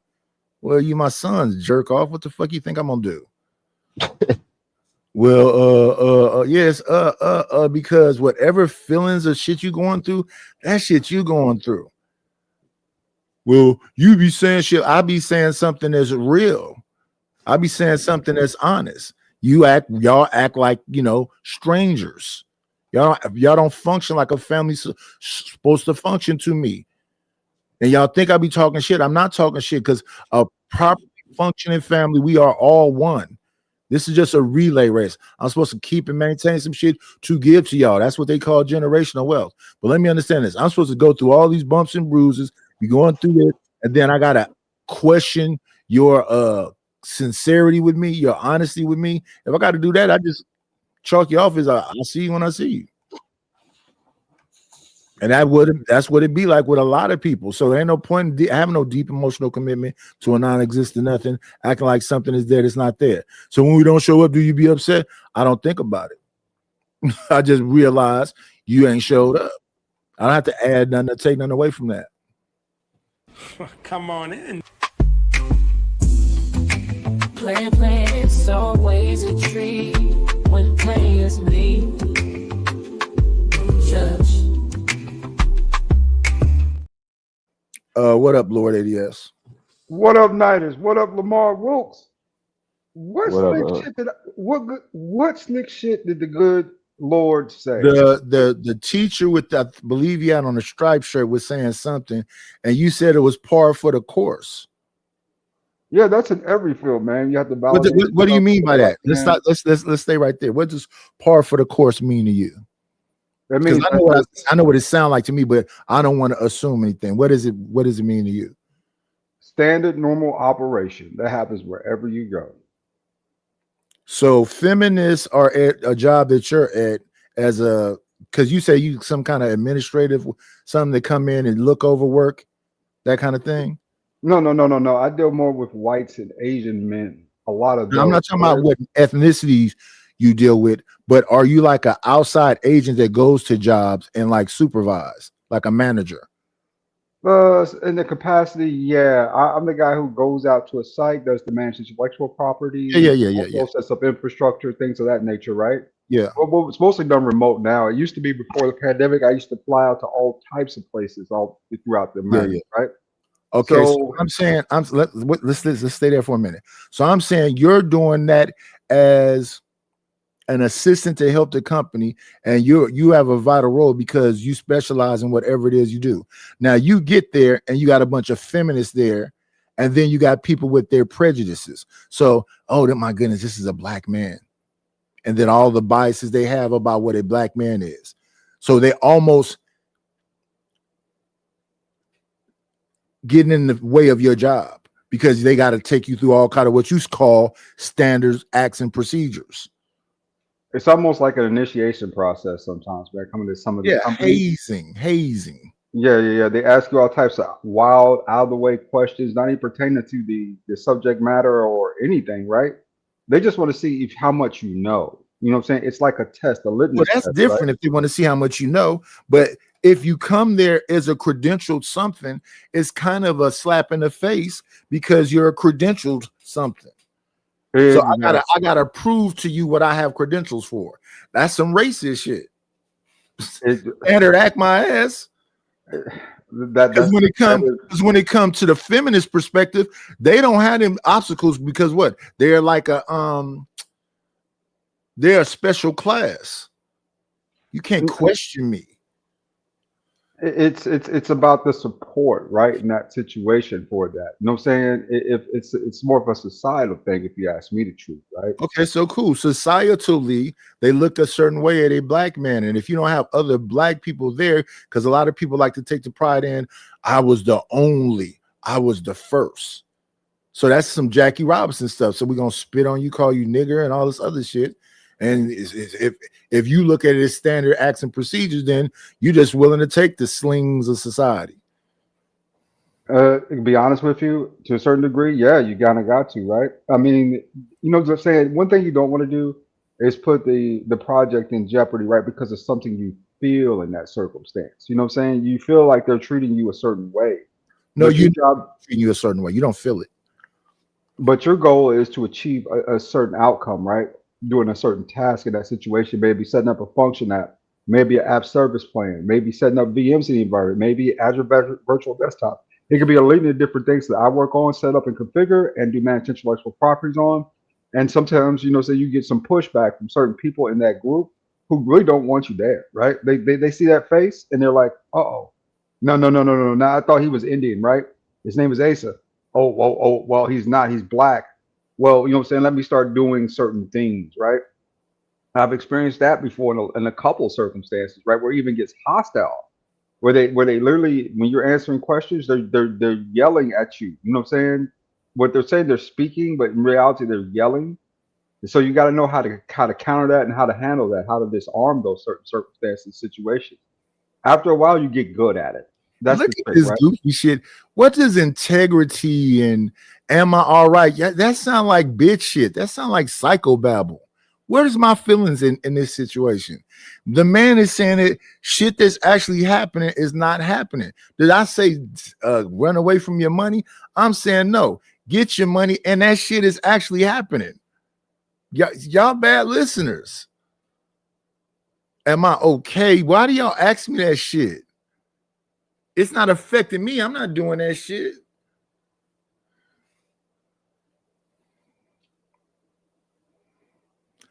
Let me see. What happens over time, Nidus, is you develop, like I've developed, coping mechanisms, tactics, and tools, right? For disarming those type of people. You know what I'm saying? May it be more of a stricter, firm, you know what I'm saying, kind of pushback, like, hey, save your questions. Can you please save your questions after class because I feel like it's being disruptive. You know, right? Or, you know what I'm saying, in that circumstance situation, say, hey, let me put you to the side and have a conversation with you for a second. I've done that a few times. Like, hey, you know what I'm saying, is there a problem with the way I'm teaching this to you? Are you not, you know what I'm saying, is it not really setting in, or is there something that I'm missing here, right?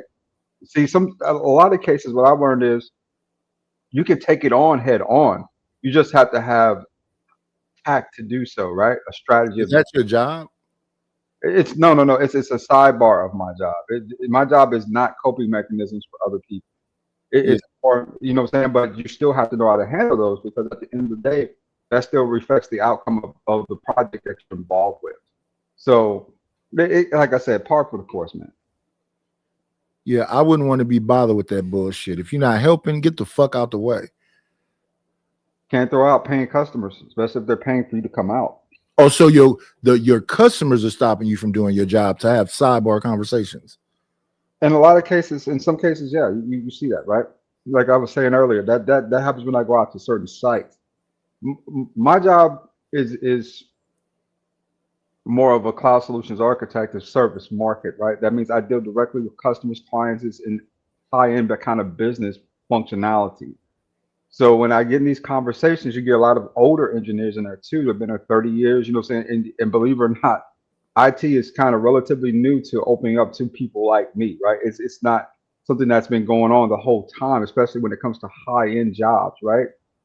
So whenever you work those, you have to be conscious of that. Okay. Yeah, I think he didn't want to be conscious of it. That's why I quit. Especially just listen to what he's saying. So he got feminists and then people saying like he's a sexual predator and all kind of crazy shit. And then they get the worst of the kids and throw them all on him because he's a big black man and he can handle them.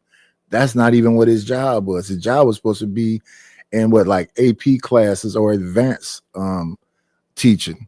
So how you get the worst of the school and put them in there if they're not advanced? That's just whatever I want to do. Black man, he better go along to get along.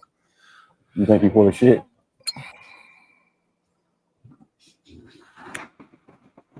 No, I believe what he's saying is true, but at the same time, I understand what Lord ADS is saying. If you want your money, get used to it. Get used to dealing with these people. Find a way. But I just don't think teachers get paid enough to be doing that. I do agree with one part. You were saying that they use him as a security guard. That's the reason. That's the reason why you put him in certain classes. Yeah, because he's a big black man, but he wasn't in a class like that. If I'm supposed to be in an advanced class, I'm like a teacher for the smart students. How is it that the thug in the school is in here when he's failing? You threw him in here because I'm a big black man. That's supposed to gonna make some difference. Yeah. Shout out to Dangerous Minds. The white woman saving all the little ignorant black kids. Mm-hmm. I can deal with Ray Ray. Then they give her a bandana at the end. She learned to dance. Been spending most our lives. Yeah, that's a movie. The white savior teaching the savages. Mm-hmm. Some Jane Goodall stuff. Mm-hmm. And then people do that one on me. Oh my goodness, what's that word, Nightish? Oh, who's that person, Nightish? How do you know that, Nightish? I'm like, what are you saying to me right now? And you know what they saying? Most of you niggas is dumb. How you know about?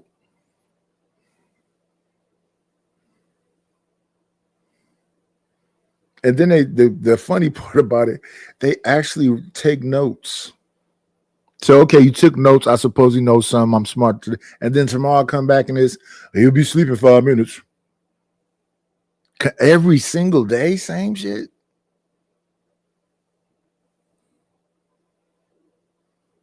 I would like to say, before I went to sleep, did you get anything out of what I was saying when I was over there? But to just be on, and I see some people, 8-hour stream, 10-hour stream. How can you? And then trying to keep the subject matter to say, there's nothing really to say about fucking pearly things. There's nothing like, to me, I don't even understand the interest or the show. And especially when you say I'm pro-black. So pro-black mean to me, you would be focused on some black stuff and all the black stuff that would be like uplifting. Pearly things are talking crazy to Jazz.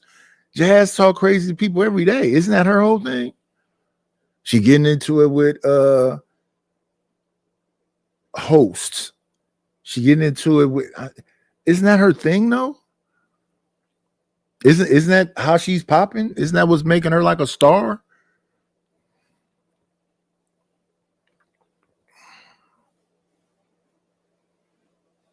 And even when I be listening to Tyranny, like, what? What did she just say? I don't even understand how you could be upset with Tyranny.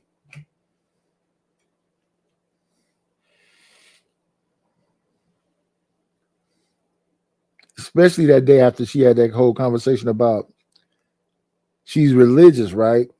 But the way you keep a man is you got to give him the coochie. I'm like, what? I don't see how they get upset with tyranny. Then it was, having a whole argument with her about EBT. If I can get some EBT, I wanted to. But they don't got that in the DR.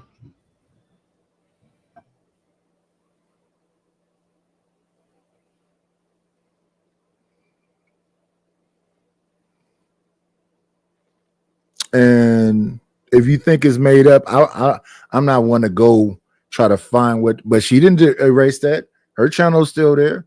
That was probably like a year ago. I was up there. JP was up there, I believe. What's her name? Sun Kiss was up there. That show is still over there.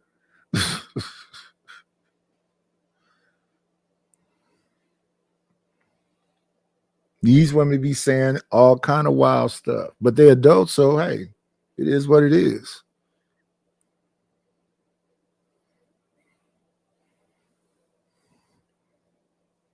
And we've heard that's back during that love affair between her and JP. I mean, my biggest concern is when it comes to the space, if that is the case in that circumstance, is that the men are kind of being overrun by the women now in this space. I mean, they really are. It's just like the ideologies are just taking over, and a lot of men are being kind of pushed. What are their ideologies? Progressive feminist ideologies, pushing, matriarchy, things of that nature in the space. I heard that a lot now. Saying that those type of behaviors, those type of thoughts, and trying to pass them off as pro-black, right? When they're really just feminist ideology.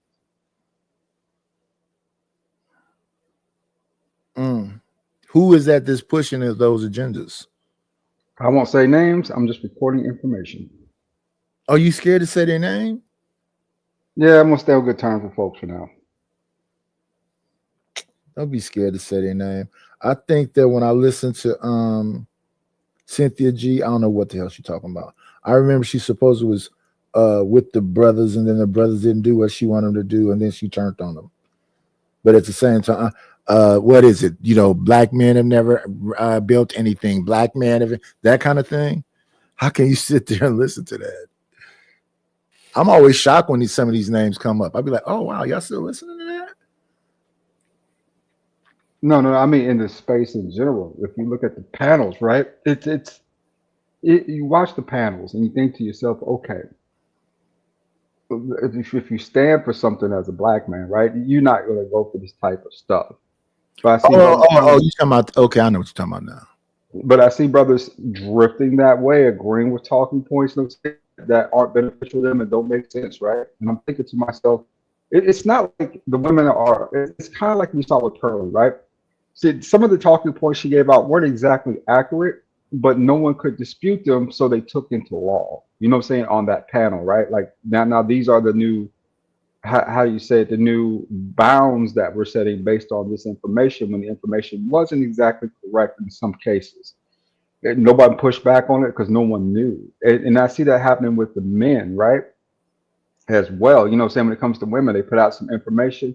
The men start to placate to the information versus saying, okay, is this even correct information at that point? There's just, it's almost like everyone's sort of drifting through these conversations and no one's really, how do you say it, listening to these conversations that are going on the panels with them on the panels, right? It's almost like they're almost in agreement by autopilot.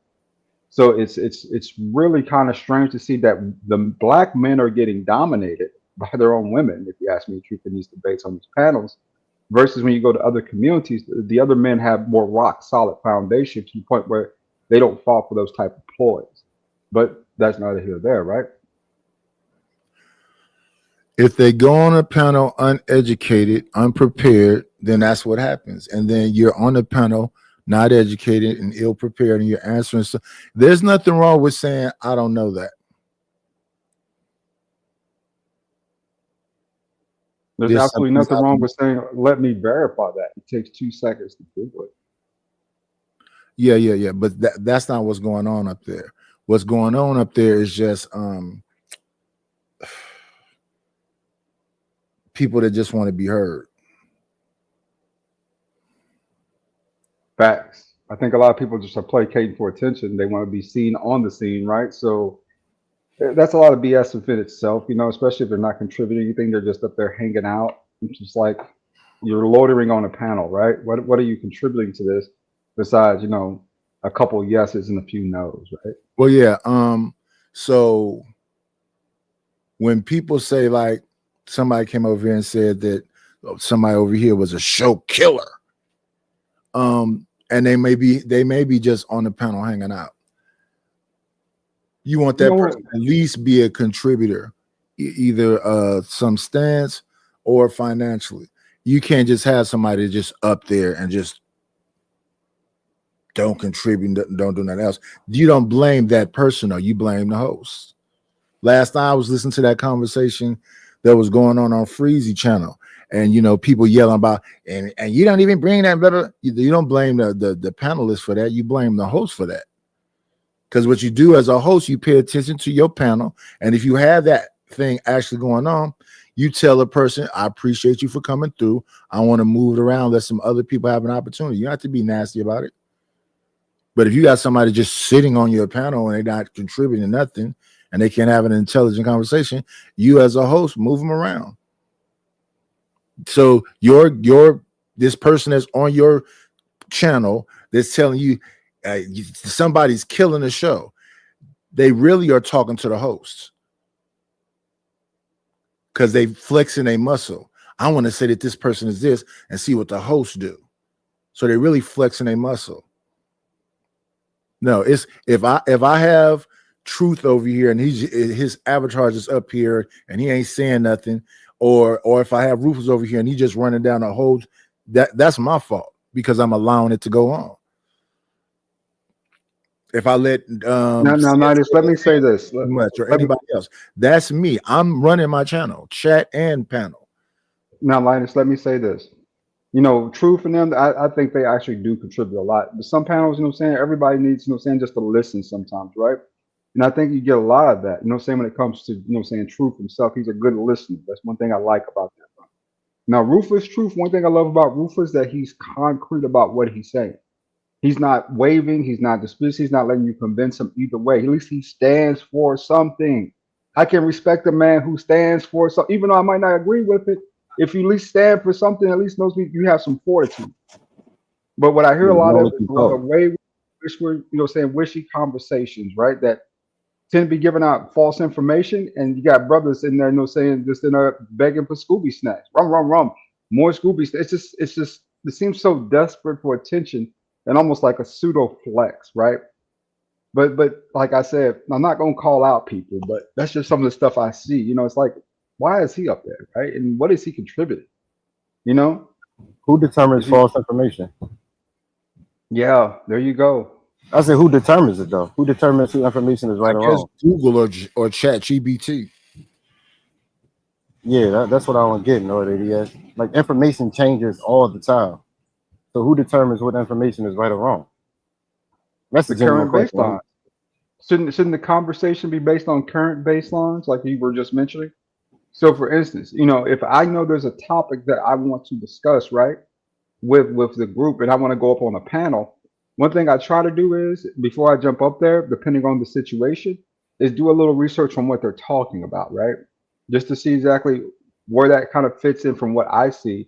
That way, when I get on the panel, at least I have some rebuttal in a conversation versus just spewing, yelling, and screaming things in hopes that it just takes hold because you have a louder mic.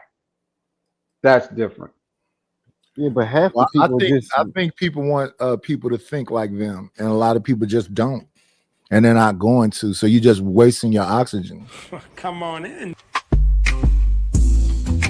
Play, it's always a treat when players leave. Judge. Good morning. Good day, night.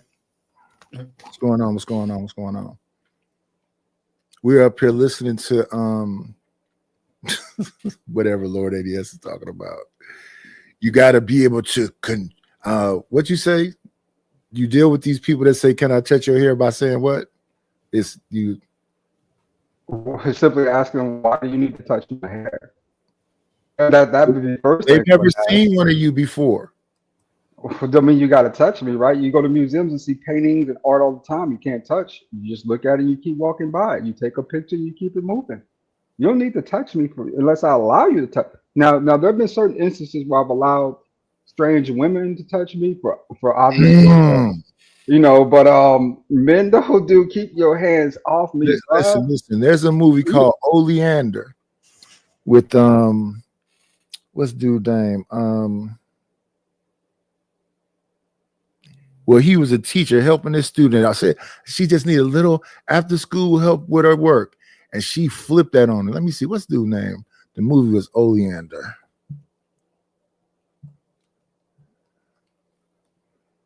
Let me see.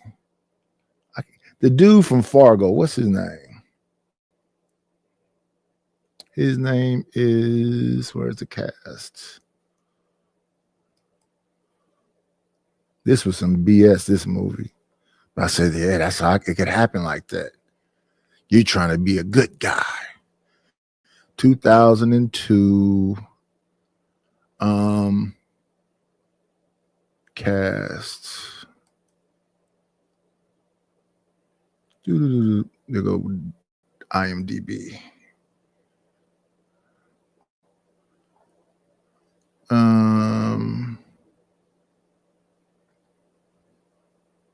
Is this a different one? I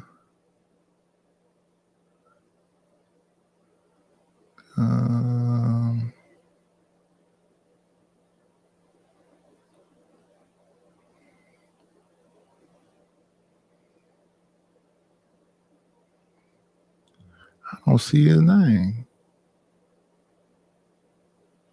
Rest of the cast, main cast. This is not it. Maybe it was made more than once. Oleander. Meridius, where do you get your knowledge from?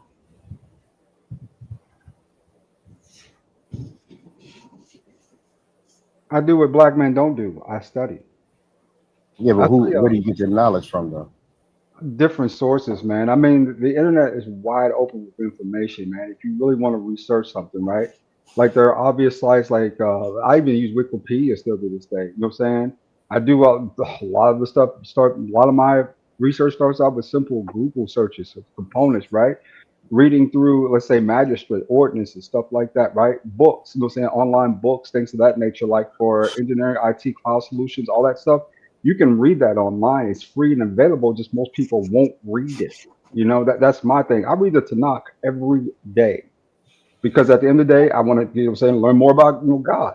So to me, reading is very fundamental and a huge part of what I do in life. You know, just learning and growing and kind of getting that research to at least build a synopsis or a case, right? Or a project or something.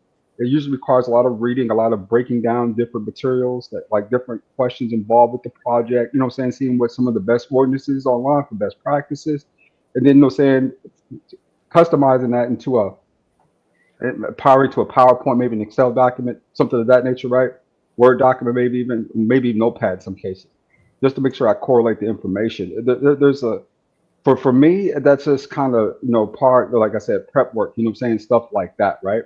That's very important to me before I present myself to people, that I do some level of prep work to make sure I have some level of preparation before entering into a conversation.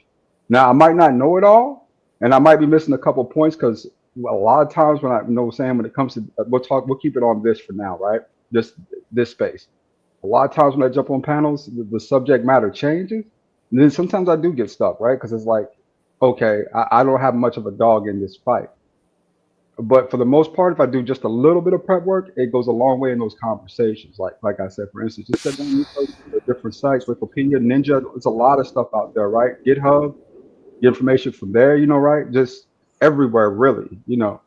So it's no one specific site. It's kind of a leader of sites that I kind of go through, search, and just see what I can find out about certain subject. So are you talking about like technology? Because you mentioned GitHub and a lot of forums. Or are you talking about GitHub anything? has anything. There's lots of literature on GitHub in the repositories. If you go through those, right? Reddit. Okay. I mean, let's be honest. Reddit even has some valuable information from time to time, right? It all depends. So it's like a lot of different places to draw this information, get it, and then redistribute it, right, with the right facts. Just to make Well, sure. how do you know the information is true, though? That's the question I'm asking. Correlated. How do you know it's true? No, you don't know.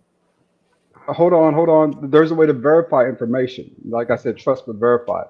If the information is true, you should better coordinate it against kind of corresponding sites. Like, for instance, when it comes to statistics and data, government sites, right? Those are big indicators for that. If, saying Yeah, but they lie all the time. They lie all the time. I mean, I was a cop for years. They skew numbers the way they want.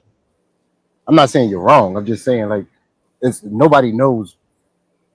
Technically, nobody knows exactly who's telling the truth or not, because people change their opinion and quote unquote knowledge all the damn time. They evolve. They can think one thing. What you do to move forward is take the information that is available to you now. You don't true, untrue, all this other stuff. If, like you said, you can't be 100% sure, even though you verify against different sites, then at that point you take that correlated information, because that is the public information that's available, versus disputing that information with no context. If you can't find something that disputes it, then it is the information that we need to use. Well, we had a first case scenario for 2020 with the C-19. How did you feel about that? That information was there, and they said it's true. But now, 5 years later, everybody's talking about how majority of that was BS. You go with what it was at first. I guess you keep moving around. Like they used to talk about the food pyramid. Your milk does a body good and eat this much cheese on. Now it's pus. Yeah, I mean, what do you do with that, Lord EDS? How do you dispute that now? Because that was facts. One second. Come on in. Play, it's always a treat when players leave. Judge.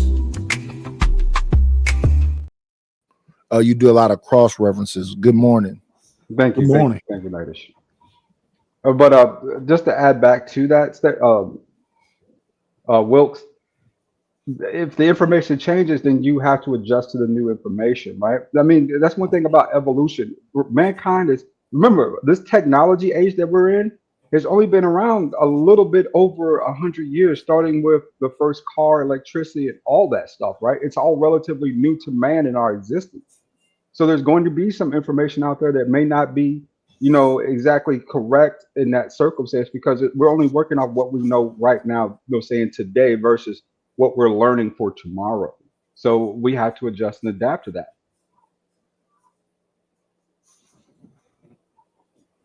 Okay. I just think people. Do you always read? Do you read books that you? I guess it's kind of two-sided question. Do you only read things that you agree with, or do you try to go against the grain and read things that you don't necessarily agree with either? I read stuff I disagree with all the time. Like you were saying, since the Biden era, right? There's been a lot of feminized different information that before read one thing, now is reading a total different thing due to the new ideology. Do I incorporate that? I read over it and see if it's true. And if it's true, okay, I can use that data, right? But if it's just correlating, like I said, ideologies and people trying to push things upon society, then there's some level of disagreement there. But it doesn't mean I don't read it. It just means I disagree with the reading. Can I offer something? When ADS starts talking epistemology, I'm in for that discussion. Look, you have to be able to hold two thoughts in your head at the same time. Two things can be true. You have to understand that, and you must read stuff you don't agree with. That's how you know the other side's argument. You really need to know it better than, say you're in a debate, which no one really likes to do, or if you do, you're kind of weird. But you got to know your opponent's argument better than he or she does. That's how you win arguments. Facts. And part of debate class is you're supposed to be able to argue for and against. Stacks of facts.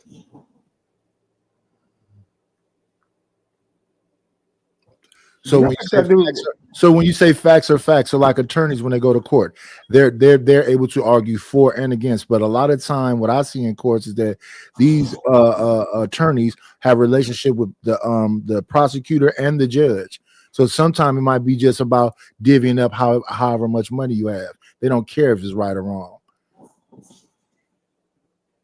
Well, I know what you're saying is right, but don't be totally cynical about it. I mean, there is the law. Now, words can be interpreted. The Supreme Court does it all the time. However, you have to plant your flag somewhere. Okay, you can have a bunch of different facts. It all comes down to what do you believe. If you read a pro and you read a con, it comes down to your judgment. What do you believe?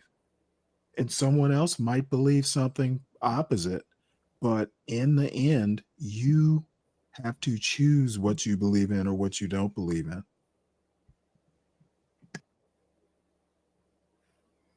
And I also want to add, one of the things, that you learn in the military is no decision is worse than a bad decision.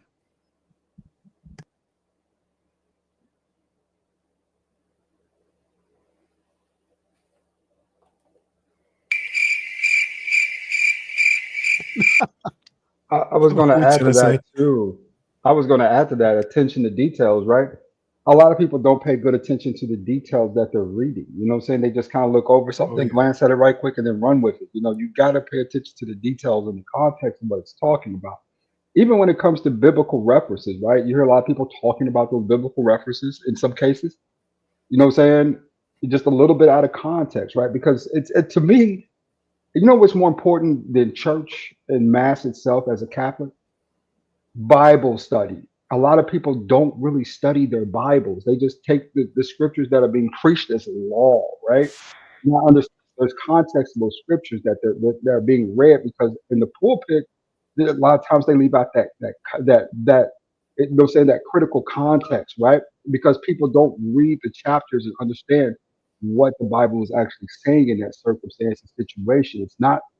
It's something that it's a phenomenon that I grew up seeing, that I was always curious about. Like, hey, you gave me a scripture about something, but it's one scripture, and it says all that.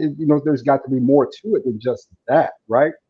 So I started reading my Bible at an early age, got really good at it. Don't remember much of it, of course, at this point, but I came to a more of an understanding at that point, and that's how I learned to read more too, through context.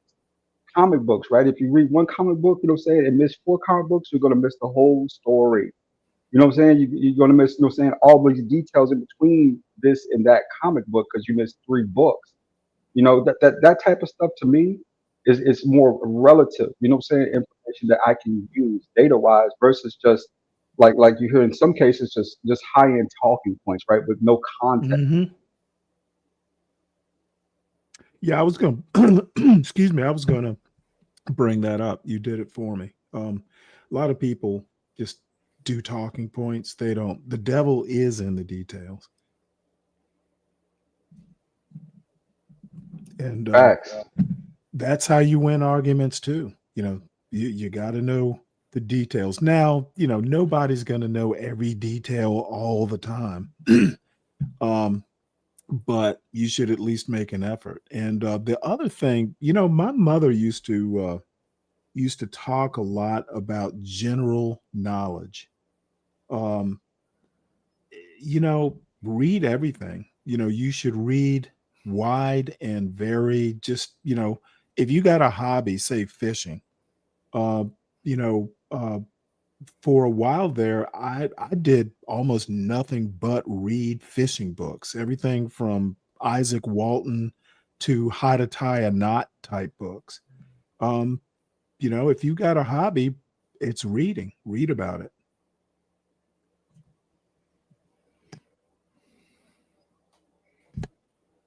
Let me see. Lord, they just went from the Bible to a comic book. Look at this. I don't know how you tied that together. Just examples of reading. Just examples of reading. If you look at a lot of comic books and you look at the lore of them, a lot of them come from the Bible. They have Christ stories, some of them, or Christ-like characters. Let me see. As a kid, man, that's how I grew up. I remember being in what was it, the 3rd or 4th grade, collecting all types of like Incredible Hulk comics. Thor was my favorite character as a kid. Thor, that nigga there. Then I started reading about Greek mythology and found out that was a form of adultery. So I still look at some of it every once in a while. Like I said, I still got old comic books, man, with like water stains on them from 1996, man. You know, it's wild, right? But human beings with godlike powers created by man's imagination. It's kind of it's very fantastical, right? Or I forgot the pronunciation of the word, but it's fun to read as a kid. It really is. But that's how you learn how to read and get more context and details. You keep reading stuff like that, right? To grow your mind. And hopefully you don't become a comic book nerd and you start reading other things outside of that, and then you become a better, well-rounded person. ADS. That is fun. I can definitely relate on that, brother. That's why you see, you know, I got in one of my other avatars, I got me in a Superman suit. Yeah, I see that. Yeah, so the two my two favorite people as far as from anime and comic books is Superman and Goku. And if you understand the origin, you will see they are the most closely related to Christ than any other character in comic books. No, Fred. Let me correct you, Truth. Sunshine Superman is directly related to Christ, in my opinion. You know who Sunshine Superman is? No, I'm talking about the origin, the background, the story. Yeah. That's what I'm saying. Sunshine Superman. That was Black Superman. Black Superman was dope back in the heyday, brother. I love some Black Superman. So Sunshine Superman. But then they stopped making the comics because they weren't as popular anymore. But back in the day, though, bro, Sunshine Superman come out with a comic in Earth. I think it's 1-something. Brother, I buy them things off the shelf like they was hot. I mean, I would be literally buy those things the day they come out. Man, that was like my thing growing up. Yeah. And see, I never knew why I was so attracted when I first saw Christopher Reeve's Superman. I never understood why I was so attracted to it. Because I'm like, okay, this is a superhero, all right. But then I started looking at the origin and the story. You know, a being from another planet comes to be Earth's greatest protector and gives his life up for humanity. This sounds familiar. Oh, that's the Bible. Sounds just like what Christ did. Okay, and then I found out the people that wrote about him, Jerry Siegel and Joe Shuster, guess who they were? They were Jews. And that's where they got the concept from. So it's crazy. You was attracted to another man, Truth. Here we go. Yeah, they hear what they want to hear. Yes. Oh, I think that's hilarious. Why not make a joke? Yes, I was attracted. Yeah. Yes, I sure was.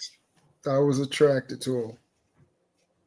And if that was your mind, the way you wanted it, if it's in play like that, have at it. If that's what you would like to see. There's something wrong with you people, man. Lord, you guys, you keeping up with AI? What if not your lane?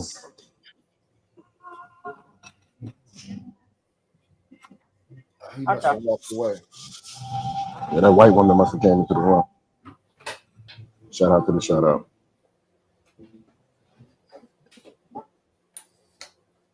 Lord ADS is in a relationship with a white lady. That's all he date. That's not all I date. I date Latin women. It's black women. I date a lot of different women, but to be honest with you, I found longer relationships with the white women. It's wild to me that they last longer than I do with my own women. So I tend to say, okay, if I'm looking for something more long term, then I need to start talking to women of other cultures because obviously black women don't believe in that. Cultural divide. Yeah. Love who love you. Be with who loves you.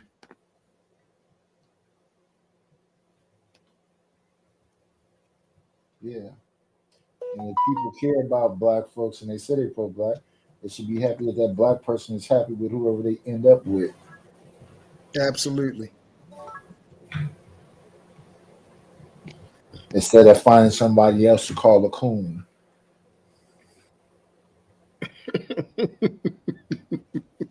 Shout out to John. And Nidish, we already know the Damn, way did they we lose Nidish? He's gone, true. Yeah, he dropped. I don't know. He dropped himself. I don't know what happened. I guess Nidish be doing wild shit sometimes, man. We got wild shit. Well, he might have lost internet. Sometimes I've seen that happen, you know, or the host will lose an internet connection for a minute. That would be something new. I've never seen Nidish lose, you know. Connection, not like that. Yeah, that's wild. He probably knocked the plug out. You see, he was far away. All right, let's go then. We're going to have a funk good time. Yeah, we're going to have a funk good time. Take it high. Yeah. What happened to our soul, though? Why did we trade our soul for minutia, nuance, and R&B, brother? What happened to our souls? What happened to the black man and the soul music we used to make, brother? That was so good back in its day. Now it's all electronic bullshit made from, you know what I'm saying, other services. What happened to the talent, brother? Back in the day, there was no more talent. Black men were the most talented men on the planet for years. Well, and then all of a sudden we lost it. Still are. Not like we used to be. We didn't pass those skill sets down to the youth because the youth didn't want to learn those. But I remember back in the day when I grew up, man, you see a lot of band, man, especially a jazz band growing up.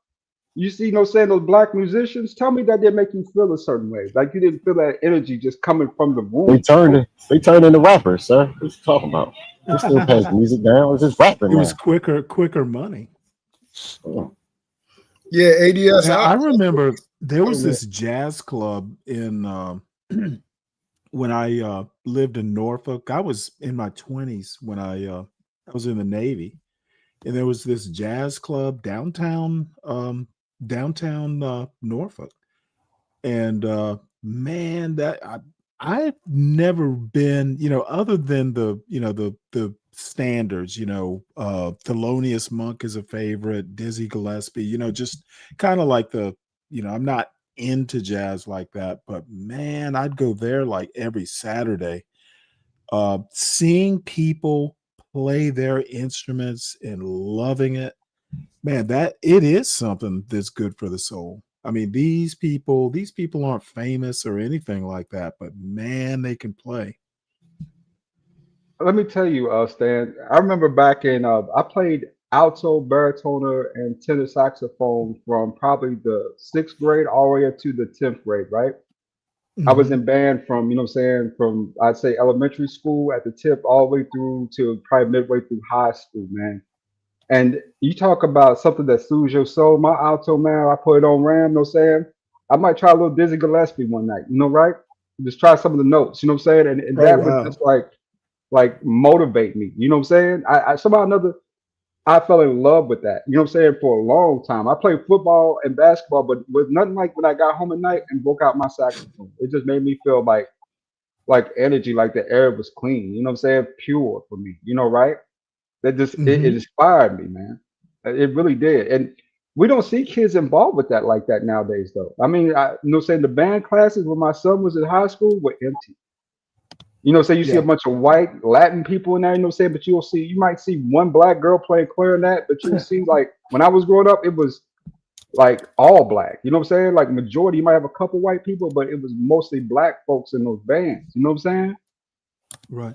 Well, let me tell you, and this is one thing that I fear. And again, I'm a science major. I majored in chemistry, but I've always, mainly because of my mother, I've always had an appreciation for liberal arts and, just the arts in general. And I think, and I'm not saying this particular case is the result, but we got to be careful with overemphasizing STEM. Okay. Being one note, since we're talking about music, being one note is bad. My father was always like, hey, be a Renaissance man. You should be able to do more than just, appreciate math and science. There's more to life than that. When I talked about the general knowledge thing, you gain general knowledge from having a variety of interests and reading widely. And if nothing else, it makes you interesting in conversation. I fear that's why, don't waste your time in band class. You got chemistry class. No, that's too much of an emphasis. What happens then is you create a vacuum of convoluted competition, right? Where pay rates get dropped and lower because there's so many of you that pile into that getting to the top is hard, feasible, and almost impossible because the people at the top are already stable there, and now you're trying to move one of them out of the way to take that position because it's so convoluted in your field, right? I experienced that in IT early on, saying when people were piling into it, saying? I just happened to outcompete a lot of those brothers. But at the end of the day, though, I mean, let's be honest, when IT back in the 90s, if you were in a tier 1 position, that paid almost $15, $16 an hour because it was so technical and nobody knew it. Nowadays, that same tier 1 position only pays $10 an hour. Convoluted competition, right? Too many people in the field. You know what I'm saying? Yeah, too many people in the same field, man. Yeah, well, is that because tier 1? Because we all are pushing the same. I think that's what somebody has said. We keep pushing the same thing, the STEM thing, and now, of course, it's going to be watered down because everybody. Well, there's nothing wrong with pushing it, but don't push it to the detriment of other things, because liberal arts these days, STEM pays more.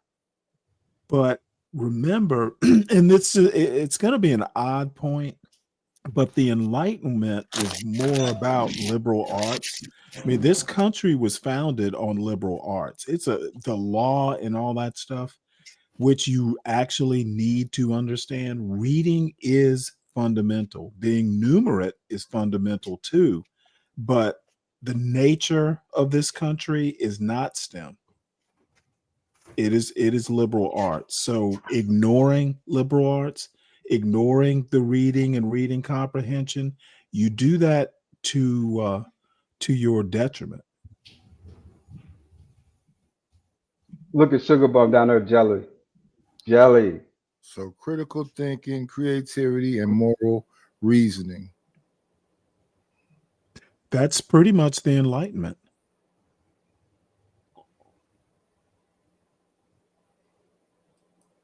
And then you just described it. It wasn't called Oleander, it's called Oleana. And the star of it is William H. Macy. That's him trying to help a student that then she flipped it all on him. So with the teaching thing, you got classes after school where you're trying to help folks. And in this time of false accusations, we did a show about false accusations, probably about a week or two ago. It's how many people support the false accuser because they have an agenda. Women need to speak up. Yeah, the women is something's actually happening. That was probably just a week ago. Well, this woman had told lies on 5 people, and then Sugar Bum was in the chat talking about, nobody never told no lies. Men ain't never went to the cemetery or died for no women. She just be making up stuff. She be windmilling. How did sass turn to hostile feminism, man? I remember back when I was growing up, women had some sass to them, right? But they would speak up and kind of comment about certain things. Now that's become more hostile and weaponized, man. I mean, think about the damage this has done to our community and how long it'll take us to recover from this. We're talking about 20, 30 years, you know what I'm saying, for that to phase out. Is my mic on? Test. My apologies. I was talking to there you go. My apologies, Nadish. No, I'm saying damage from what? Feminism, man. Oh. They'll tell you there ain't no damage from feminism. You just weak and soft, and because women have a voice, you want to strip them of everything. You don't hear these people? Yeah, y'all just mad because now women have some. Well, hey man, if y'all want to be all women, y'all doing a good job so far. Even in your movies, in your media now, in your videos, like for instance, I went to Netflix a couple days ago. Do you continue watching? Say again. I'm sorry. When you see it though, do you continue watching? Because I was Oprah Network, and there's so many shows on there where it's women just punking dudes, and I'm like, how can anybody watch this and not see this? I think the show I was watching that was the most blatant was Queen Sugar, where the sister took the property that the daddy left to the son because the son was too dumb. The only one that stood up as a man, but he was a horrible man, was David Alan Grier character. Exactly. 1923. You know what I'm saying? I mean, was it 18 something? 1866, 1863, it's Yellowstone, right? 1923 and 1883. Yeah. You seen 1883, but the woman is the wild free spirit out mating with the Indians, brother. That's disgusting.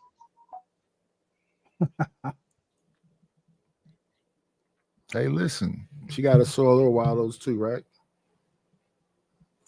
What would you gentlemen say is the biggest problem in America? And I talk about what I think it is all the time. For America as a whole or black people? As a whole. And if you want to throw in black people too. Well, as a whole, I think they women was whooping their ass, and now they all soft and mushy. They're not the men they used to be, and that's affecting everybody. Facts. Okay, well, I think it's parenting and education. I think feminism is not the biggest problem facing. No, I'm not talking about feminism. I'm talking about so it may start at feminism, but they're talking about domination and control. So they spend all their time crippling their man. And so if the house, when you look at parenting, how do you look at it? How does it work for you? Parents are in control. Kids are, I'm one step above be seen and not heard. You can be, I'll start listening to you, when you get round about high school age, but, strict parenting. Okay, so that's what I'm saying. I'm saying that woman is constantly challenging that man in the house around those kids. So once no respect for authority, how does those kids understand how to respect authority? So then I think the biggest problem in America is parenting and education. We don't emphasize either enough. Everything else, to me, the feminism stuff, all that stuff radiates, all the problems radiate from poor parenting and poor education. If you can't critically think, you may fall into something like feminism. And I don't think there's anything wrong with feminism per se. It's when you start getting to like fourth wave, the initial couple waves should have been good enough. But that's where we are. I don't care where we are. My point is, you said it started being a problem. America tends to take things too far. Right. So now we're in fourth wave. Right. And we don't particularly nobody had need a fourth wave. I don't think. we don't particularly need a fourth wave. The first couple were good enough. That's what I'm saying. Well, We convince take your things too politicians. far. There shouldn't be a third or fourth or fifth wave. It was good enough as it was. And I think the reason we get to a fourth wave is people just are not educated enough to evaluate. If it sounds good, it is good. I think that's the way we educate our kids. No critical I thinking. think they practice in creating idiocracy. So that's why songs are a minute and a half now. Movies are dead. They have no fucking character development. Everything is geared for instant gratification. Well, some of it is the nature of technology. These phones and tablets and all that, have decreased attention span. There's literature out there, that would support that. Right. But no, I agree with you. People can't sit still for long. So it's hard for them to grasp some of those important things because I don't have to even read the book. I just turn on the audio book. Mm-hmm. Yep. I don't have to remember phone numbers anymore. If I lose my phone, I won't even know how to call my own mother. That's how I can remember numbers from when I was a child. So yeah, people are so detached from nature. They don't even take off their shoes and run their toes in the dirt. So when you do all those things all together, you get these people that's very individualistic, detached from human beings. So that's why, in the 80s and 90s, they used to say people are dehumanized, so the violence is going on. So what is it now 35 years later? If you were getting detached and numb then, what is it now when kids are talking about death like it's Grand Theft Auto?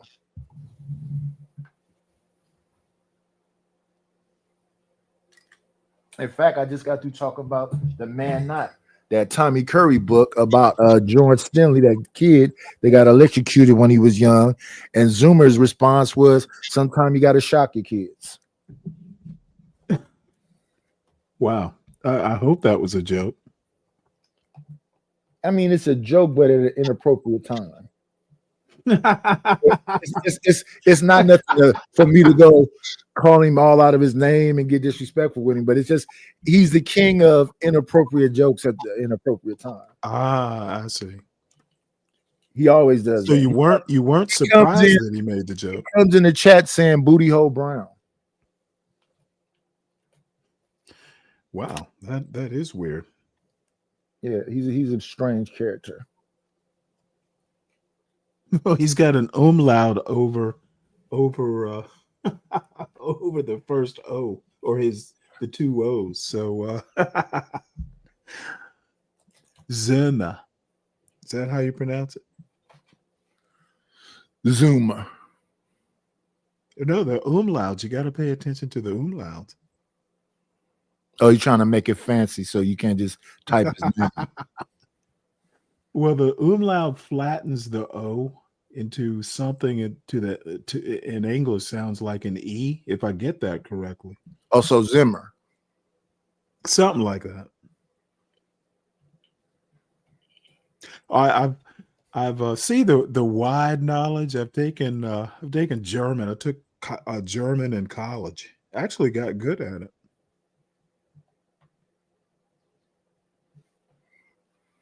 Yeah, I had our good friend Sin come and tell me, why you be on all these other panels? You need to be in a panel. You need to be spending your time there. I'm here now, Sin. She never comes up to the panel. Nah, she's scared. Pussy.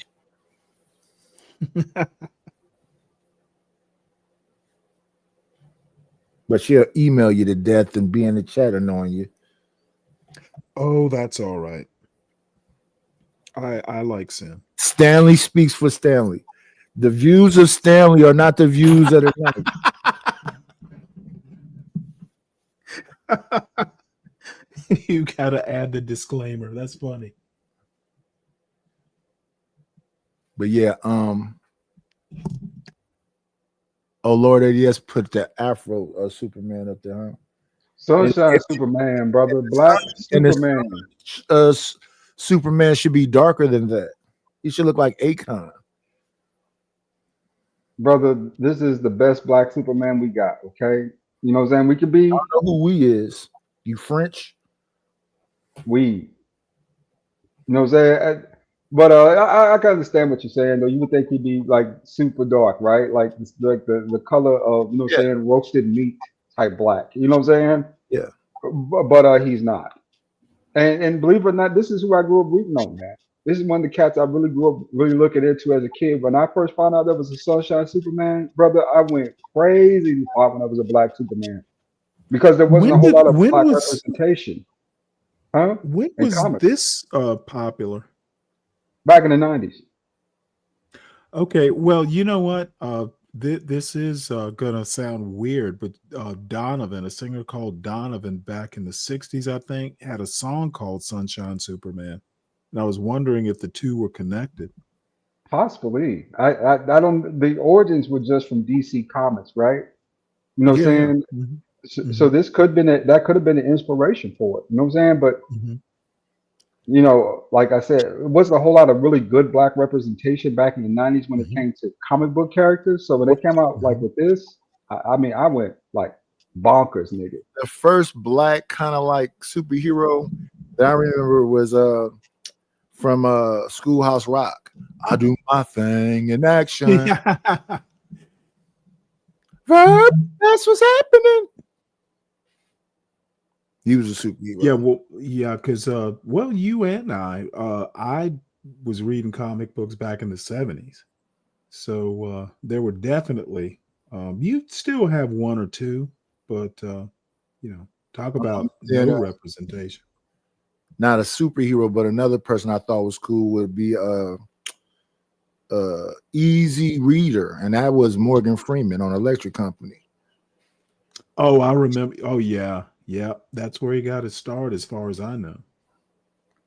And then wasn't Reno was on the Electric Company too? Wasn't she was. Also, we had later on. Robert Urich had a show called Vegas, and his sidekick was called I remember the show. Hawk, a man named Hawk. Yep. And then before that, I think the guy I looked up to would have been Woody Strode. He's always playing cowboy movies. Are you old enough to remember the Mod Squad? Yes. Now that's his name is Clifton something. Wait, what's his name? Got the gap in his teeth, plays in Tales of the Crypt. He played the father in Sugar Hill. I know it starts with a C, but he had the big old afro and a turtleneck. Yep, he was Link. Yes.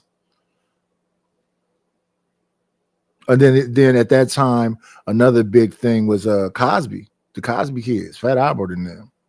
Mm-hmm. Oh yeah. Yeah, I used to watch that Saturday mornings. Yep. So I mean, I hear people say we didn't have no representation or men, but I would say I disagree with that, because you did have Harry Belafonte, Malcolm X, even though you want to call James what's the name that made the fire next time? James Baldwin. Yeah, James Baldwin. People would talk crazy about Baynard Rustin. Now it was a lot of black stuff. You had the Panthers. It was a lot of black stuff when I was young. Angela Davis. Yes. But then you had Andrew Young is mayor of Atlanta. You had Maynard Jackson. Yeah. It was there. And at that time in the probably the early 90s, Rob Johnson, when BT began, I think it was DC based. So it was really black too. So and also at that time, before I even saw BT, we had something called Soul Beat with Chuck Johnson that was in Oakland. So it was a lot of black representation. Like I said, when I was younger, I saw White Flight, then I saw Black Flight. Those black folks, when they moved into Hercules and Montclair and Trestle Glen, they left, the so-called flatlands. But when I was younger, I could be going to school and be talking to a lawyer, a doctor, a teacher, all that. So all that was around. And the fact that people say something wasn't passed down, no, it wasn't accepted, because people let outside societal things have more influence over them. but it was there. Well, I think I got to drop Nice in a second, but I'll say this too in conclusion, right? Now this is top topic what we're talking about right now, but I wanted to say this when I came up here. Did you see that line of women when Pearlie was going at those girls? I mean, they all popped up on that panel like a whole line of black women in the space, right? To kind of help out with that. Even though saying your boy fell on a kind of a sword for that too in that circumstance, right? All because I felt as if they were losing a debate. Thanks again for having me up. Have a good morning. They were losing what? A debate. Pearl was winning, even though her facts weren't popular. They were winning, and it got to the point where Pearl is frustration started boiling illiterate. over. Okay. What debate? Pearl is illiterate. Okay. If you, I mean, believe it or not, Well, I'm no, not. I mean, even you would have to admit that. She sounded. I'll say she this. literally sounded like a high schooler up there. I will say this, Dan, and I'll get out of here. But I'm not a big fan of Pearl either, right? Because of some of the things she said in the past about slavery wasn't so bad, then what she did to Africans and some of the, the stuff like that. I'm not a big fan, but when I watched that debate, though, I see that she was kind of winning out with the facts on her end versus them being able to counter those facts, right? Which created a huge vacuum of emotion to the point where people had to jump up there. What fact did she spit? 50% of black women have the herp. Hit them with that. Women prefer thugs over gentlemen. She hit them with that. I don't think that's a fact. It's pretty factual to me. And Thank you I'm for having not me up. even sure about the Nadish, have a herpes. good morning. I don't think either. Good morning. Maybe the herpes thing is a thing, but I don't consider those facts. No, they're just popular talking points. Because if you want to start talking about bad boys, that's a Hollywood push thing. Okay, most black people have never been to jail, and they don't live in poverty. They're working. I've explained that 1,000 times. I say that most of the things we talk about on these panels are about minorities. Because yes, if when they make it black, I say, okay, so let's talk about it being black. It's supposedly 46 million of us. So you cut it in half because we just want to eliminate the women out of it because we're just gonna focus on men. So that leaves 26 million or 23 million black men. It's less than 2 million black people in jail. So that's not even. Is it even that much? It's like I think it was like 1,000,003. It's like 7% in my understanding. So 93% of black men ain't never been to jail, don't think about going to jail, and the majority of them are above the poverty line. And when I say that, they go, yes, that's a damn lie. I say, here's how you can help them people that's right above the poverty line. Get married.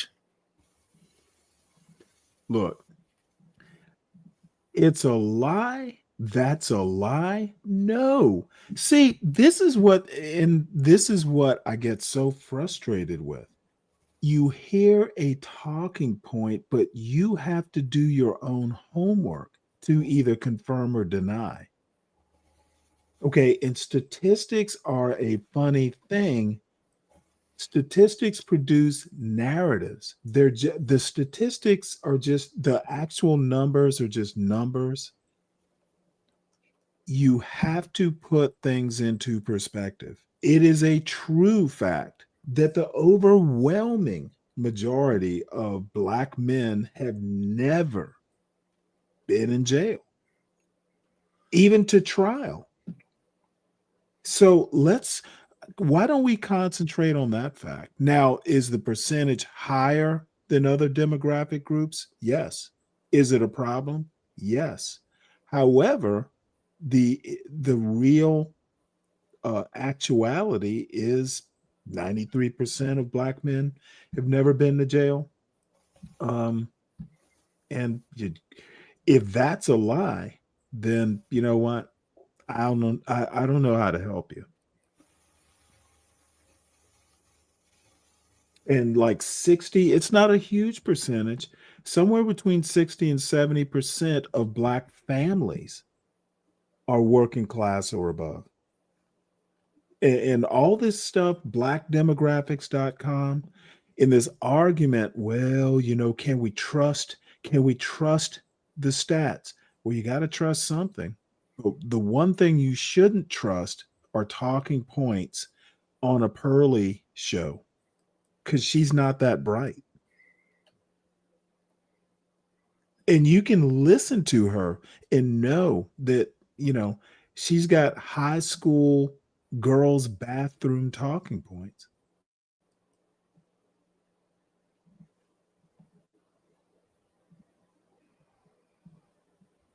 So And yeah, we're at a time you gotta engage. Don't come up on a panel, or don't start spouting talking points unless you've actually researched them for perspective. So that's pretty much. I'll stop fussing.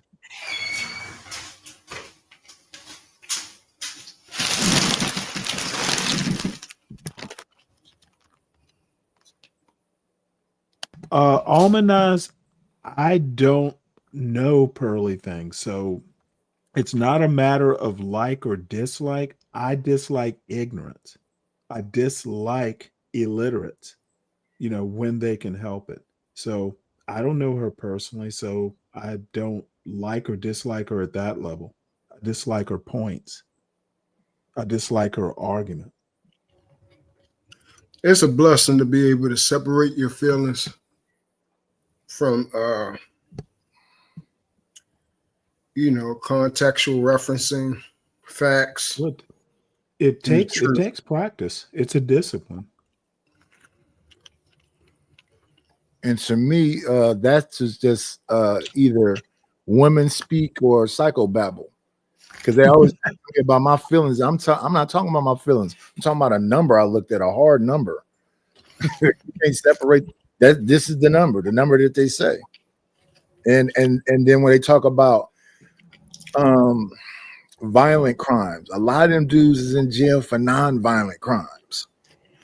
So if you're talking about the real problem, I would think it would be the violent criminals. So that makes it an even less number. Because what's said on here is that all black men are violent and out of control. Based on what? So that's the talking points we talking about right now. These black men are the boogeyman. To who? Everywhere I go, I don't see nobody that's all that scared of no black folks. Yeah, I know they ain't talking about it like how I be talking about it. They ain't talking about from the moral compass. They actually they're not talking about that at all. Yeah. They just talking. They ain't ever talking about no morality over here. And the place that they are talking about morality, they mock them people and call them cults and all kinds of stuff. So it ain't no way to make these people happy. Why try?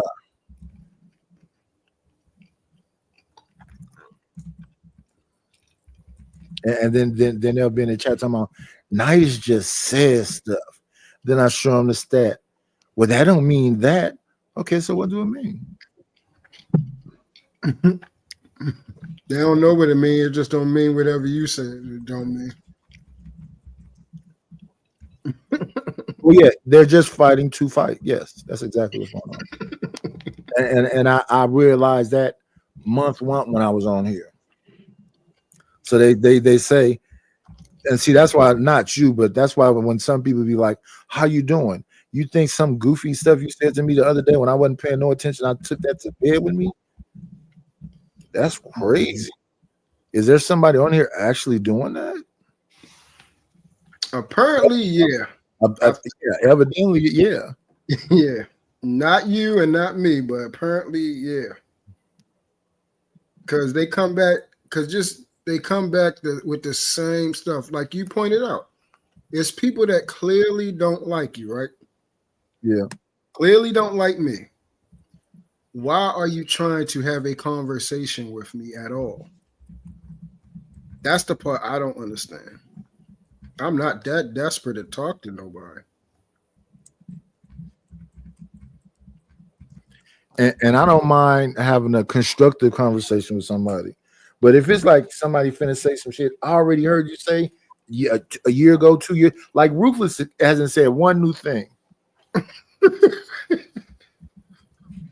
And he's like, why y'all can't let me finish? We already know what you're about to say. Literally verbatim. Verbatim though. Like he says it with every conversation, literally the same thing. Like it's on what is that called? Night where something is being replayed. It's on the loop. Loop. Yeah, loop. That's what he sounds like. Yeah, he's on Every the loop. conversation is Every show is gonna come. Like the other day, I don't know why Rogue C thought that Ruthless was listening to her. No matter what you say, Rogue C, woman bad.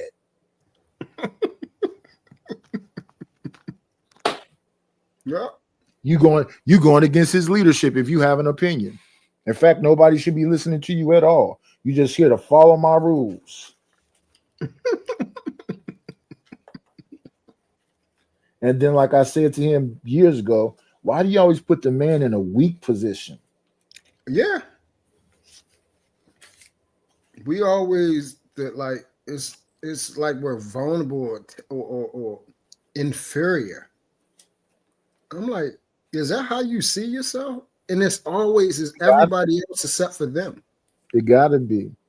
And all them scenarios, all the dudes is pussy whips. Yeah. If there's any vagina in the proximity, the other day you simping on Rogue C. She not finna give you no pussy. I'm not simping on nobody. I'm just listening to the scenario that was put there. If she's working 2 jobs, then coming home and taking care of the kids and cooking and doing whatever else because you got special needs, because you got diabetes, and she's saying she just won't work out the way she would work out if you went to the gym and worked out with her, why is it I'm gonna stay with my boys? I don't listen to these women. I'm like, how did that turn negative? And how is it that you don't choose family first? And why is it that she not going to give you no box?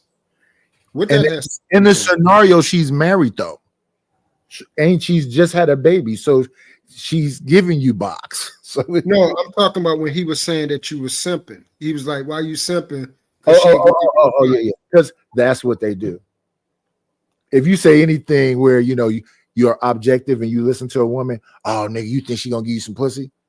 What? I don't even know that person.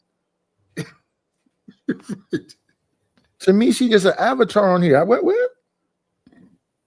Like I have never seen so driven by it. It's yes, they every comment. Somebody's tricking or simping or I'm like, I'm confused. Nigga, I have dudes that I don't even know. Complete nigga, you've been simping for these bitches ever since. Why are you angry? What you mean? Why are you angry? I don't even know who the hell you are. You know me. I said, no, I've seen your avatar before. I know your name, but I don't know you. Triple black. But since you focus on me, that's why I'm calling you a Mucinex booger. Maybe you're mad at angry at women because this is just how you look. There's women that like ugly dudes. But I don't know how that makes. I've been looking at your show for this many years, and all you do is sip and trick over there. I've been hearing the music. Same thing we was the other day. Why you play that soft ass song? These bitches want to hear some motherfucking little baby. Like, really? Yo is 70 years old talking about hearing some little baby. Yeah, there's something wrong. Arrested Development, like I don't know what. Yeah. Whenever he got arrested, he's still that age. Yeah, it really doesn't. I know what Arrested Development is, but whenever he got arrested, he's still at it.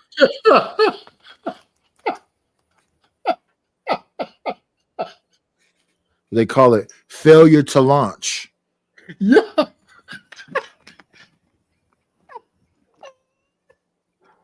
There go my left foot in there.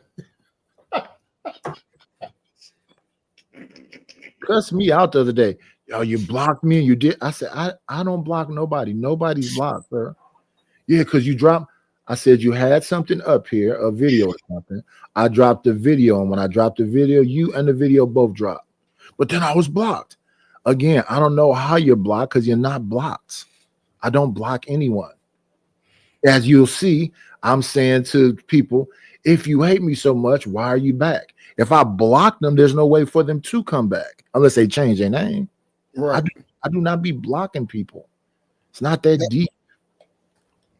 That's what I don't understand. It's just that, and then it's like everything, like the videos, be. Did you hear what the woman said? Yeah. Why are you worried about what a woman is saying? I thought you were supposed to be this red pill alpha man. What anything she has to say, what do that got to do with what you're doing? Pretty much. And he never answers that. He goes to the loop. He literally he never answers something directly. And he act like I forgot about that daggone recording that's out there. I ain't forget. Like you messed up by allowing that recording to go on, bro. That super alpha male, I got all these women under my thumb and everything like that. That's over with, G. And me, this is probably where I'm almost sound like a simp. I like a woman who actually isn't, like I say all the time, my wife was smarter than me. Mm-hmm. It is what it is. If she has something to say, I'll listen to her. Her thing was she's being affected by society also, though. So since he listens to me, that may maybe take him down a notch. No, it don't. I'm still a man. If I'm broke, I'm still a man. All these people that be on here talking about they got to be rich and they got to do all this, that somehow has something to do with your manhood.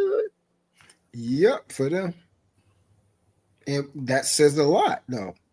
They don't understand that says a lot that a note, N-O-T-E, a note. Yeah, promissory notes. Yeah. Here's the other one. If your woman make more money than you, you a wife. Oh, yeah. These niggas say all kind of crazy shit. I'm like, what? Any of those things, you are no longer valuable. So that lets me know, okay, so if you don't work, or you don't let me take that out. Not you don't work. If you aren't able to earn money more than her, or earn money in some type of fashion, yeah, that means you literally, not she didn't have to say that, you believe that you're worthless. Yes. So you have made yourself utility, not correct. her. Not so her. You're mad at the wrong person. You should be upset with yourself. Checkmate. I don't think I'm utility. No, I don't give a damn if I make 20,000 a year. I'm still a man. What the hell is you talking about? Yep. Checkmate. Bingo. Game set and match. Well, she went to school and she makes $80,000. You got to make 120. Oh, just to be a man in the house. You got to make 120 to be a man in the house. Like I was listening to Stanley a minute ago. What if I'm into the arts? Or what if I'm an inventor? Like that movie, what was that movie called? Acrimony. Yeah, Acrimony. Acrimony. That man was an inventor. And if she would just been patient a little bit longer, that thing hit off. What did he do? He bought her house back, gave her like $10-20 million. No, I want you back. No, baby, you ran me off. I got a woman that actually loves me now. And that's the problem. They think nobody can. Yep. And they believe, instead of looking at the person in that movie, they believe that that's them. And that's where I come in at. Nigga, that wasn't you. That's not you. He loved that woman. He loved her. He tried his best to be with her. Yeah, but her sisters and everybody else outside of them had so much influence. Mm-hmm. But they stayed single and bitter. Facts. And ain't nobody come back to buy them a house. No, and Stanley, I know it's probable. I understand what you're saying about liberal arts and people having, morals and being able to have the ability to make these wise decisions that can be effective in their life. I understand that. You got to have somebody there to teach you that. You need a community there that makes sure that is the direction. So when you have a destabilized community, the men is probably thinking like Rufus. Well, if your mom ain't fucking me, I ain't coming over to see you little bastards. Okay, I'm lost. That's Corey Holcomb's whole thing. I come by and rub my son's head and then go in the room, bang his mama, and come back out and rub his head and leave. That's our leadership. Yep. Well, let me ask you a question though. Why do we need leaders? I think that some of the quote leaders we have now. Are you being serious right now? I'm dead serious. Why do we need leaders? I'm dead serious. I didn't stutter. I think the right leaders. Men Some of the people that call themselves leaders right now are horrible. Yeah, you do know that's just a regular prerequisite. If it's like yin and yang. Okay, you go ahead and finish, and I'll respond. Okay, you know that's a prerequisite like yin and yang, right? No, it's not a prerequisite. Why? You don't think there is always going to be a leader and there's always going to be a follower? Don't ask me what I think. I'll tell you what I think when you're done. Okay. Good. Oh, no. If men are supposed to be leaders in their household, we have the leaders we need already. Who said men are supposed to be leaders in the household? Isn't that what I hear every day on these panels? Men should lead. Talking about leadership, period. Because if we have leaders in every household, that's all the leadership we need. Okay, so all you need is women. But that's the problem. We don't. 70%. I don't think it's a problem. The problem is we don't have 70 leaders in household. So 70% of these households is women leading it, and you said we had the leaders we already need. I'm just trying to understand what you just said. I didn't say that. I said if men are supposed to be leaders, if you're leading your household, and I'm assuming a perfect scenario where there's a man in every house. That's all the leadership that's we not need. reality. Okay, got you. Well, no, and the reality is we don't need national leaders. We do need leaders in households, and I'm not precluding that women can't be leaders. You got to meet things, you got to meet reality where it is. And if the reality is you are a single mother, and you're going to have to forgive me, I was a single parent for quite some time. So I have sympathy for single mothers. Single parents do a very difficult job. Why They you juggle apologize? a lot of balls. Let me finish, please. So I've said in the past that if you are a woman, and this is just a man talking about a situation he's never been in. So, you'll have to take that, keep that in mind. Sometimes you have to step up. If there's no man in the house, you are a single mother. Unfortunately, you will have to lead, or fortunately, you need to compensate for, a masculine influence. You need to figure it out. However, we don't need a national leader because we don't have a monolithic Black community. There are Black communities. I have no problems with local leaders, but national leadership, why? For what? We aren't all the same. We don't all have the same needs. We don't all face the same conditions. And part of the problem is we keep thinking this is 1960. It's 2025. Conditions have changed. They have improved. We have different problems as a Black, quote, community than we did in 1960. We need to grow up. All right, and that's where I think we got a little cross. I wasn't saying a national leader. What I was saying is the leadership itself is in a poorish position. But the thing is you got to be careful. You were just talking like 3 minutes. You said something about the household, like Nida said. Yes. 70% of the households are ran by women. So what? Okay, so I with literally said that women can be leaders too, correct? I wasn't Did I finished. not So say that women goes can be leaders into too? disagreement about what you said. The men are leaders. That's what you said earlier. Okay, no, you again, you don't listen very well. No, I listen Men I should listen. be leaders. I listen. Men should be leaders. They should be leaders, women, but they did aren't. you hear me say They that aren't. women can be leaders too? They aren't.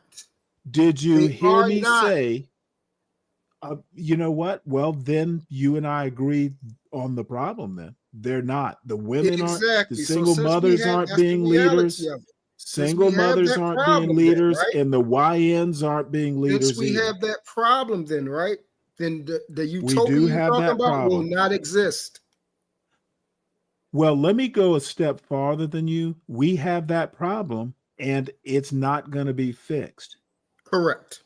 There is no community problem that can be solved the way some of these panels think it can. I think I do understand you now. Forgive me for overstepping. It's a problem, but it's a problem that's either going to fix itself or there will be extinction. I don't think there's an intervention. I don't think there's an intervention that can be done other than, having a bully pulpit and preaching that we should have leaders. That's about it. You can't make people do things. Agreed. Oh, well, you can make them do things, but they're not making them do them. They showed that with the National Guard. They cleaned up a whole community in a week. Well, you didn't see the news today. We just had a judge basically say the National Guard needs to get out of DC. So we'll see how that works out. They're probably going to get And out. by the way, I don't particularly have a problem with what Trump did in DC. Me neither. I wish he'd come to Baltimore. And I'm supposed.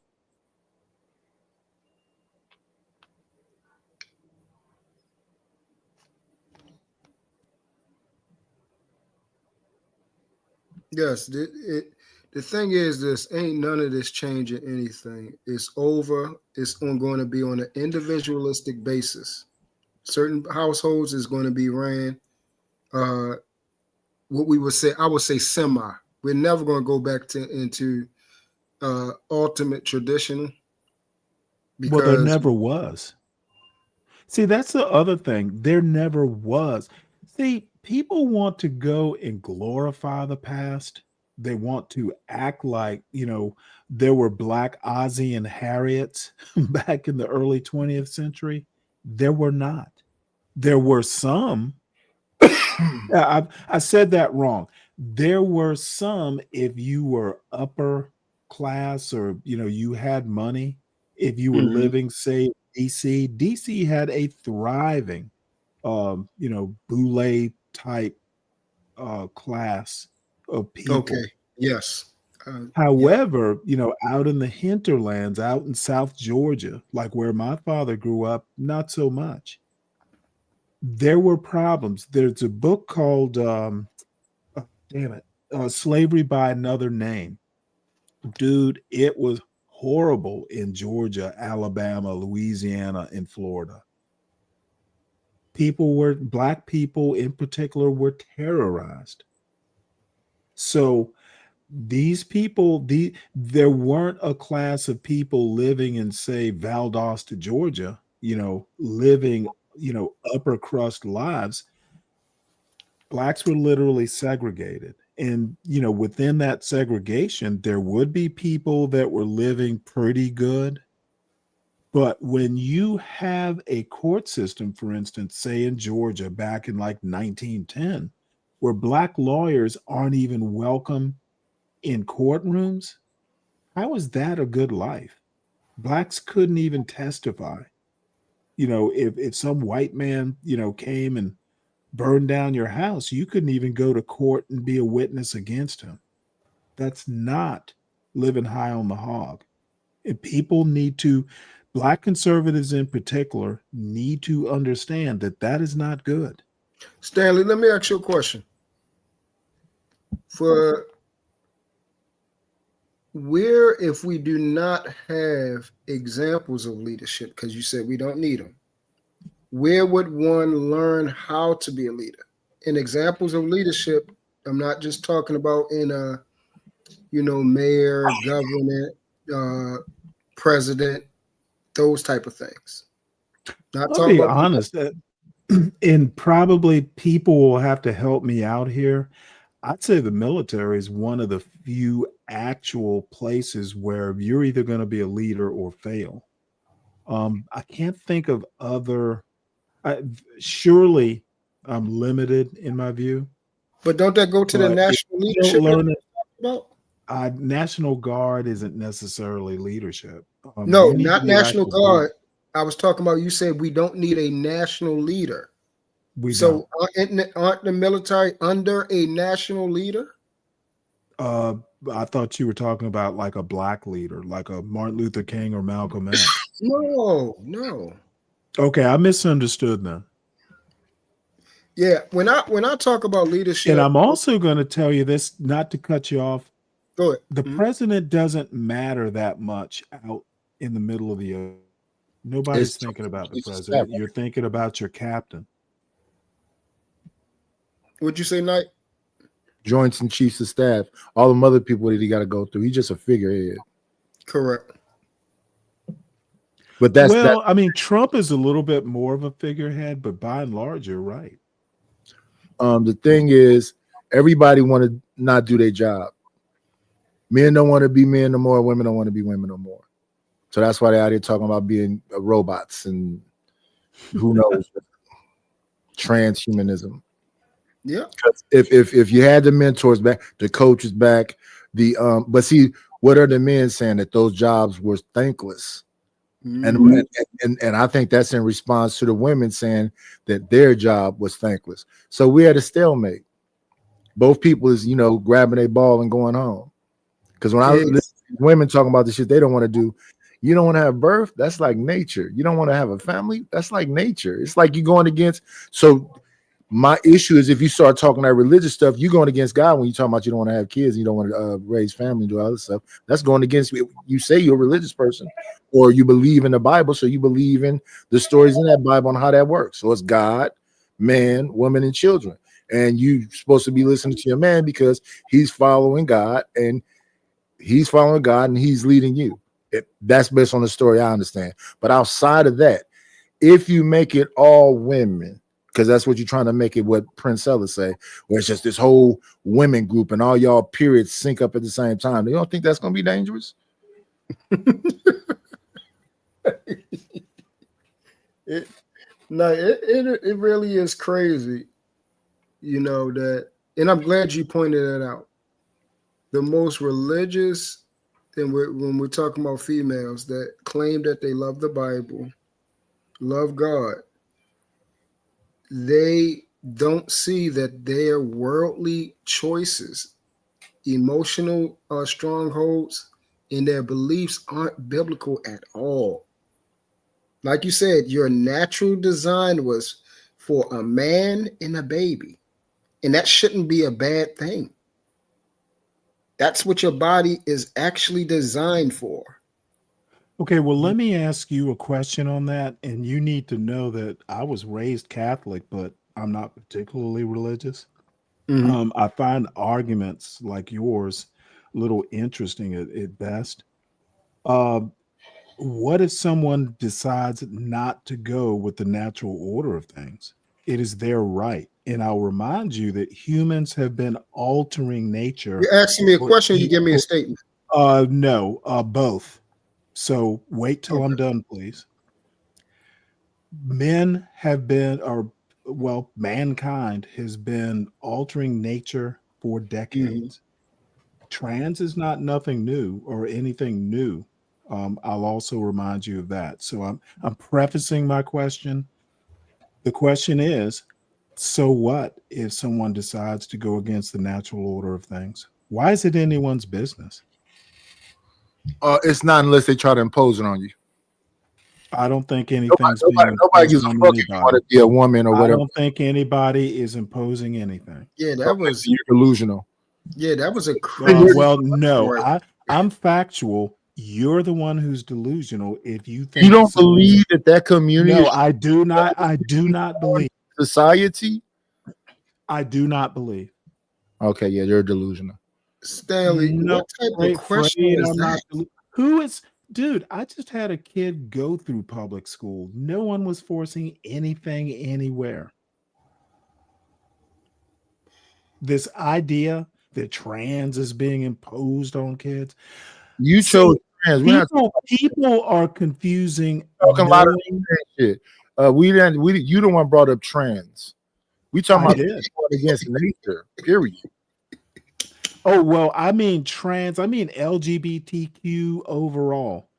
What is Are you a wrong? liberal? If someone I'm literally saying that. Don't stop asking me if I believe it. If I say it, I believe it. Oh, well, I don't know. I don't like to assume. Well, no. Go ahead and assume. for No, this I don't make an panel ass at this myself, time. If I say something, I believe it. No, I'm never going to assume. Yeah, I two like to different know conversations. You can assume it with me because I don't do false premises. I speak my mind all the time, 100% of the time. Sound feminine a little bit. You know what? It can sound. I think you're hearing it feminine. No, I'm not hearing it feminine. Any man that No, wants you're hearing it feminine. You're hearing it as a female. If you if think I'm speaking, it's your stance, it's your stance. You don't have it's to. my stance, and I'm saying it as a I'm man. not liberal. You should be able to hear the This liberal. is making a lot of sense now. Oh, Well, that say liberal, say much. liberal, not feminine. They're not the same thing. He's explaining. This is making a lot of sense now. Oh, well, thank God for that. Bottom line is if someone decides to go against the natural order, as long as it's not hurting anyone else, I don't care. Do you see the world? Do you think that it has hurt? I'm sorry. Do you I'm think not going sure I against the understand. natural order has hurt the world? Do you see the world we live in right now? Yes, it has hurt the world. However, when I think of when I say going against the natural order is literally deforestation, things like that. Yes, exactly. There's all kinds of things that are hurting Yes, the world. polluting the skies. I'm polluting- talking about people. All of that's going I against think nature. human beings have gone against nature pretty much since we were Homo sapiens. What? Yes. Oh, you one of them. Yeah, I'm one of them. I'm one of them Oh, you are- who's very confident in his argument. Prove me wrong. Since I'm one of them, go ahead and trash my argument. I'll wait.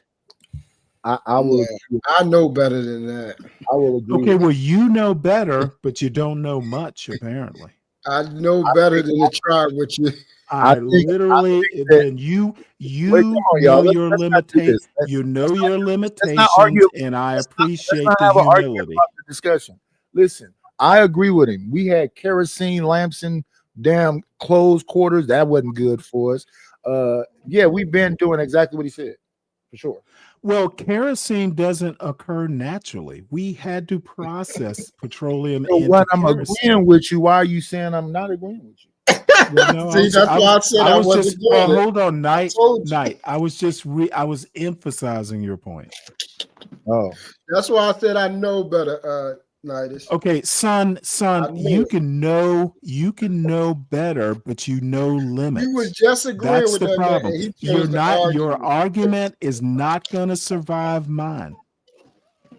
So you know better within your limits, and I appreciate your humility. Yes, sir. Thank you, sir.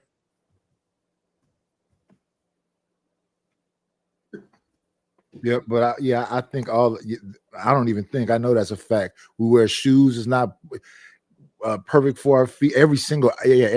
People was wearing damn what's the damn things that pull their waist in, corsets and Corsets. everything. It just we trying to look like things that we ain't. We trying to yeah. Everything is going against it since the beginning. But that's human nature. I'm not even saying that's wrong as long as it's not doing harm. And a lot of things that you just mentioned, Nidish, have done harm. Yeah.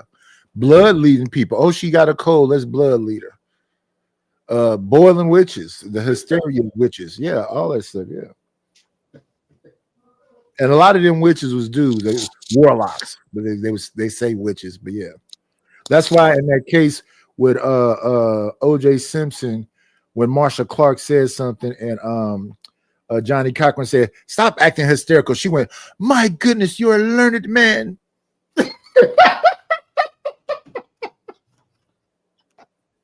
She sure did. And somebody looked at me and they said, "What is he talking about?" I said, "Because he said she was hysterical, and that has something to do with hysteria witches." So women use that what Marsha's trying to say was a bunch of women that got boiled in cauldrons. Then a lot of them was men that got boiled in cauldrons. Them was the ones that was messing with the dark arts like that. They just was warlocks, but they don't separate. Well, they used to toss, back in merry old England. They used, during medieval periods and earlier, the Dark Ages, they toss you in, a lake or something like that. And no one knew how to swim, apparently. If you sank, you were going to die. And if you floated, you're a witch and they're going to hang you anyway. It's like you're going to die one way or the other. So, and by the way, and this is a total aside, I laugh when I hear about white people talk about their civilization. They were a civilizing influence. It's like, really? That's because people got tired of dying, being called witches. Mr. Stanley. Yes, sir. Prior to Black people coming here, do you believe we were more civilized and a peace-loving people? Where in Africa? Slavery? No, I'm not sure. I mean, we weren't here before slavery. Well, there's a little bit of a caveat because the Spanish actually got here first, and they did have. You could be a slave, and if you converted to Catholicism, there were Black conquistadors, for instance. But no, we other than coming over, when the Spanish came over, no, we weren't here before that. I don't believe. No, not. I wasn't talking about our location. I was talking about who we are, our demeanor. So, in other words, I don't think humans are peaceful for very long. There were wars. I mean, most of the Black people in Africa that wound up being sent over during the Triangle Trade, they were, a lot of them were conquered tribes and stuff like that. So, I mean, slavery, you could argue slavery, the transatlantic slave trade was fueled by war. One tribe taking over another tribe, and they would sell the defeated into the transatlantic slave trade. Exactly. So the answer is we were as peaceful as any other people. Humans tend to, humans are peaceful until they're not. It's not a. So what race about the thing. murderousness and graping and all that? Do you believe that came from something else, or that was inside of us as well? I think human beings have a tendency to violence since the first Homo sapien.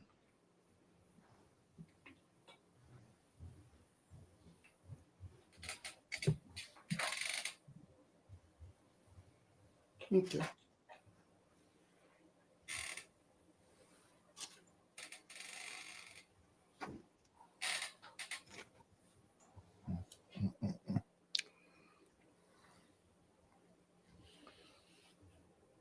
Sin says pirates could be Black or women. Interesting. Makes sense. Hey.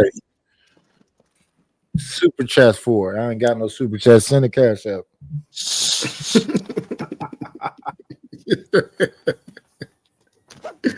Don't be encouraging that. Somebody's going to pay to get me off this panel.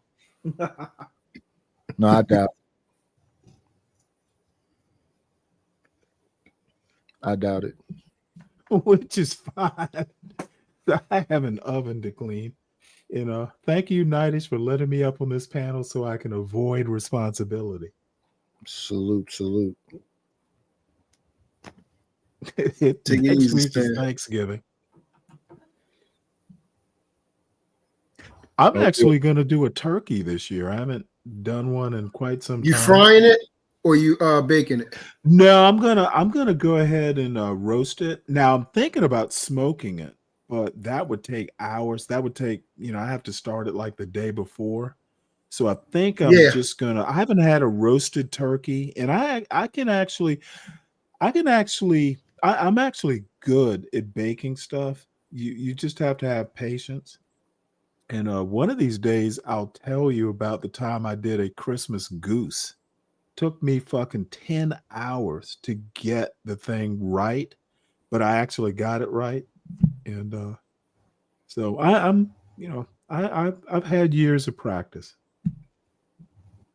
Yeah, I finally like when it comes. For me, I have to have some fried turkey, man. Oh, I it's can't go back. delicious. Yeah, I can't go back now. If somebody said they took out, I always say fried. If it ain't fried, I don't want it. Well, I've never fried one. My father fries turkeys, and he's got all the fancy stuff to crank it down into the oil and crank it back up. I don't have all that, but no, that's really the best way to have a turkey. Fried whole like that. Turkey fryer. Yeah, But well, I think my father-in-law might come down for Thanksgiving, so I'm just going to do it traditional. Yeah, I'm looking forward to it, man. I'm definitely looking forward to it. I think this is What's the my first year favorite holiday? Thanksgiving. Mm-hmm. Yeah. Yeah, I had charcuterie boards. This would be the first holiday I didn't do it. Damn. Oh, you going to somebody's house? That's kind of fancy. Nope. I'm probably gonna eat a hamburger. I've been, you need to post a photo of you in an apron. Let me see. No, he do. I never wore no apron. I do. My fault for saying an apron. He had something. He had, instead of calling it an apron, it's probably another term to it. He had something over. What was it, like Nidish, when you was? Yeah. Let's say that. Not an apron, but yeah. I can't think of the name of it. But no, Nidish It's really, like chefs. What do they call them? Chef's linens or something like that. But no, I actually, I wear plain clothes. No, I don't have no chef, nothing. No, look, people who used to buy me those, the grill master type aprons. So Yeah, I don't have none of that. I just cook in regular clothes. Well, see, you when you cook, you're perfect. You don't spill shit. You don't splatter shit. You are the Martha Stewart.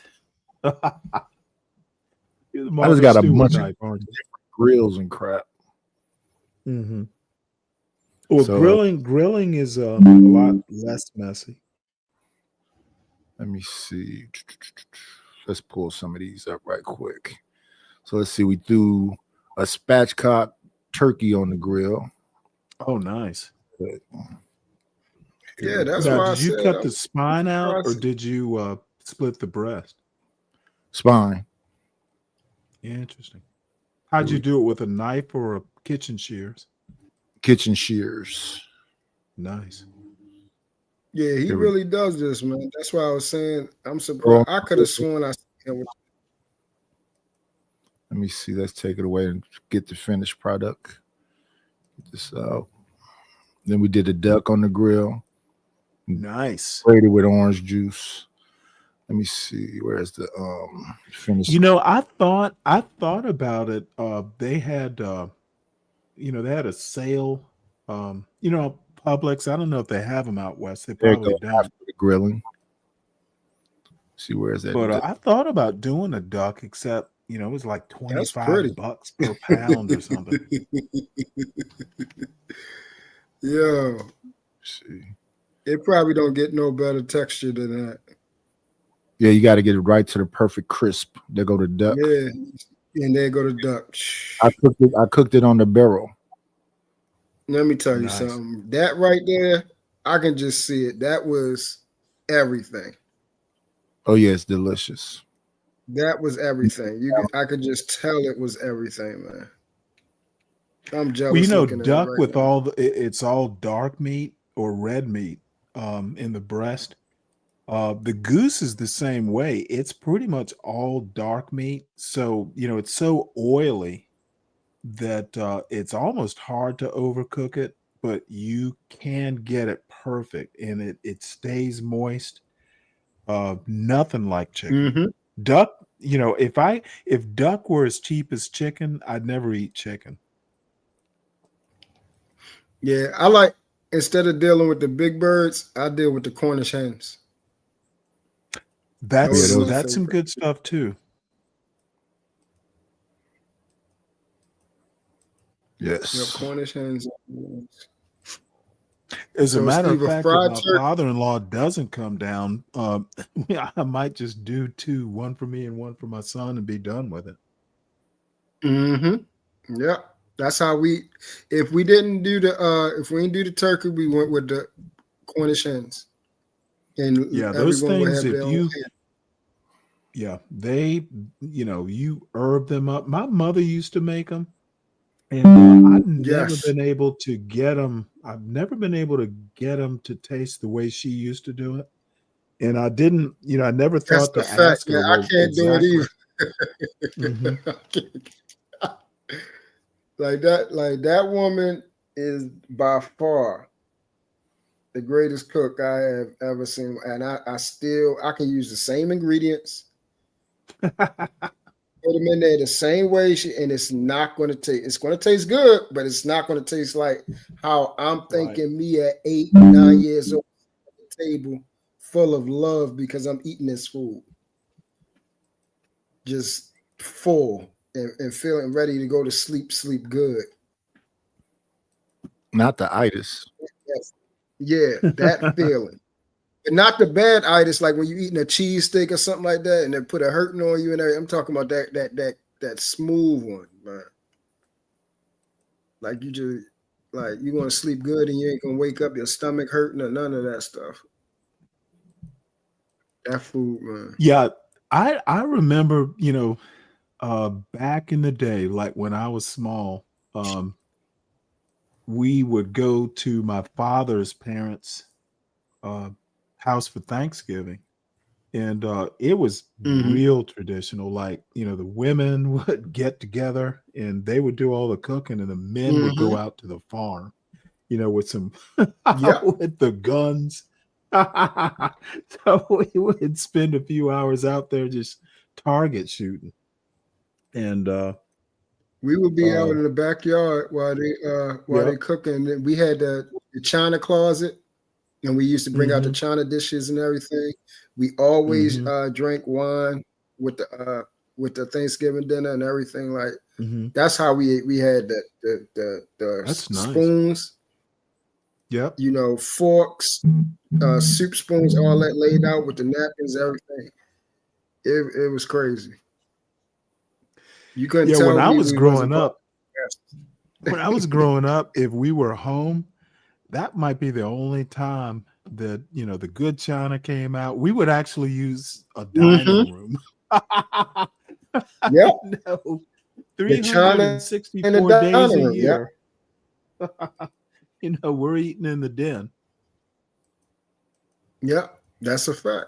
We in the kitchen or the den, but that dining room Yep. is Christmas, Easter, and Yep. Thanksgiving. Oh, my mother would pull And out that's when the napkin china rings. Like napkin rings. Yep, and you got to clean off all the China dishes and dry them off. They don't sit in the dry rack. You got to wipe them off and dry and put them right back in the closet and lock it up. It was You crazy. don't put that in the dishwasher? Nope. We was not allowed to put it in the dishwasher. We had to hand wash it and then dry it off with a towel. Yep. And then put it right me and my back in sister there. would do that. Yep. Yeah, I'm like, hold on, like, why we can't just put it in the dishwasher or what's the name? Nope. This is the China. It's to a place. Yeah, this is To a the break. China, right? But let me ask you a question, though. You know, is it better that we don't do all that formality or worse? You know, in a way, you know, it's a lot more informal now. I think, you know, things like that, I think we've lost something, to be honest. Yeah, you get away from, oh my God, great dude. I can honestly say I never broke one of my mother's china. That would be oh no, you're going to be in trouble. Oh, trouble. It might Woo! be execution. Yeah. Oh no. I'm sorry, No. son. I love you, but my sentence is firing squad. That's why we had two people We'll give washing you your dishes last meal. Yeah, we had two people What do you washing want me dishes. to make for your last meal? Cornish hen. But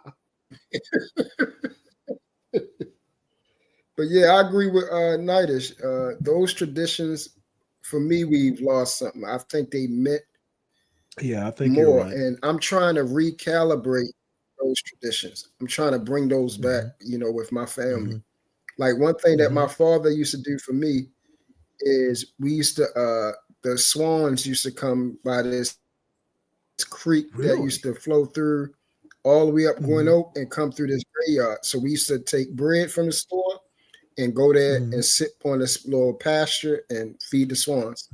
And I'm gonna do that with my Well, that's son once he get about like 2 years old. Because you can think about it like this: in the middle of the vid, they was talking about babies was having detachment because they couldn't see faces because everybody was wearing masks. So them things where everybody sat down at the table together, and like the aunties used to be, because we used to go to patches and get apples and pears and peaches and all that stuff, and all the aunts would be around snapping, canning apples, canning peaches, getting preserves together. And then we make them all these little packages, and everybody had deep freezers and stuff. So they had meat packages there, have like whole cows broke down and stuff, and then separate all that stuff, spread out to everybody. So that's all connection. Now, when everything is you getting DoorDash and Instacart, you don't even see your people. Right. All that formality, all that being personable is lost. Is being depleted, and I hate it. But people always call me old fashioned. They say I need to pick up with the times, but I'm like, that's when love was at its most mental things like people going through, because the kids are easier to do stuff to each other because they don't have no connection. It used to be you had to get outside the house. The whole neighborhood is telling you either getting out the house or you staying in here, and you gonna interact with people. Now people don't even interact with each other. That's why they're so easy to go off on each other. Yeah, I agree with that. That's correct. Because we not like Nate said, we're not knowing each other. We don't know each other. You're not even trying to figure out what's going on with your brother or what they need or how you can help. Yeah, like your neighbors. Like the other day was the first time I heard somebody on here talk about neighbors, and that was from Nightish. He said, regardless whether they say something, I'm going to speak to them. And that's how it should be. They speak back. I'm just saying, so many people I see. Oh yeah, their neighbors nowhere else, and they don't get no response. But my neighbors, we talk.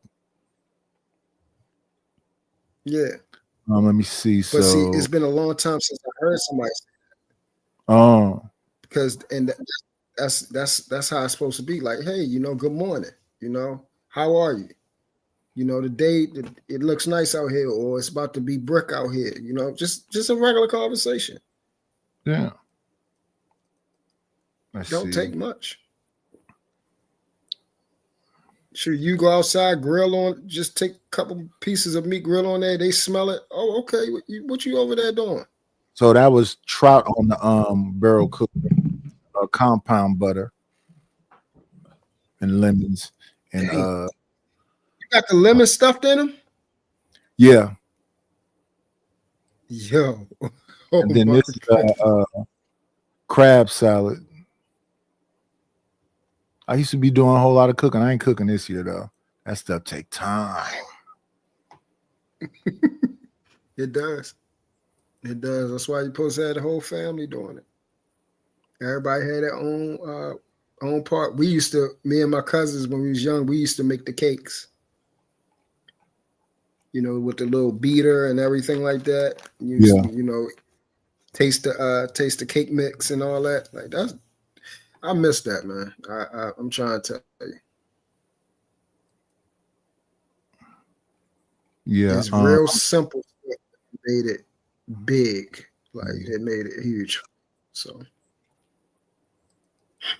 this is the macaroni and cheese I cooked on the barrel.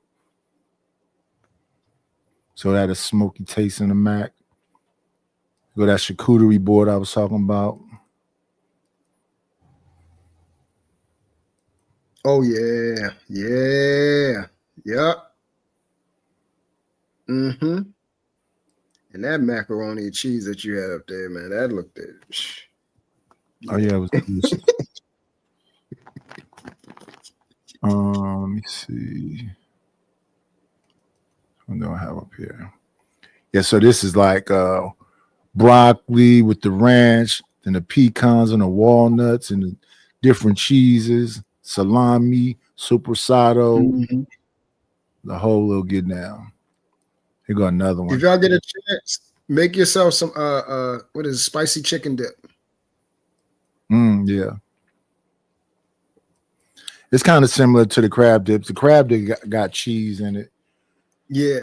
Same thing with the spicy chicken. You shred up some chicken breast. Yeah, like the buffalo chicken dip. Buffalo. Oh yeah, my fault. Excuse me. That's what it's called. I said spicy buffalo chicken dip. That's what it's called.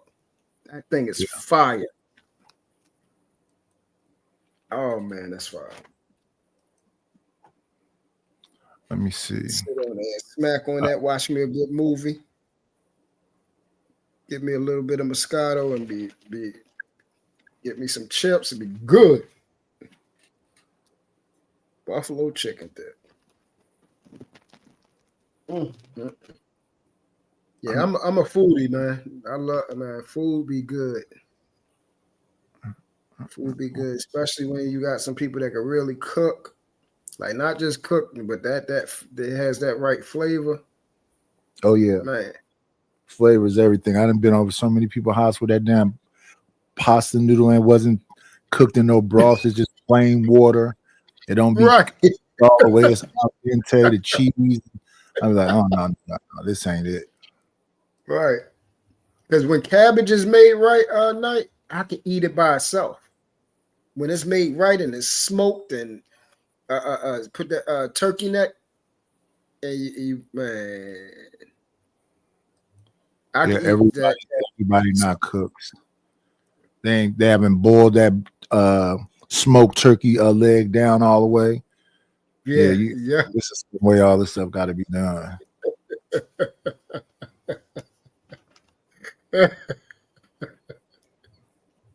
Yeah. Shoot.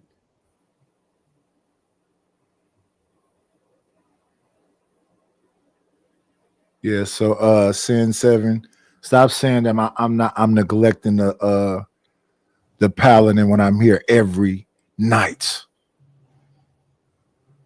Let me see. Yeah, I get any new subscribers. If y'all haven't subscribed to the channel, subscribe to the channel.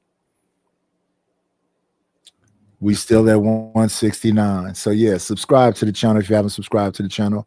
Like the content. But we had, I think we peaked at about 32 people, and we got 20 likes out of them 32 people. Yeah, we need y'all. We need engagement from you people. Y'all know what engagement look like? I mean, hit the like button, comment, subscribe, and support the channel. No super chat over here. We working towards monetization, so it's going to be about watch hours and subscribers. Tell a friend to tell a friend that the Paladin is open. No reason for y'all to neglect the night. It's the holidays too, and y'all ain't contributing to the wine fund. I'm not making no food, but I damn sure could go for some wine.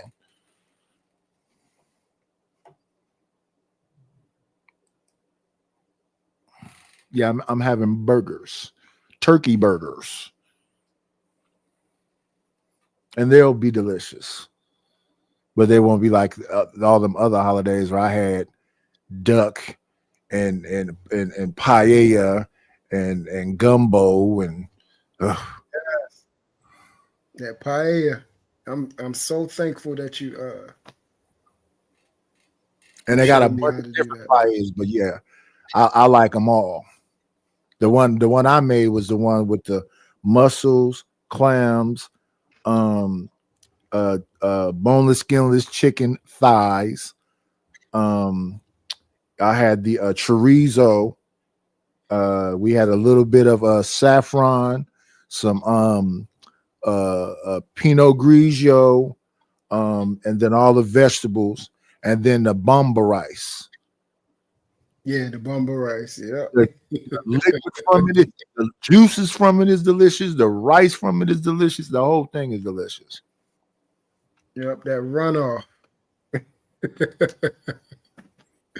That runoff hit that rice, man. Oh yeah, it's over with. And you're not gonna be able to eat just a little bit of it. You're gonna be like, I'm just gonna eat this much. Then you're gonna go back and just get a little inch more. A little inch more. Yeah, you gonna keep yeah, it is. It's one of those type of meals. You just got, Yeah, because when that saffron and that wine and them seasonings soak up into all that seafood and it soak up into that chicken thigh, yeah, you good.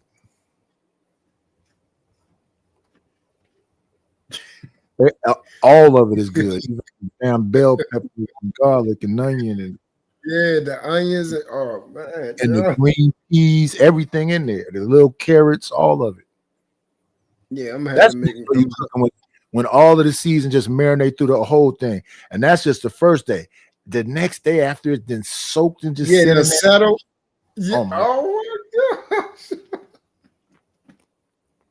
Yeah, when it uncooled and you just reheat it a little bit, man. Sheesh. You see, I can't use the mussels and shrimps and clams, so I just went with chicken and the steak. Yeah. Chicken, steak, and then I put all the rest of the fixings and stuff in it. So, but looking to the steak too. Man, goodness, man. And see, that's why I said one thing I could say is majority on here has been negative, but the little bit of good that I have gained off here has mattered tremendously. Oh, Max, you must have walked away. We did have mac and cheese. We had barbecue barrel mac and cheese. Yeah, y'all, you ain't see the mac and cheese you had up there? Man. It's Havarti sharp aged cheddar and what's that called? Kobe Jack. Yeah, I'm about to say Kobe. And then I start mine off with a bechamel. Then I put all the crumbles in there. And bechamel ain't nothing but like a gravy, like a roux. So you got to make sure that's starting off tasting cool. Then when you add everything else, yeah. And then my noodles, I boil them in broth, chicken broth. Mm-hmm. And I get them right up to al dente so that when they get in the oven, they don't turn into mash. Eggs, yes, you got to still leave it a little stiff. Yeah, because the oven is going to take over the consistency from there, and then that's when it'd be right. Because I do not like no squishy noodles, man. No. That's why I said people like they can. Like you'll get the meal done, but that texture and that taste and everything, you gotta know what the F you doing, man. Like for real. Because anybody can make it done so it's edible. But no, I don't want it edible, man. I want it to be made with some love. Like you cared about it. You took attention to detail.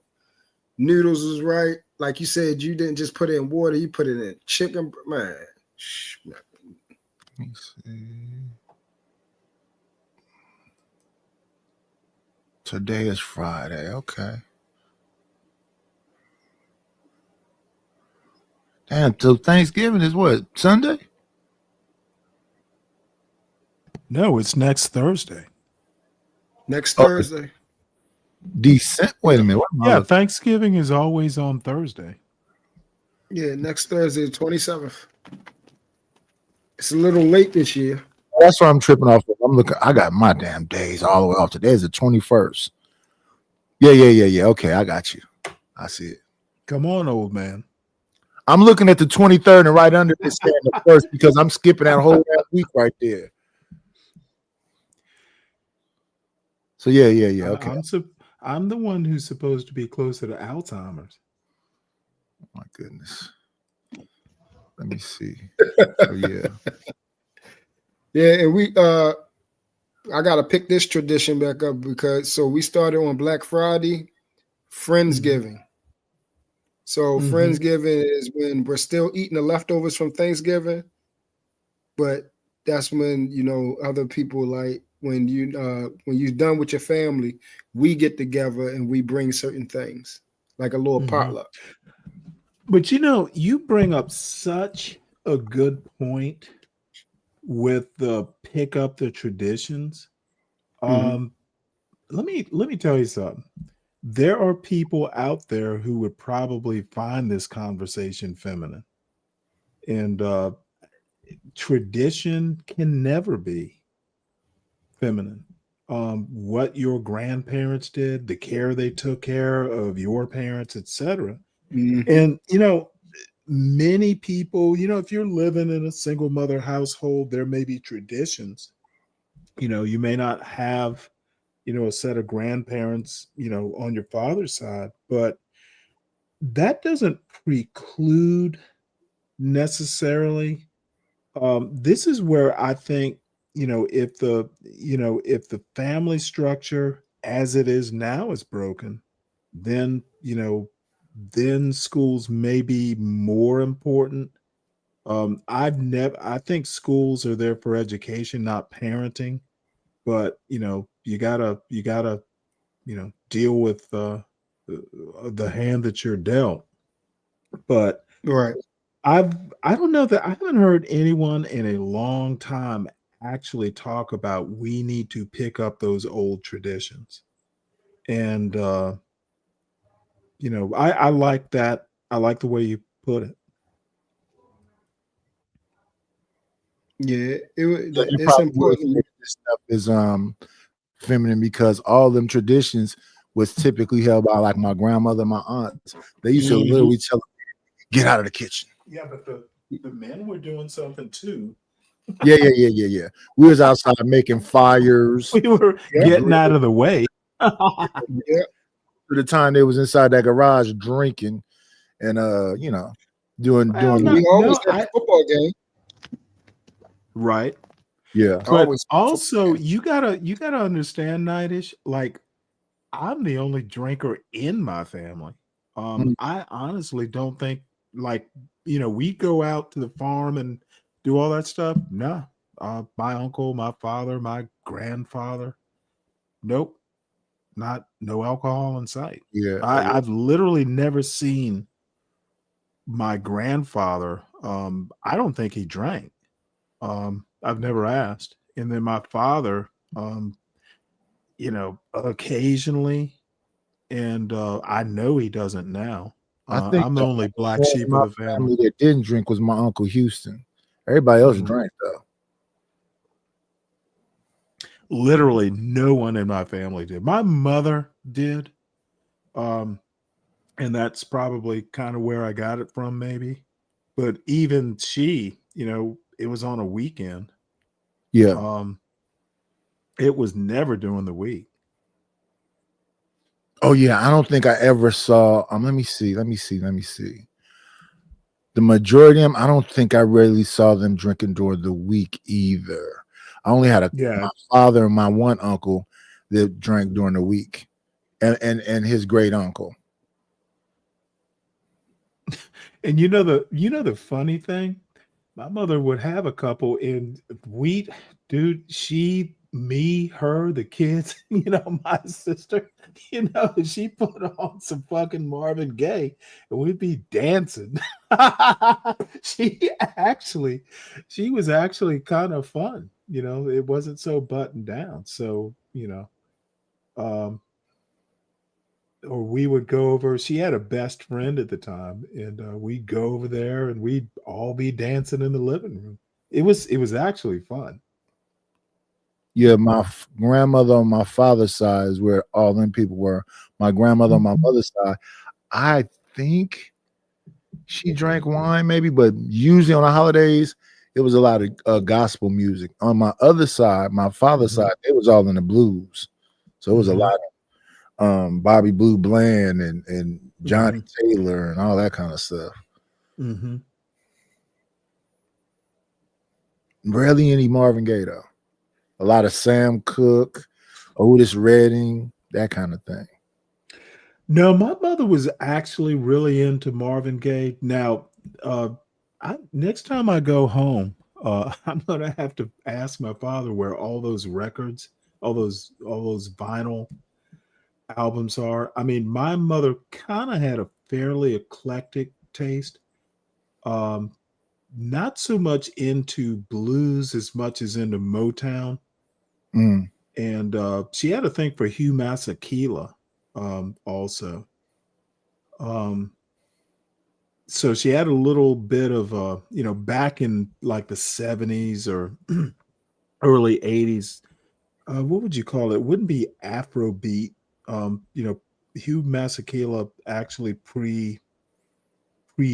It was just, I don't know. Probably Afro pop. I don't even know. I don't even know the Fire name. used a little bit of Afro pop Mhm. because it was African music that was popular. Oh yeah. Yes, the music too, man. The music, like you said, on same thing. Now, listen, and this people don't understand. This is why I say he one of my uncles, man, because it's literally the same stuff. One side of the family, gospel. The other one, we was listening to. Come on, give me some of them songs, Nightish, please, man. 70s? Yeah, give me So some of the good 70s pretty much dominated by let's see, the Whispers, Earth, Wind and Fire. Earth, Wind and Fire was one of my favorites. The Commodores, LTD. Yes, there we go. Yep. So I literally I have the 8-track Kool and the player. Gang, yes. Kool and the Gang, yep. I literally have like the Commodores and Earth, Wind and Fire on 8-track. I like have them somewhere in my closet in my bedroom. Yeah, I think they tore up the 8 tracks.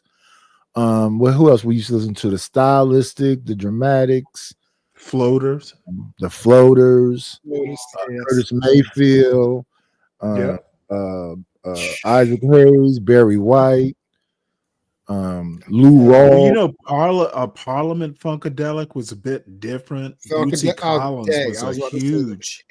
Yeah, George Clinton originally was in a doo-wop band. He had a process. Really? Yeah. I didn't know that. Then later on, after James Brown, let's see, James Brown had Bootsy Collins, and he had at some point Jimi Hendrix. Jimi Hendrix was with the Isley Brothers for a hot little minute too. That's where Ernie Isley got a lot of his stuff from dealing with Yeah. Jimi Hendrix. Jimi Hendrix. By the way, that you know was a Bootsy mean Collins has a YouTube channel. That was a mean collab night.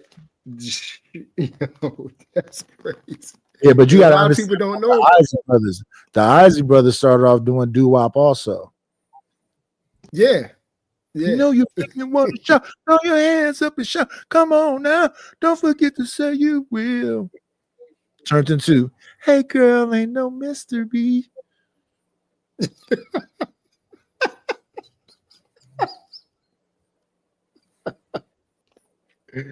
Yeah.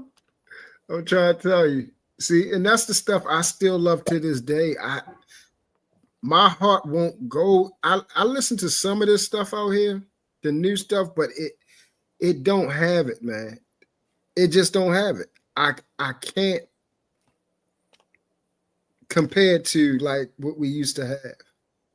And it's not even what we used to have. That's what I still listen to. Commodores, Funkadelics, Parliament, all of them, Ozzy Brook, I still listen to that. And I'm still carrying it on that down. Like when I'm cleaning up and everything, that's what I'm listening to. Because that's what I grew up on. And for me, if it ain't broke, don't break it. That's how I look at it. If it ain't broke, don't break it. So I'm gonna take it on down if it works and continue on. It didn't do anything. I don't keep up with music as much as I used to, or really I don't at all.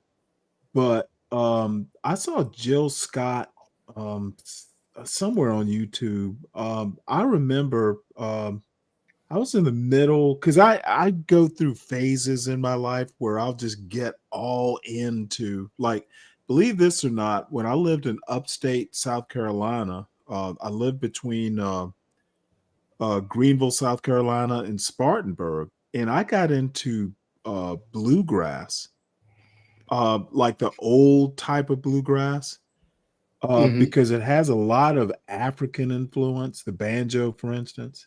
But somewhere in there, I discovered Jill Scott, and I fucking fell in love with that woman. She is and was just awesome. And I bought her first album on CD. Dude, I played that damn thing for months. So there's still people who do that kind of old-ish style R&B. It's just not popular. You have to go hunt for it. Yeah, I mean, see, and that's what I'm saying. Like, I carry those things. I still listen. Like when people hear me listening, even down to the rap. If I listen to rap, it's still, Lil Wayne, No Ceilings, and things like that. Like, cause this stuff, it's very few in between that I could find a decent rap song. Very few in between. For me. Not saying they ain't decent in their own right. I'm just saying for what I'm looking for, what, because a lot of this stuff out here, it's made like they got specific type of music for, like they got drill music. Drill music is literally for what it's talking about. You see what I'm saying? And I'm not on that type of time, so me listening to that, it ain't doing it. Like, it ain't doing it. Like, because I'm not out here trying to slide. Or like Nida said, I'm not trying to stand over somebody and shoot the F out of them. So that's not going to turn me on. Like just like that. Some iteration of drill. Yeah, like, so when you had go have fun and party no more. Where's the new like Biz Marquee or ODB? I mean, ODB wasn't talking about shooting something every 2 seconds. Man. Even the new DMX, he wasn't talking about shooting something every 2 seconds. Even DMX, 50, even Ja when he had his hot point. Chingy. That was party music. That was party music. All of them, Ludacris. It was like so many that you could use. and they had hits. Like this is when we used to make our own little mixtapes, and you would take like Ludacris and have Jay-Z and have Lil Wayne, because they had so many hits, and you just put them all in your car and just have it on your CD little thing over top of your the little visor, and you just pluck in the CD and just let that thing play the whole way through that CD and flip it out and put another CD in, because music was so thriving from the we're talking about from the 90s all the way to 2010s. So that 20 years, music for me was everything. Them 20 years. 90s, 1990 all the way to 2010. That window, that 20-year window. Everything. So that's where I'm still stuck there, because that for me, that's when music for me was music. Not saying it's not something decent out there. It's just, from R&B to rap to pop to, from Mike Jack all the way to, Jim Jones, all the way over to Gucci Mane, all the way over to Jay-Z, everywhere. You even can get Little Flip. And we already know he ain't much enough, but even he had a couple songs that was cool off a little mixtape. The collab between Lil Wayne and Jewels. Where Jewels was hot for a good minute. He could have been big, just like Lil Wayne, but he, fell off and got himself caught up. You feel me? Yeah. I don't. I stopped listening pretty much around about the time late 90s. Mystical and Ja Rule. That was and then now I have to say Ludacris and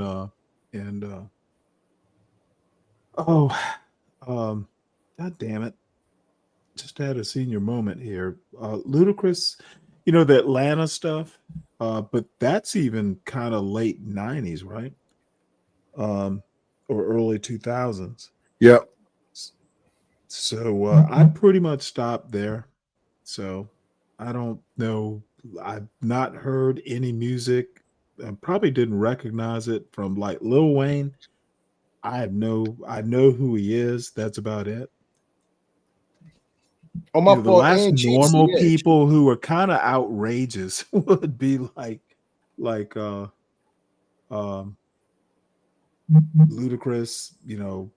Big Boy and Andre 3000. They were theatrical maybe, but they were within the bounds of normality. Pretty much everything after that, like Snoop, never got into him that much, never got into look, probably Atlanta was my jump off point. Just got weird after that. The gangster rap stuff, never got into, wasn't my shtick. To use a Yiddish term.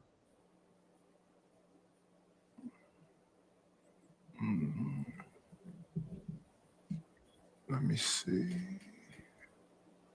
Then 2020, 2025. Let's see. And this is okay. Damn. Let me come back over here. Let me see what's going on. So yeah, we're done with the teacher stuff. We're done with everything.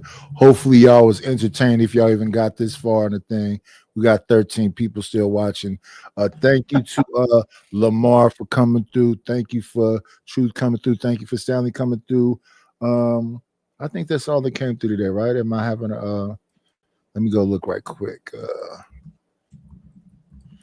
So it's me, and then we got, guess that was LA. Oh, Lord ADS.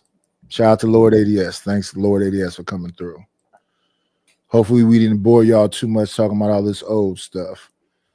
But yeah. Well, the thing is they need to know it existed and it can be recovered. It's not gone yet. Recover it.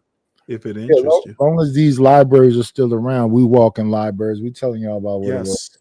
So as Oh, long dude, as- the smell of the books. Yeah. The more learned man, the more information you get. So that's why we listen to these people, even though they can sound boring. Hopefully you catch some of what they're trying to tell you. But yeah, other than that, I think I'm on. Oh, matter of fact, I gotta do one thing before I go completely. I'd like to annoy y'all with some music right quick. And this was our song from yesterday. You know what it is.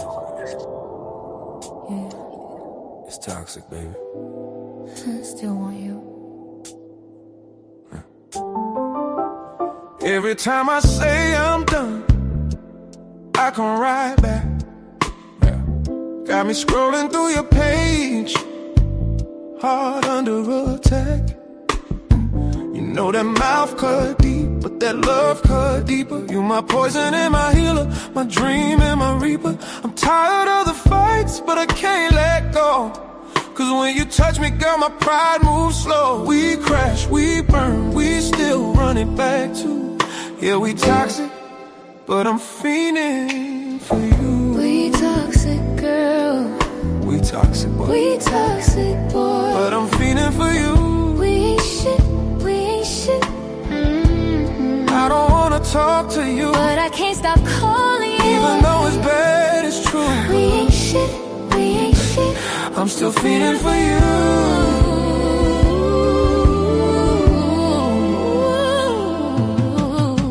You call me crazy, but you love that too. You got a hold on me, I can't undo. You leave, I block, then you spin that line. Next thing you know, I'm back reclined. We lie, we love, then we start to blame. It's smoke and mirrors, but it feels the same. I hate your peace, you hate my truth. But boy, I'm still feeling. Man, we ain't good for each other, but I can't quit. You say you're done, but I know you don't mean it. We toxic, we sick, but we lit. We ain't shit. Still, like I feel the sun in the morning, like I see the moon at night. We toxic, baby. We toxic, baby. But this feel right. We ain't shit. We ain't shit. We ain't shit. We ain't shit. I don't wanna talk to you, but I still tune in. But I still dream of you. We broken, bruised, and true.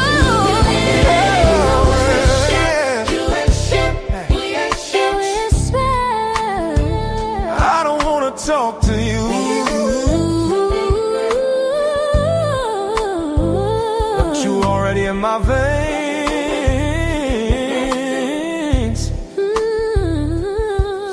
We ain't shit. We ain't shit. Feeding for you.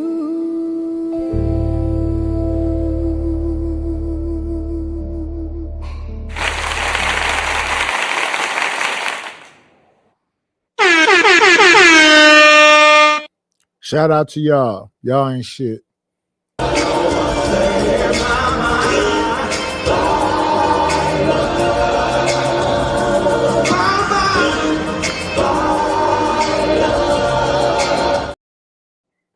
Yeah, y'all. We hung out for 6 hours. Hopefully y'all enjoyed it. We'll shut this motherfucker down. That's all, folks. We out.